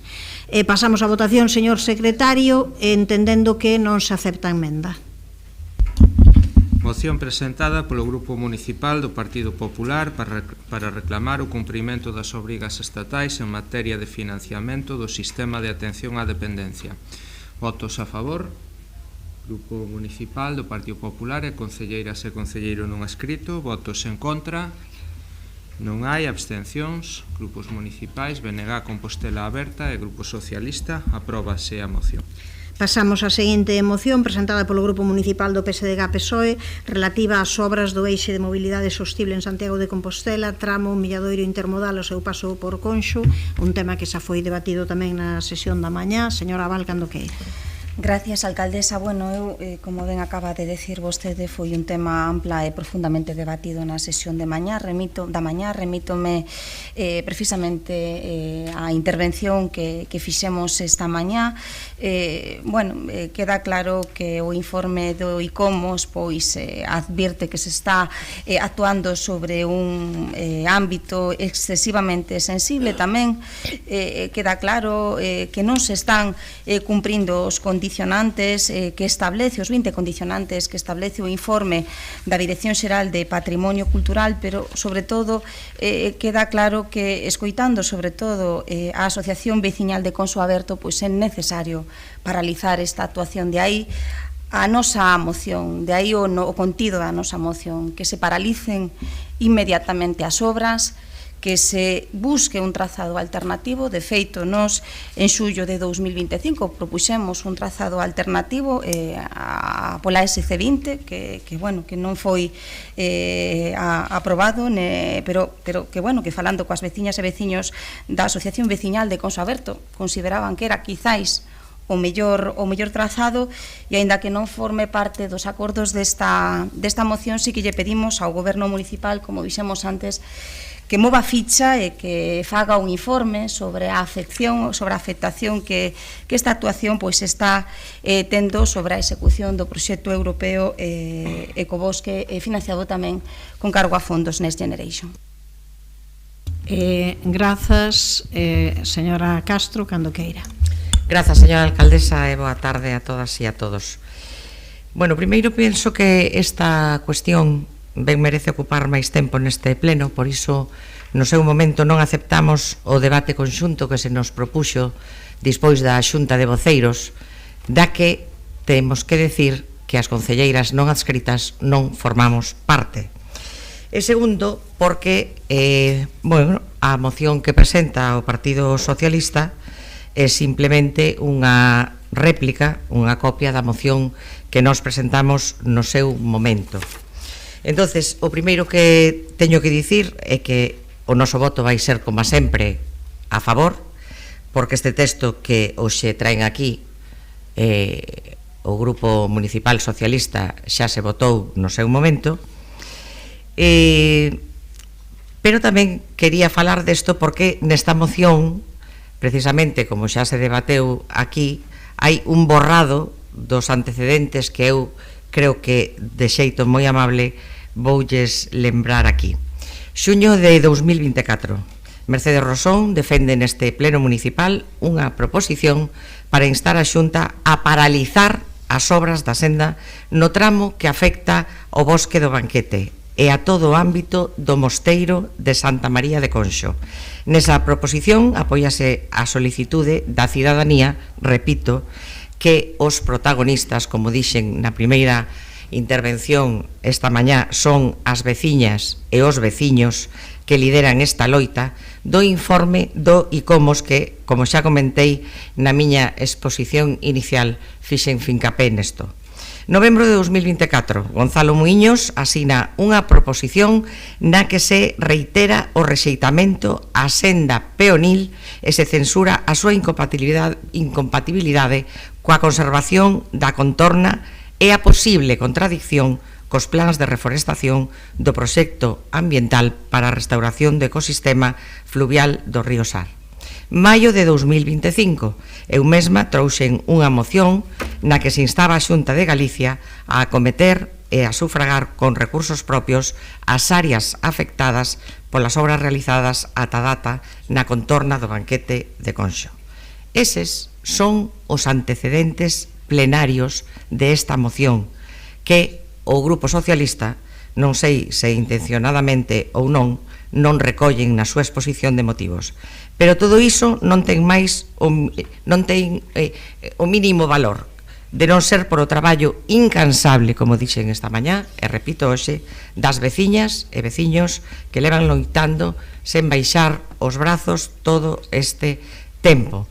Unha movilización da que, insisto de novo, as protagonistas e os protagonistas non somos nós, é a sociedade organizada a que hai que respaldar e apoiar, e non suplantar.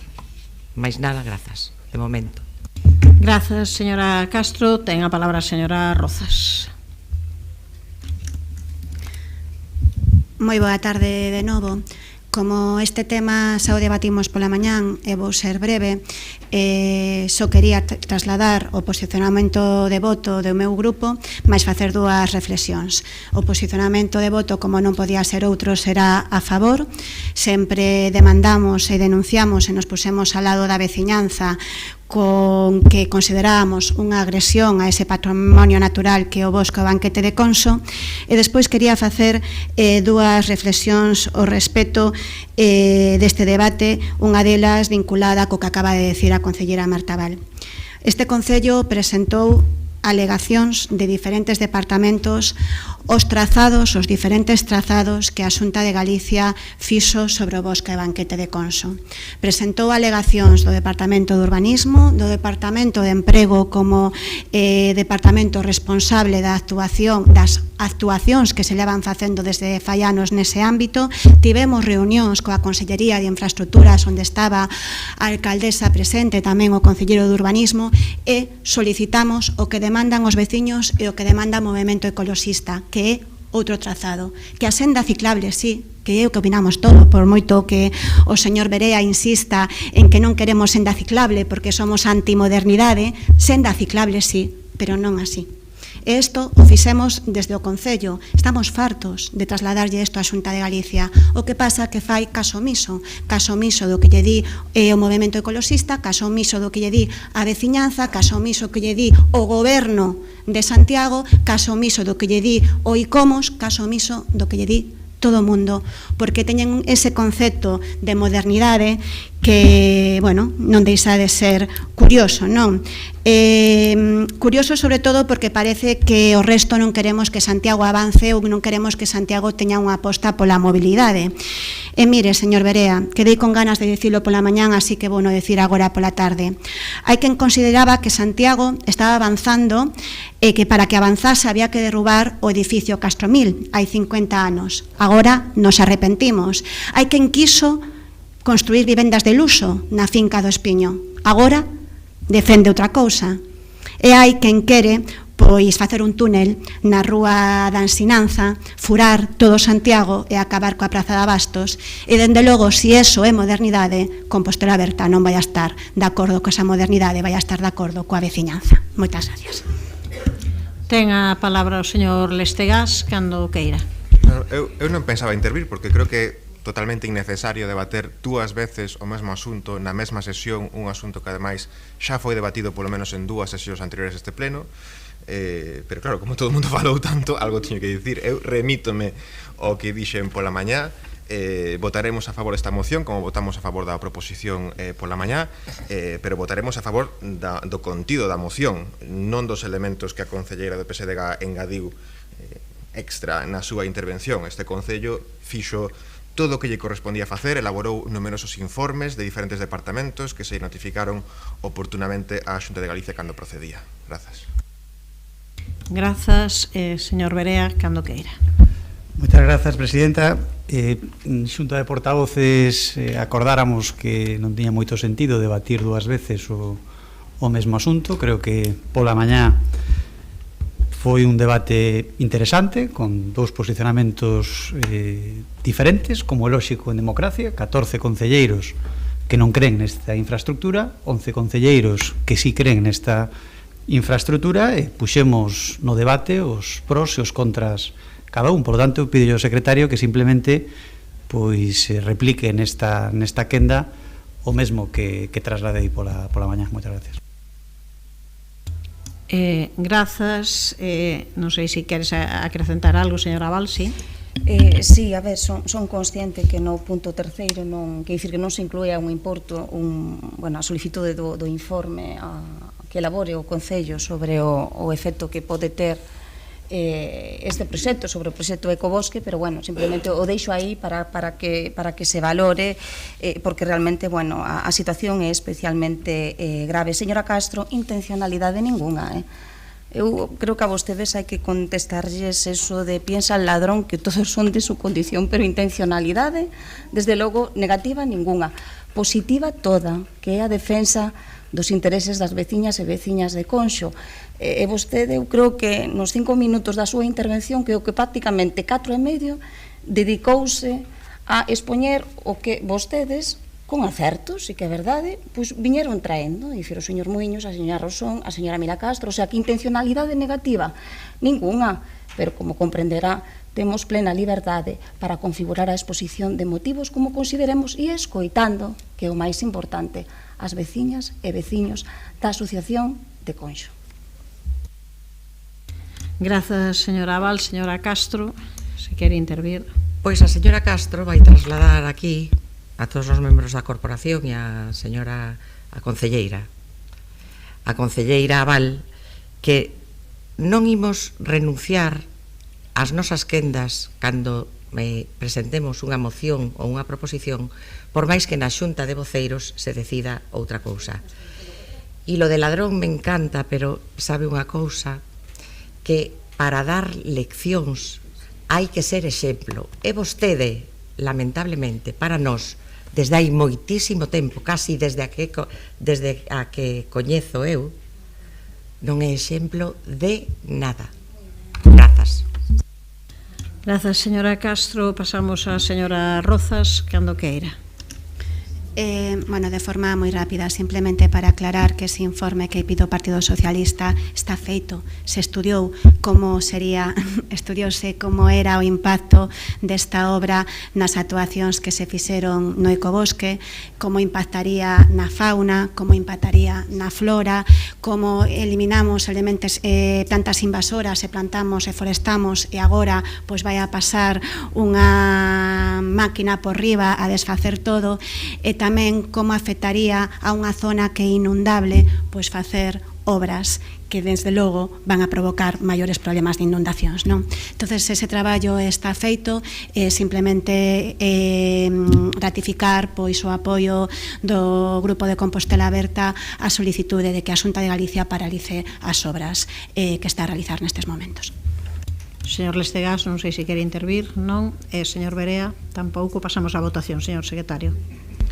Moción presentada polo Grupo Municipal do PSDG-PSOE relativa ás obras do eixe de mobilidade sostible en Santiago de Compostela, tramo Milladoiro Intermodal, o seu paso por Conxo. Votos a favor, Grupos Municipal, Socialista, BNG, Compostela Aberta, concelleiras e concelleiro non escrito. Votos en contra, Grupo Municipal, Partido Popular, abstencións non hai. Apróbase a moción. Pasamos á moción presentada polo Grupo Municipal do Partido Popular para realizar melloras de iluminación, mantemento, limpeza e implantación de sinaléctrica na parroquia de Cesar. Señora Barcia, cando queira. Boa tarde a todos e a todas. A veciñanza da parroquia de Cesar levanos trasladando ao Concello numerosas demandas e necesidades básicas que continúan sen resposta por parte do Bloque Nacionalista Galego e Compostela Aberta. Trátase de peticións sinxelas, claras e necesarias para garantir a seguridade, mobilidade e calidade de vida no rural compostelán, pero que a día de hoxe seguen sen atenderse. Entre estas demandas destaca unha instalación dunha marquesiña de autobús na Estrada Xeral, unha petición reiterada polos veciños e veciñas desde xa hai bastante tempo que continúa sen executarse. Resulta incomprensible que o goberno local sexa incapaz de atender unha necesidade tan básica para as persoas usuarias do transporte público, que se ven obrigadas a esperar o aire libre cando chove. E o mal tempo. A realidade é que a veciñanza leva máis de 3 anos agardando por unha infraestructura tan elemental como é unha marquesiña. Igualmente, grave a situación da pista deportiva situada xunto ao Centro Sociocultural de Cesar. Non é de recibo que os veciños e veciñas leven outros 3 anos esperando para que se arranxe unha simple luminaria, nun espazo cada vez máis utilizado pola mocidade. Están agardando porque se arranxe unha simple farola. É unha actuación mínima e perfectamente asumible por parte do Concello, pero que o goberno do Bloque Nacionalista Galego e Compostela Aberta segue sen resolver. Se non son capaces de atender cuestións tan básicas como é o cambio dunha luz, pouco cabe esperar de outras actuacións de maior relevancia por parte deste goberno. O abandono, pois tamén é evidente no campo de fútbol de Cesar, que presenta unhas condicións lamentables, como ocorre con outras instalacións deportivas do rural compostelán. A falta de mantemento, xunto coa ausencia de labores de roza e poda, provoca que a maleza invada estes espazos, impedindo en moitos casos o uso normal por parte da veciñanza. Trátase de instalacións fundamentais para a convivencia e actividade social e deportiva no rural, que hoxe xa topan inutilizadas polo desleixo do goberno municipal. Decía pola mañá o concelleiro Lestegas que o PP deixa arder o rural. Eu pregúntome, e reitero e digo, que a verdade que me preocupa que que o Bloque Nacionalista Galego e Compostela Aberta son vostedes os culpables de que o rural arda. Por que? Porque unha vez máis vamos tarde nos desbroces no rural de Compostela. Unha vez máis, cando o concelleiro Xesús Domínguez lle preguntamos polas podas, sempre nos dá clases ou sempre nos está dicindo como hai que facer ou por que non se fai ou estamos avaliando, pero nunca fala de executar, nunca nos di unhas respostas claras Xesús Domínguez. Outras das reivindicacións históricas da parroquia é a mellora da sinalética. A día de hoxe, César non está sinalada en ningunha das súas entradas, así nos trasladan os seus veciños e veciñas, dificultando a orientación e identificando así a parroquia de forma correcta. Neste mesmo xeito, o estado das estradas da parroquia é motivo constante de preocupación. Falta de asfaltado ou de rebacheo está provocando un deterioro progresivo das vías municipais, cheas de fochancas ou socavóns que supoñen un perigo de circulación. Hai meses, a excusa do goberno era a chuvia. Ora, a chuvia xa pasou, temos sol, pero non vemos actuacións. Preguntamos onde está esa memoria, Xesús Domínguez, para avaliar as actuacións que contrataron unha empresa externa. Seguimos agardando esa memoria. Outro día non me soubo contestar se esa memoria estaba feita ou non. Era claro, unha contestación simple e moi clara, sí ou non. A día de hoxe seguimos agardando esa contestación e non é para o Partido Popular, senón é para toda a veciñanza. Os veciños de Cesar levan tempo agardando polo asfaltado da entrada que vai cara a igrexa, unha actuación comprometida polo goberno municipal e que continúa sen executarse. Mentras tanto, rebacheos realizados en inverno, como así fixeron a estrada que vai hacia a igrexa, rebachearon en Navidad. Aí chovía. Eu creo que chovía en Navidad aquí en Santiago, pero da igual, aí ou en Cesar non chovía nesa época e aproveitaron para asfaltar, pero según vos vaya ben ou mal, asfaltamos ou non asfaltamos. En abril anuncian que van a facer unha segunda tandada de asfaltado. Van a facelo en Cesar, o que lle prometeron? Especialmente preocupante tamén o estado da pista que ven de Frades, onde existen importantes socavóns que afunden a vía e supoñen un serio perigo para a circulación. A veciñanza leva dende 2023 esperando non só pola execución destas actuacións, senón tamén por unha resposta do Concello aos escritos e solicitudes presentados. O Goberno municipal non pode seguir excusándose en que Santiago é extenso, que Santiago ten moita poboación. Santiago ten os mesmos kilómetros que hai anos para poder asfaltar. Hai que darlle solucións e darlle unha resposta a estes veciños que levan agardando desde 2023 por unha resposta, falta de transparencia e falta de comunicación cos veciños. Por eso, e por todo o exposto, a ver que nos responden e que actuacións se van a facer nesta parroquia de Cesar. Grazas, señora Barcia. Ten un minuto menos para a seguinte quenda. Señor Muiños, cando queira. Voulle deixar dos meus, non hai problema, que en sí moi breve, porque realmente a mí o que máis, sobre todo, me preocupa e ocupa desta moción é que, ademais, foi algo que outro día pois falamos no Consello de Relacións Veciñais de Medio Rural cos distintos representantes de Medio Rural, é sobre todo esa falta de comunicación e a falta de resposta aos veciños, non? Que ven aquí pois reflexada, sobre todo se mandaron escritos e que non obtuveron pois resposta ninguna, porque eu vendo outro día a xuntanza e vendo sobre todo ese equipo de técnicos e asesores que había ali, supoño que terían tempo máis que dabondo para poder contestar, polo menos poder contestar ás veciñas e veciños, non? As demandas aquí feitas son realmente moitas delas moi sinxelas e agardo que se fagan con a maior celeridade, así como tamén agardo que así o transmitín outro día na Comisión de Queixas e Suxestións, que había unha memoria de preto de 5.000 euros onde se iba a dar esa prioridade aos distintos lugares onde había que asfaltar. Coido que non fai falta dar moita prioridade, porque realmente andando polas distintas rúas, andando polas distintas parroquias, sabemos onde realmente hai que facer as actuacións, non sei, pero bueno, seguimos agardando, como dicía a compañera Barcia, por esa memoria, e non nos queda máis pois que agardar pois que se solucionen, xa digo, as demandas aquí postas realmente son algunhas incluso hasta de poder descolgar un teléfono, facer unha chamada ás distintas concesionarias e que se arranxen. Iso é o triste. Grazas. Grazas, señor Muiños. Señor Guinarte, cando queira. Sí, bueno, esta moción plantexa demandas para unha parroquia de Santiago que son comuns a outras moitas, ou necesidades que son comuns a outras moitas. Non hai uns días nos mantivemos unha xuntanza con representantes de Ferusa e trasladáronos moitas demandas que ten que ver co que aquí se plantexa, ademais da insatisfacción xeral porque non vían avances no cumprimento do pacto local, pero destacaban que dentro dese contexto da realidade do rural, sobre todo do rural norte, ademais de investimentos transformadores, botan en falta unha preocupación por solucionar as cousas pequenas, as cousas das súas parroquias, as actuacións que de algún xeito pois melloren a calidade de vida de onde residen e que ten que ver con moitas das cousas que aquí se plantexan. Este tipo de demandas, como digo, son comuns á maioría das parroquias e algunhas delas aparecen efectivamente recollidas na moción. A sinaléctica, por exemplo, que é un problema bastante común e que crea dificultades, por exemplo, pois para que as empresas de mensaxería pois poidan repartir axeitadamente os paquetes, a falta de colectores de recollida selectiva de lixo, a ausencia de marquesiñas para poder resguardarse das inclemencias do tempo, tabuleiros de anuncios para poder comunicar cousas de interese para os veciños. Isto, bueno, pois tamén se podría trasladar, e así non lo ten trasladado, ademais, pois veciños de Verdía ou de Busto ou de outras parroquias, non?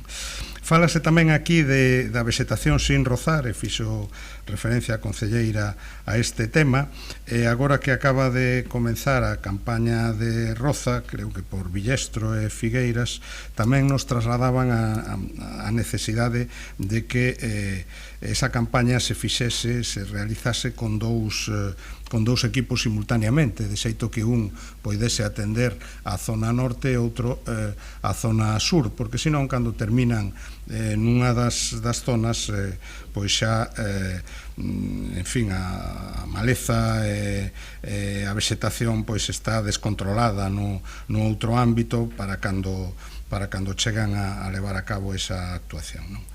Bueno, son peticións razonables, insisto, non exclusivas deste ámbito, senón de prácticamente todas as parroquias rurais, sobre todo do norte, non exclusivamente, pero especialmente, nos imos votar a favor. Grazas, señor Guinarte. Señor Alueiro, cando queira. Pois, boa tarde. Como xa teño dito en plenos anteriores, somos conscientes das necesidades do rural compostelán e de que o obxectivo deste goberno é mellorar as condicións de vida da veciñanza. Damos conta dos avances estes realizadas para que o anterior sexa unha realidade e a bo fe que se está conseguindo, non o ritmo que a veciñanza e o goberno desexarían, mas imos no bo camiño. Hai un mes que nos reunimos coa veciñanza de Cesar e nesta xuntanza puxemos melloras que se fixeron e se farán nos vindeiros meses e tamén recollemos outras demandas veciñais que xa son históricas e outras máis recentes, ambas que trataremos de buscar solución na medida en que sexa posible.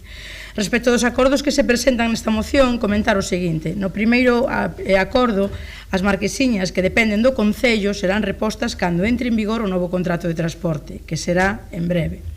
No segundo acordo, rozarase o contorno do centro sociocultural, así como o campo de fútbol, e respecto das luminarias da pista deportiva, temos un orzamento que vai a cerca de 6.000 euros e serán repostas en canto sexa posible. Por lo tanto, non é tan fácil como chamar a concesionaria e que vai a poñer unha bombilla.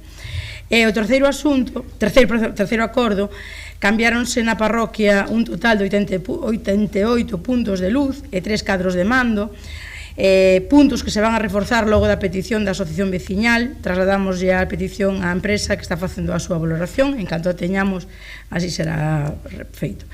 E no cuarto acordo estáse traballando na señalización dos lugares e nas parroquias, igual que se fixo noutros lugares, como hai unhas semanas en Nemenzo, e xa o servicio de tráfico se puxo en contacto coa veciñanza de Busto, pois tamén se farán cesar. O quinto asunto, o quinto acordo, respecto dos escritos en contestar, está a día de hoxe todo contestado, sí, porque falei coa Asociación de Veciños, aínda onte, e o que me din é que nós que estivemos ali o 13 de abril, quedou todo contestado.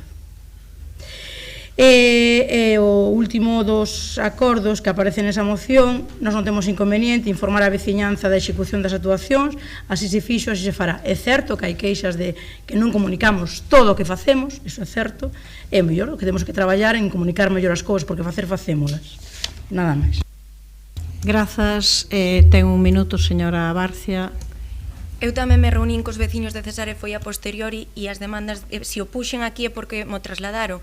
Levan agardando, como poden decir que van polo bo camiño se non son capaces de ir a arranxar unha simple luz ou non son capaces de contestar en 3 anos unhas necesidades e unhas demandas dos veciños? Cando van a abrir os ollos? Cando vai a ver o goberno do Bloque Nacionalista Galego e Compostela Aberta a realidade de Compostela? Porque viven nunha cidade paralela vostedes, non ven o que ven os veciños, non ven o que ve o Partido Popular, así o trasladaban tamén os non adscritos e o Partido Socialista. Non están ver a realidade ou non a queren ver. O rural está en desleixo total. Non hai comunicación, non hai transparencia, non son capaces de atender a unhas demandas simples. Van a ser capaces vostedes de gobernar 4 anos máis a cidade de Compostela, porque o rural non está. E non é por culpa de como deixaron antes. A falta de mantemento pola vosa parte é evidente. O rural cada vez vai a peor. Agardamos que actúen Rematou o tempo, señora Bueno, Barcia. un minutiño nada máis. Que actúen con eficacia e con rapidez nestas demandas de Cesar, que son básicas, sinxelas e simples. Señor Muiños. A señora Lueiro, na súa intervención, dixo se fará, se estudiará, se fará en breve, diga cando. É o que queremos, diga cando. E canto é esa brevidade. Se o pode decir, claro, pero fará. Levamos pois esos 3 anos que os veciños están reclamando esa serie de necesidades, entonces non sei se de aquí a un ano que queda lle dará tempo realmente a arranxar pois estas pequenas, que volvo a decir, pequenas demandas veciñais e sobre todo poñer en valor que, por experiencia propia, os veciños do rural son dos veciños do máis agradecido que hai. Eles son os primeiros conscientes que realmente non se pode arranxar todas as demandas que hai, porque saben que o rural da nosa cidade é moi extenso, pero a realidade é que o pouco que se faga son moi agradecidos. Señor Guinarte, non, señora Lueiro. Ben, eu onte pola tarde nunha conversa coa Asociación de Veciños de Cesar, o que me din é que nós fomos 15 días despois ca Nerea, pero non vou entrar nesa discusión que, mira, quen foi antes e quen foi despois, non sou caso de facer as cousas. Eu non podo dicir unha data exacta, porque non son a capatada da empresa. Se fose, saberías ti. Ben, ademais de todo o que... non lle podemos botar a culpa da situación do rural ao goberno anterior, pero sí a anos, a un histórico de abandono do rural. Tivemos outro día un Consello do Rural no que vostedes recibiron unha documentación de contratos e de obras executadas, que é verdade que algunhas viñan do goberno anterior. Estou falando, Nerea, por favor. Depois di que son mal educada, pero que quen interrompeu? Señora Lueiro, tranquilidade, son eu a que modelo. Señora Barcia, por favor, non interrompa. Señora Barcia, cando falo era bo tamén que atendese, non interrompa, por favor, cando outras persoas falan. Acabe, señora Lueiro. Ben, dicía que o abandono non se pode votar o goberno anterior, pero sí que é un abandono histórico, un desleixo histórico no rural, e creo que se están facendo moitas cousas. E levamos 3 anos, non levamos nin 8 nin 10, e por suposto que me sinto capacitada para seguir sendo a concelleira do rural dentro de 4 anos. Bueno, dentro de 4 anos non, no seguinte mandato. Non digo que vai a selo, pero que estou capacitada, sí. E que o rural vai a ganar con nós tamén. Pero bueno, ademais do dito anteriormente, xa están os veciños están tamén enterados, porque así o comunicamos, A parroquia de Cesar o que se vai a facer é o arranxo, porque así está aprobado, das pistas con mestura bituminosa en Quente, na baixada á igrexa e continuación cara ao Castro, outro tramo na aldea de Pousada e case 1,5 km de mellora e tamén do equipamento do Centro Sociocultural, reposición de contenedores, entre outros. As necesidades son moitas e o traballo ben feito leva tempo. Mais nada. Grazas. Pasamos á votación, señor. Só para, únicamente, se quere rectificar ou ratificar algunha cuestión dita, non para seguir debatendo, por favor. Cantos anos gobernou o Bloque Nacionalista Galego e o Bloque Nacionalista Galego pactando co PSOE? E como vou a mirar, como me vai dar tempo de mirar unha lista de contratos e máis manda en todos os consellos do rural horas antes de ser o consello? E pedimos que a documentación sexa enviada con anterioridade e así tamén yo pediron Ferusa. E seguimos facendo a mesma petición, mandade a documentación cando teñen que mandala e despois non boten aquí en cara que non está utilizando o minuto para o que faga o favor. Pasamos á votación, señor secretario. Moción presentada polo Grupo Municipal do Partido Popular para realizar melloras de iluminación, mantemento, limpeza e implantación de sinalética na parroquia de Cesar. Votos a favor. Grupo Municipal, Partido Popular, Socialista e concelleiras e concelleiro non escrito. Votos en contra. Non hai abstencións. Grupos municipais, BNG e Compostela Aberta. Apróbase a moción. Pasamos á seguinte moción presentada polo Partido Popular para que se execute a maior brevidade posible o contrato de sinalización intelixente do patrimonio cultural da cidade. Señora Baleato, cando queira. Ben, boa tarde, señoras e señores concelleiros. Como vostedes coñecen, o 26, por favor, aténdame as datas, que é o máis importante desta intervención. O 26 de maio de 2023, repito, 26 de maio de 2023, estamos a 28 de maio de 2026, 3 anos despois. Pois o 26 de maio de 2023, o Concello licitou o contrato do Servizo de Implantación e Posta en Funcionamento dun sistema de sinalización intelixente do patrimonio cultural da cidade cun orzamento base de licitación de 597.000 euros. O 17 de abril de 2024 axudicouse o devandito contrato por un importe de 459.000 euros e o 29 de maio de 2024 asinouse o devandito contrato. Na cláusula cuarta do contrato establecíase un prazo de execución dun ano, a contar desde a data da súa asinatura, ou sexa, ata o 29 de maio de 2025 e sen prever a posibilidade de prórrogas. Repito, un prazo de execución que abranguía ata o 29 de maio de 2025 e estamos en maio de 2026. Pero que foi o que pasou, ou mellor dito, o que está a pasar coa execución deste contrato?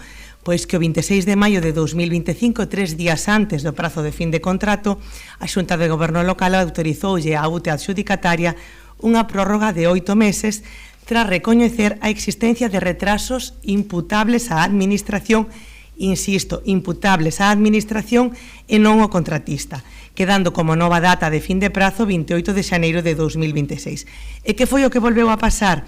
Pois que o mesmo día no que tiña que rematar o prazo de execución, o 28 de xaneiro de 2026, nunha xunta de goberno local extraordinaria, este órgano volve a autorizar unha segunda ampliación do prazo de execución do contrato baseado novamente no artigo 195.2 da Lei de Contratos do sector público por causas imputables á Administración e non ao contratista. E esta vez por 6 meses. Por 6 meses máis, quedando a data de fin de prazo no 28 de xullo de 2026. Ampliación que, por certo, non está publicada na plataforma de contratos do sector público. Este feito resulta sorprendente porque o prazo inicial de execución do contrato era 12 meses e o prazo ampliado é de 14 meses, máis os 12 iniciais fan un total de 26 meses. Insisto, 26 meses e por causas imputables á Administración. Unha primeira ampliación, unha segunda ampliación e como non hai dúas en tres, haberá unha terceira ampliación. Asemella que é a Administración a que pon as pedras no seu zapato, algo que nos parece sorprendente. Neste contrato estaba prevista a redacción dun plan de sinalización turística do patrimonio cultural que está feita, a implantación dun sistema de información turística e a suministración e instalación de novos elementos de sinalización intelixente. No informe relativo ao grau de execución de plan de sostenibilidade turística en destino, no apartado 2.1 sobre sinalización intelixente do patrimonio cultural, explícannos que o contrato está en execución, que está entregado o estudo de sinalización turística, como acababa de dicir, e que agora está en fase de testeo o sistema de información turística e os traballos previos á suministración e instalación de 14 sinais direccionais peonís, 24 tótems informativos, 4 mesas informativas, 4 tótems de benvida á cidade e 10 pantallas táctiles. Están a producirse máis retrasos imputables á administración e non ao contratista.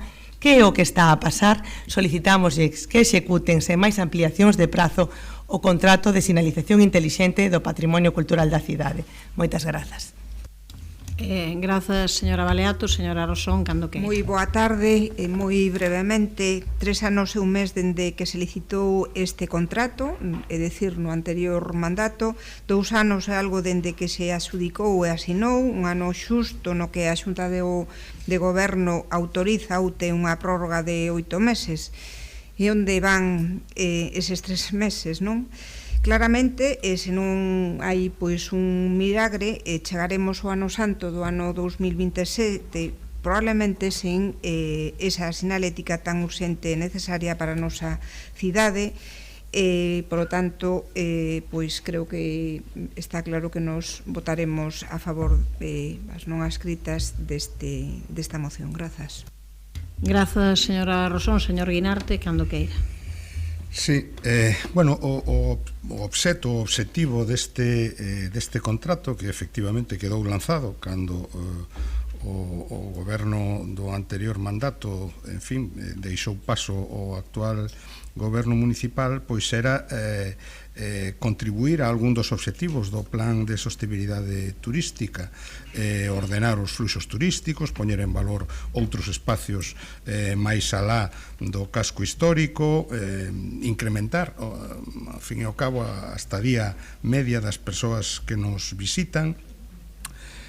Efectivamente, non vou a reiterar os datos que expuxo a señora Baleato, pero claro, van alá case en fin, 3 anos dende aquela, e isto non acaba de salir. Deberíamos estar xa disfrutando, hai tempo desta sinalética intelixente, desas columnas informativas táctiles, dos sinais direccionais, das mesas informativas. As persoas que nos visitan deberían poder disfrutar de todo eso, non? E a realidade é que a traxectoria deste contrato pois é unha cousa, en fin, dificilmente intelixible, dificilmente explicable. Decía a señora Baleato que a administración local recoñecía que a razón das prórrogas era imputable á administración, pero houve máis o detalle. O informe para a segunda prórroga recoñece expresamente que o proxecto non puido avanzar ao ritmo necesario. Xa iba tarde, pero bueno, non puido avanzar ao ritmo necesario debido a distintos retrasos administrativos. Entre eles, cítase a falta de axilidade operativa na coordinación entre departamentos e as dificultades derivadas da necesidade de combinar decisións técnicas e políticas. Pero é que gobernar unha administración é combinar decisións técnicas e políticas, é aplicar unha dirección política ás decisións técnicas que ten que implementala. Non sei a que dificultades derivadas desa necesidade de combinar se refire. Que ten que pasar pola Comisión Asesora de Patrimonio, claro, eso xa se sabía dende o primeiro día cando se fixo esta licitación. En fin, claro, díxosenos, porque nos preguntamos máis dunha vez por este tema, que estaría operativa esta sinalética neste verán. A última vez que preguntamos, díxosenos que este verán estaría operativo. Claro, ahora a pregunta sería se estamos máis cerca do 21 de xuño ou do 23 de setembro, que é o verán. Grazas, señor Guinarte. Ten a palabra a señora Louzao, cando queira. Ben, pois efectivamente as datas son relevantes. Vostede na súa exposición de motivos non indicaba esa última prórroga que leva este contrato pois ata o 28 de xullo deste ano, que será cando se remate. Xa falamos desta cuestión en xaneiro, no pleno de xaneiro deste ano, respondendo precisamente a unha pregunta do PSDG, e daquela xa comentei que houbo bastantes cuestións que ralentizaron a execución do contrato e por iso dábamos esa segunda prórroga de acordo coa empresa de 6 meses, que era o tempo que o persoal técnico consideraba necesario para reaxustar o retraso producido. Pois isto é producido por uns pregos bastante complexos, que incluso foi a primeira decisión que eu tuve que tomar cando cheguei a levar a Concellaría de Turismo, parar eses pregos e facer unha corrección e volver a publicalos, lembro perfectamente, uns pregos complexos, uns pregos complicados de executar, uns pregos con moitos problemas, e unha execución tamén complicada. Hai efectivamente a colaboración e supervisión de distintos departamentos ou a colocación de elementos en espazos que dependen de varias administracións que non só teñen que pasar pola Comisión de Patrimonio, sino tamén ter informe da Dirección Xeral de Patrimonio, por exemplo. Todo isto fixo que efectivamente se complicara a traxectoria do contrato moito máis do que teria sido desexable por nós, evidentemente. A fase primeira do contrato está toda rematada, xa temos, por tanto, toda a documentación, tamén para definir un pouco que é o que inclúe este contrato, porque hai moita xente tamén que pensa que se vai cambiar a sinaléctica do Concello, e non é así, tamén me gustaría deixalo claro.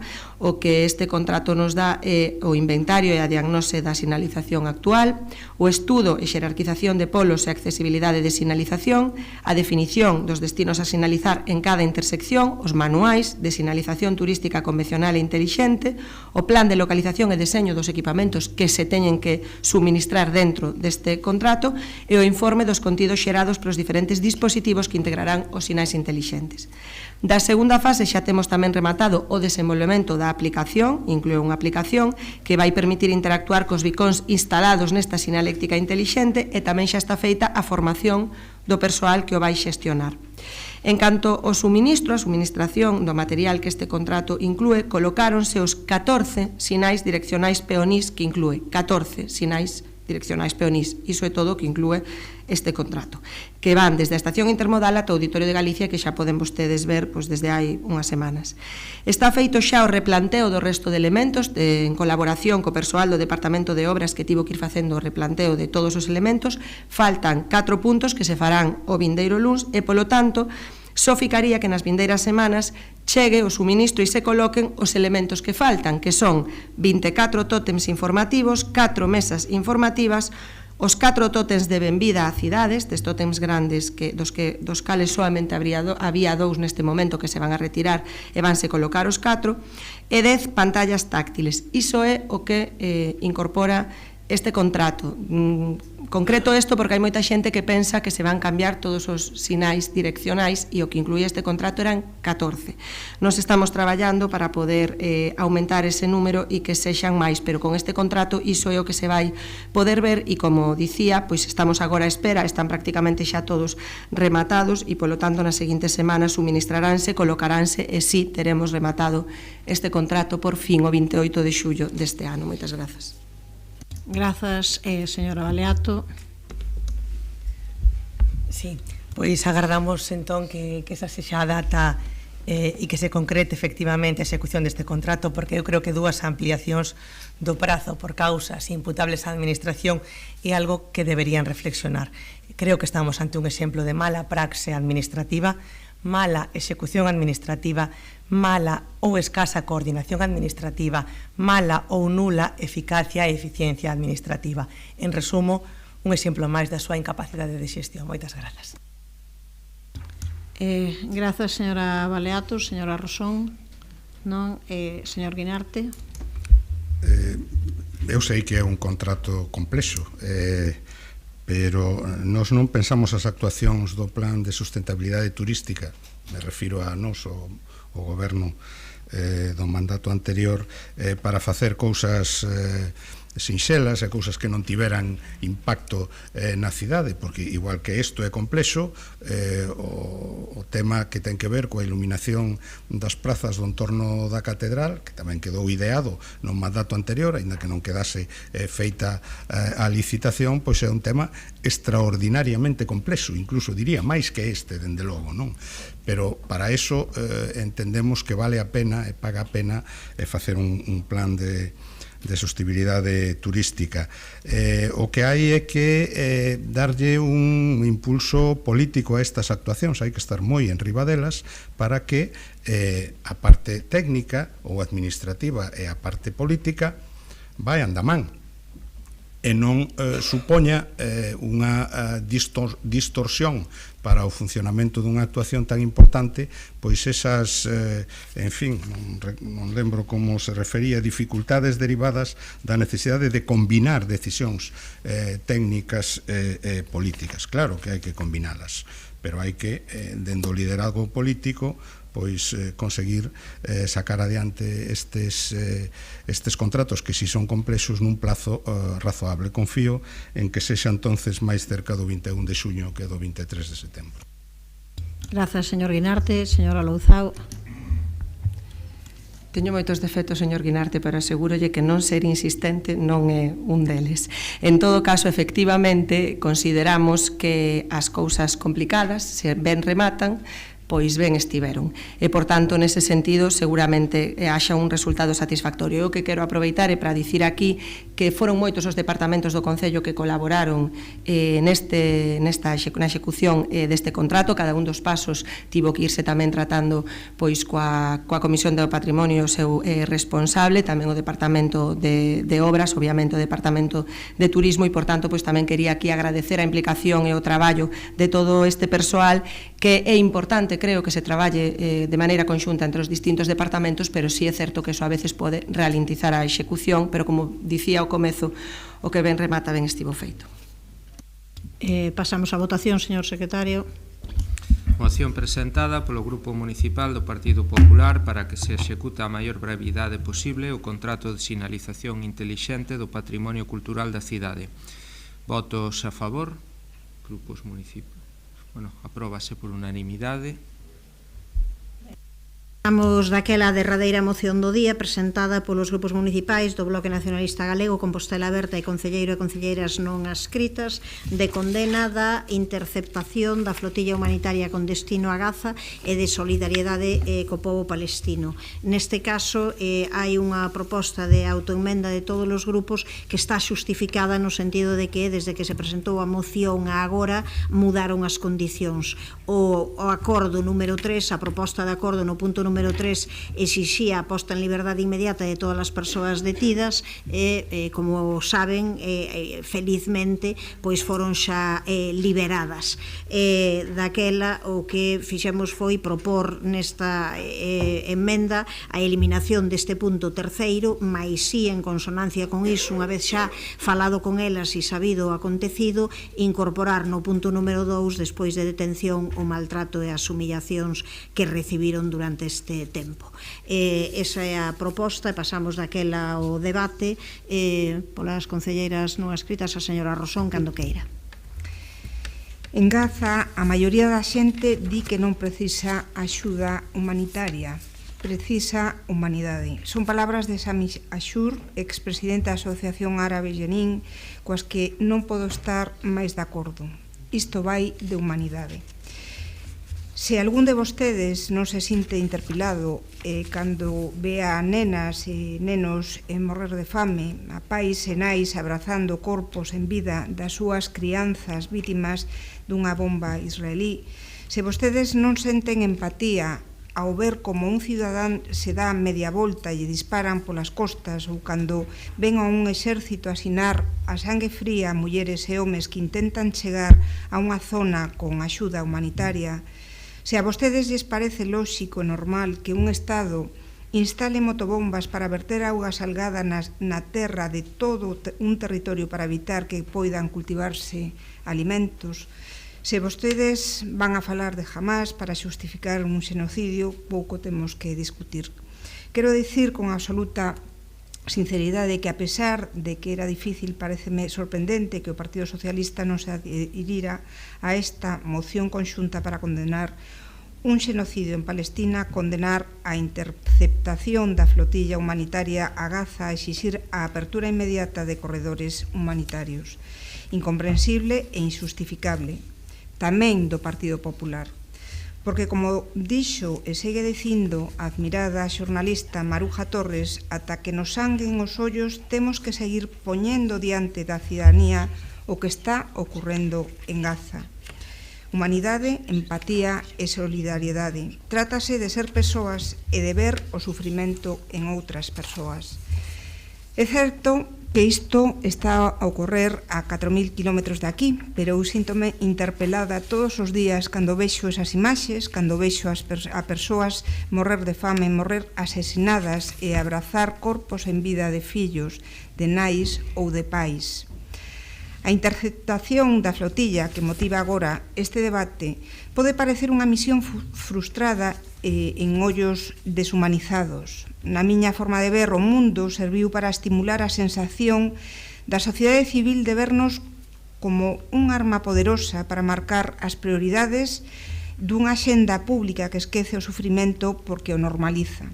Un arma de construcción masiva para cambiar o mundo.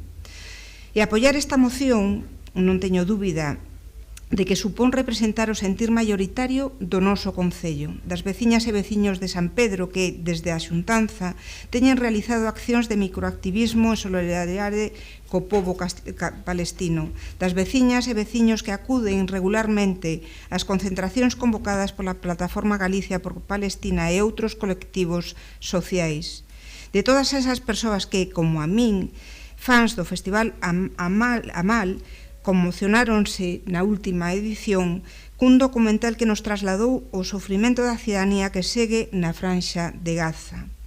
Das máis de 200 alumnas e alumnos da USC que en maio do ano 2024 se encerraron na Facultade de Historia para exixir medidas fronte ao xenocidio, e de tantas persoas que cada día ven esas imaxes e sangralle os ollos, como a María Torres e como a min. Eu escoitei a Sandra Garrido, unha das integrantes da flotilla, decir que hai cidadáns de primeira e de segunda, por moito que se promulguen valores de igualdade, e que as persoas integrantes da flotilla sentíronse na obriga de poñer o seu privilexio como cidadáns de primeira en favor da xente que non pode, que está sendo masacrada. Por iso, demostren hoxe co seu voto que a cidadanía de Palestina non son cidadáns de segunda. Humanidade é o que precisan. Grazas. Grazas, señora Rosón. Ten a palabra a señora Rozas. Moi boa tarde de novo. Non é a primeira vez que neste pleno falamos da situación do pobo palestino, non é a primeira vez que condenamos o xenocidio e as políticas de ocupación que está a exercer o Estado de Israel, nin que lamentamos as vulneracións dos dereitos humanos e o incumprimento dos acordos internacionais na franxa de Gaza. Hoxe facémolo, ademais, poñendo foco no acontecido ca flotilla humanitaria, na que participaban varios galegos e galegas que foron detidas, que foron maltratadas e humilladas, únicamente por exercer a solidaridade de maneira pacífica. Eu creo que mostrarlle a nosa solidaridade, o noso recoñecemento e o noso orgullo como galegos e galegas é unha obriga moral. E quero darlle tamén as grazas porque coa súa misión contribúen a algo que é importantísimo, que é que como sociedade volvamos a poñer a ollada en Palestina. Por que digo isto? Porque é fundamental facelo, porque é fundamental darlle o pause a fronte a esa actualidade que discorre moitas veces a unha velocidade excesiva e que parece pois que nos esquecemos de conflitos e de guerras e de xenocidios que continúan aí e incluso que a sociedade pois pode quedar inmune diante de tanta atrocidade. Estímase que máis de 73.000 persoas morreron vítimas do xenocidio na franxa de Gaza. 73.000 persoas. Creo que temos lamentablemente, como sociedade tan normalizada esta situación que xa nin siquiera somos quen de asumir o que significa este número. E o acontecido ca flotilla pois permítenos volver a visibilizar este xenocidio. Escoitábamos a Sandra, a Alberte ou a Xurxo denunciando a brutalidade e a violencia gratuita do exército israelí, que non é novo, sempre foi así, pero escoitamos os relatos actuais, esa experiencia dos días nos que estiveron detidos, sen auga ou amoreados, e creo que así, pois, poñemos outra vez visible esa realidade que sufriron os nosos compañeiros galegos e galegas, pero que sofre o pobo palestina día a día, durante anos. E volvemos a traer este pleno esta moción para exixir a apertura inmediata dos corredores seguros que permiten a chegada da axuda humanitaria a Gaza, para reclamar o recoñecemento do Estado de Palestina e o fin deste xenocidio. Decíao antes, non é a primeira vez, pero creo que compre facelo, porque a realidade continúa aí lamentablemente. Eu quero rematar repetindo algo que xa dixen na miña intervención, que é as grazas a todas esas persoas que fixeron parte desa flotilla. Agardo que esta moción sexa aprobada por unanimidade, creo que non compre outra cousa.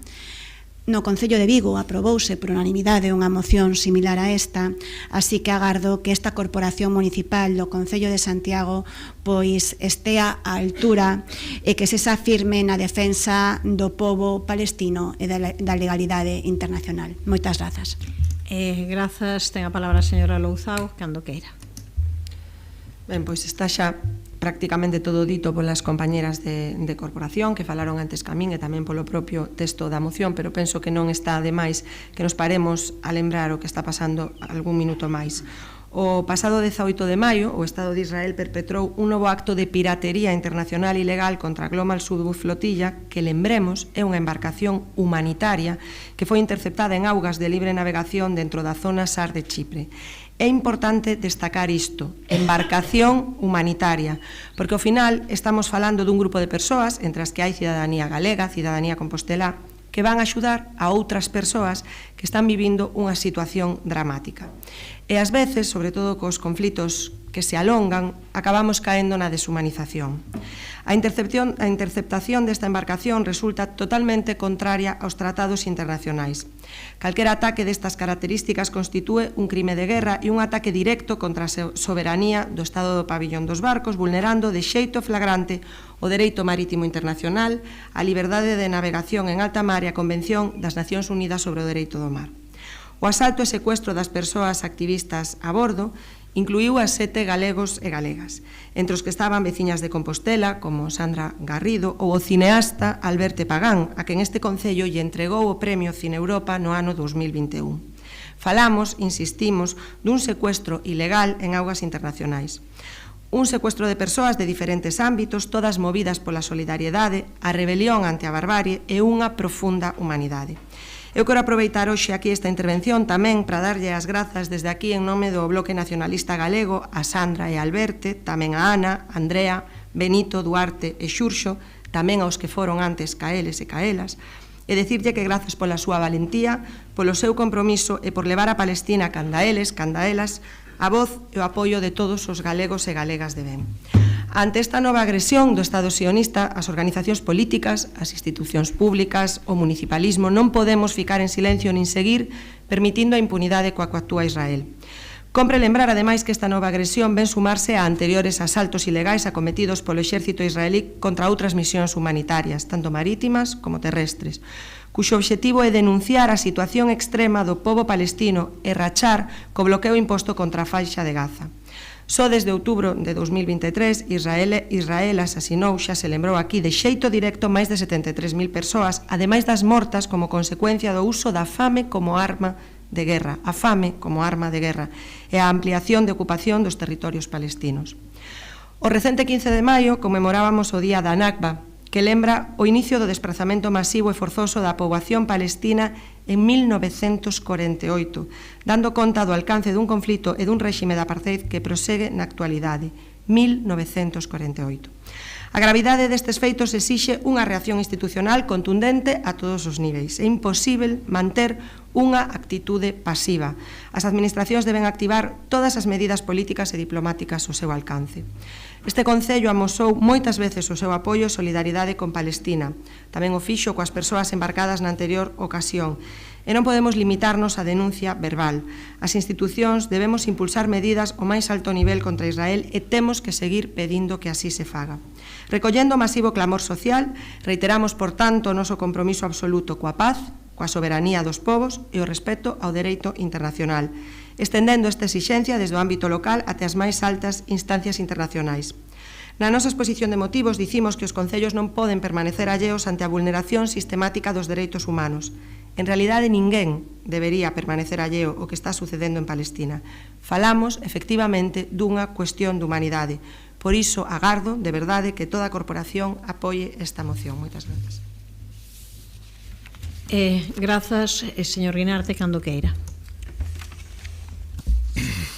Bueno, esta moción de urxencia me gustaría decir en primeiro lugar que a nós foinos comunicada in extremis, sin posibilidade de tomar unha decisión sobre a posibilidade de asinala ou non. Non sei se a todos os asinantes lle chegou a proposta coa mesma premura. En fin, non vou entrar en detalles que están aí no WhatsApp do teléfono. En todo caso, por suposto, nos imos apoiar esta moción dende o Partido Socialista, dende logo dende o Grupo Municipal Socialista. Houbo, hai e haberá unha solidaridade incuestionable co pobo palestino e un compromiso inquebrantable cunha solución pacífica para o conflicto palestino. O conflicto palestino que nesta última volta, nesta última situación a que se fai referencia na moción, pois trae causa evidentemente da masacre, do xenocidio, porque agora se pode decir xenocidio sen ningunha dúbida, porque a Corte Penal Internacional ten aberta unha investigación por delito de xenocidio contra determinados políticos do goberno de Israel e contra o Estado de Israel.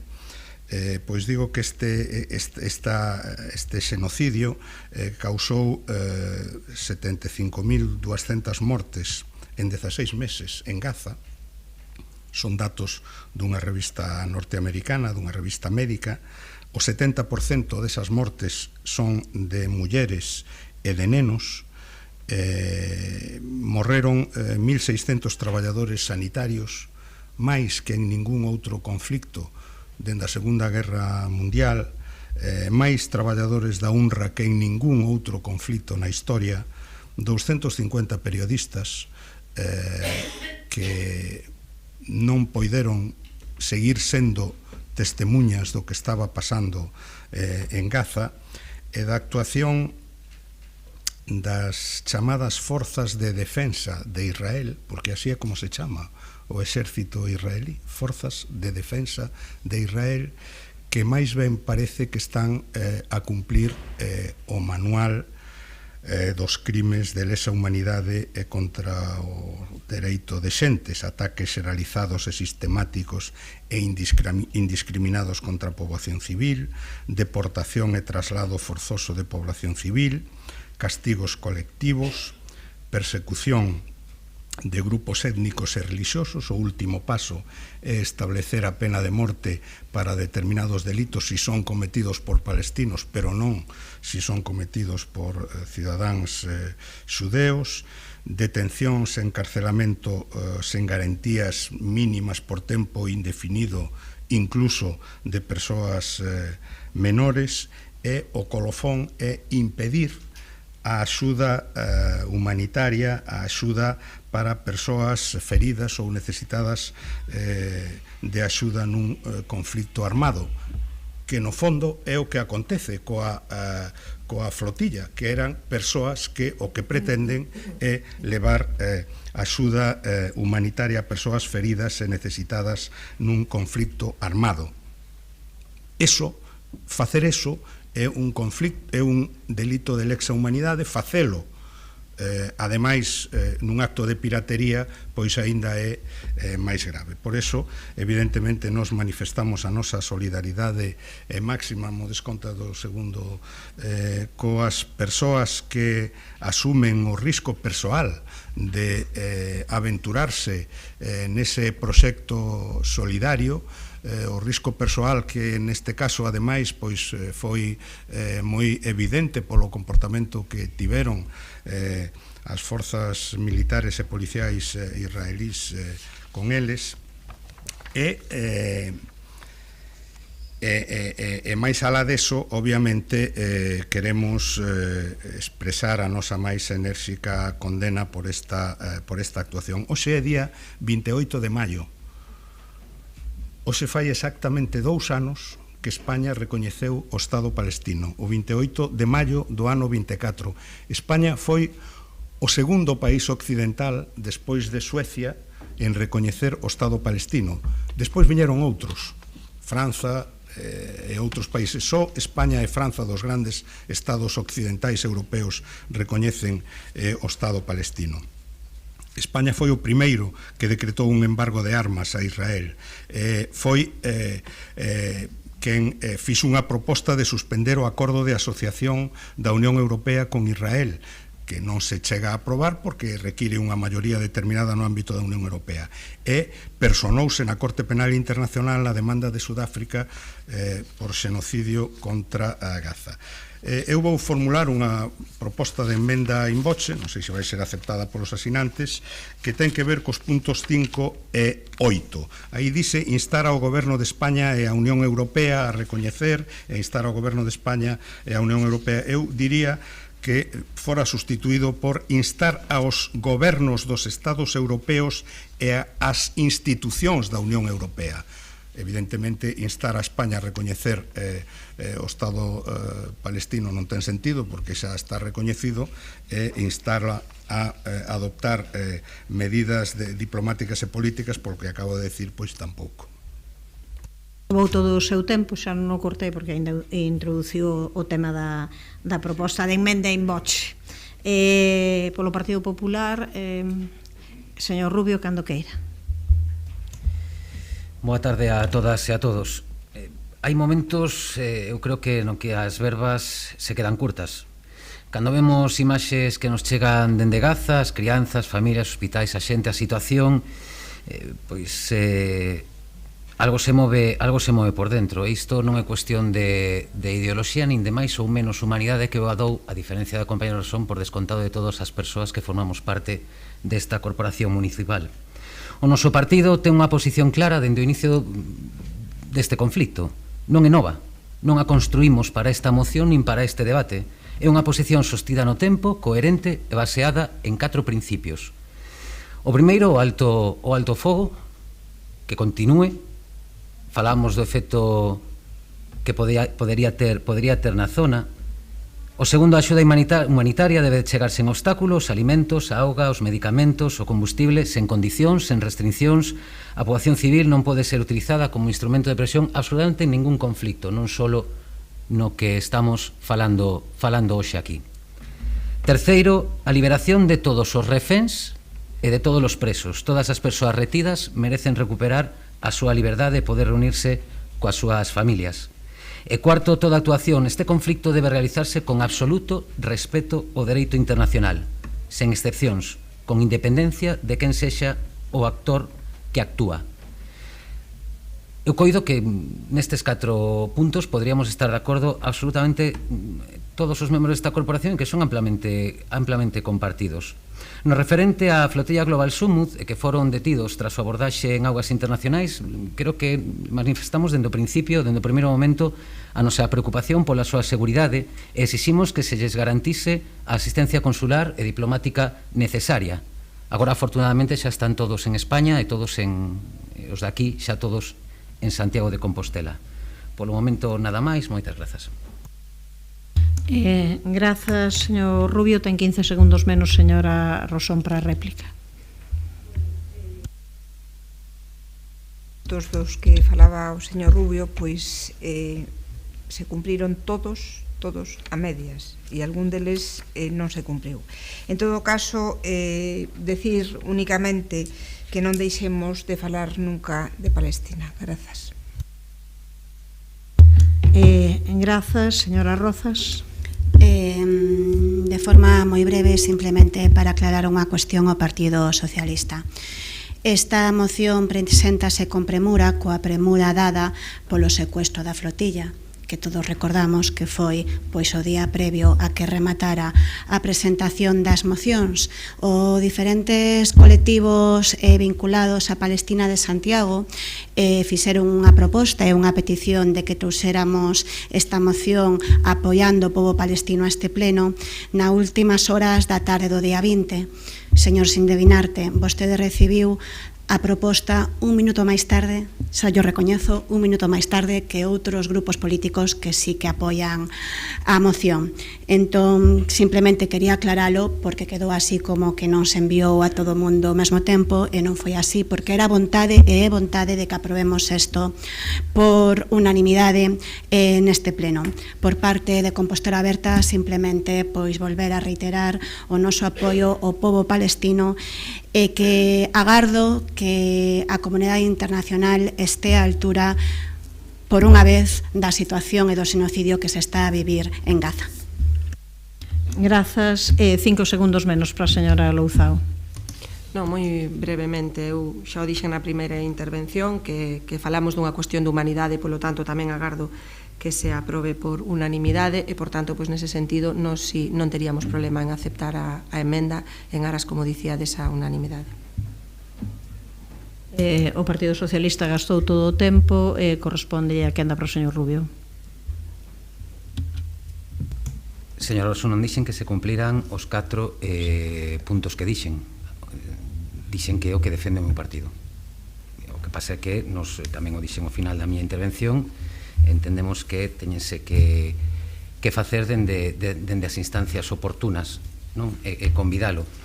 Quería decir antes, señor Guinarte, está aberta a investigación por xenocidio, non está pechado, entón eu coido que é unha verba que aínda, bueno, é complicado porque debería haber un ditame dun tribunal internacional. Eu persoalmente non sei exactamente onde pensando. Preguntábame cantas mocións deste tipo se levarán presentado en España no último ano. Non, en cada concello. E que repercusión tiveron? Que repercusión tiveron a nivel do conflicto, non?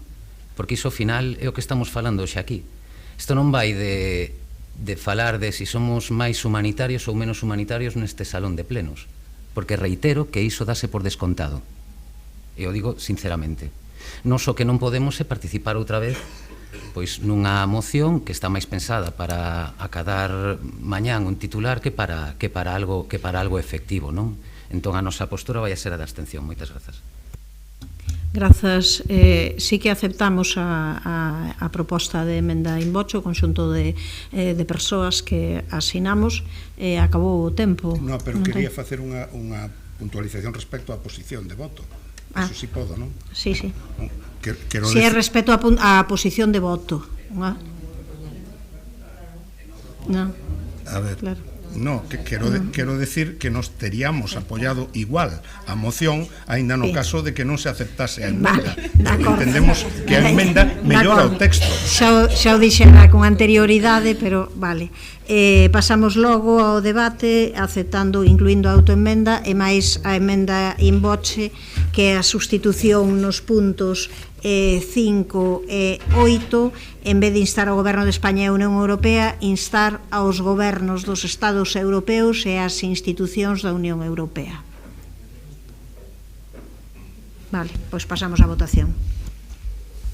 Moción presentada polos grupos municipais do BNG, Compostela Aberta, concelleiro e concelleiras non adscritas, Gonzalo Muiños Sánchez, Mercedes Rosón Ferreiro, Milagros Castro Sánchez e Marta Álvarez Vázquez, de condena da interceptación da flotilla humanitaria con destino a Gaza e de solidariedade co pobo palestino.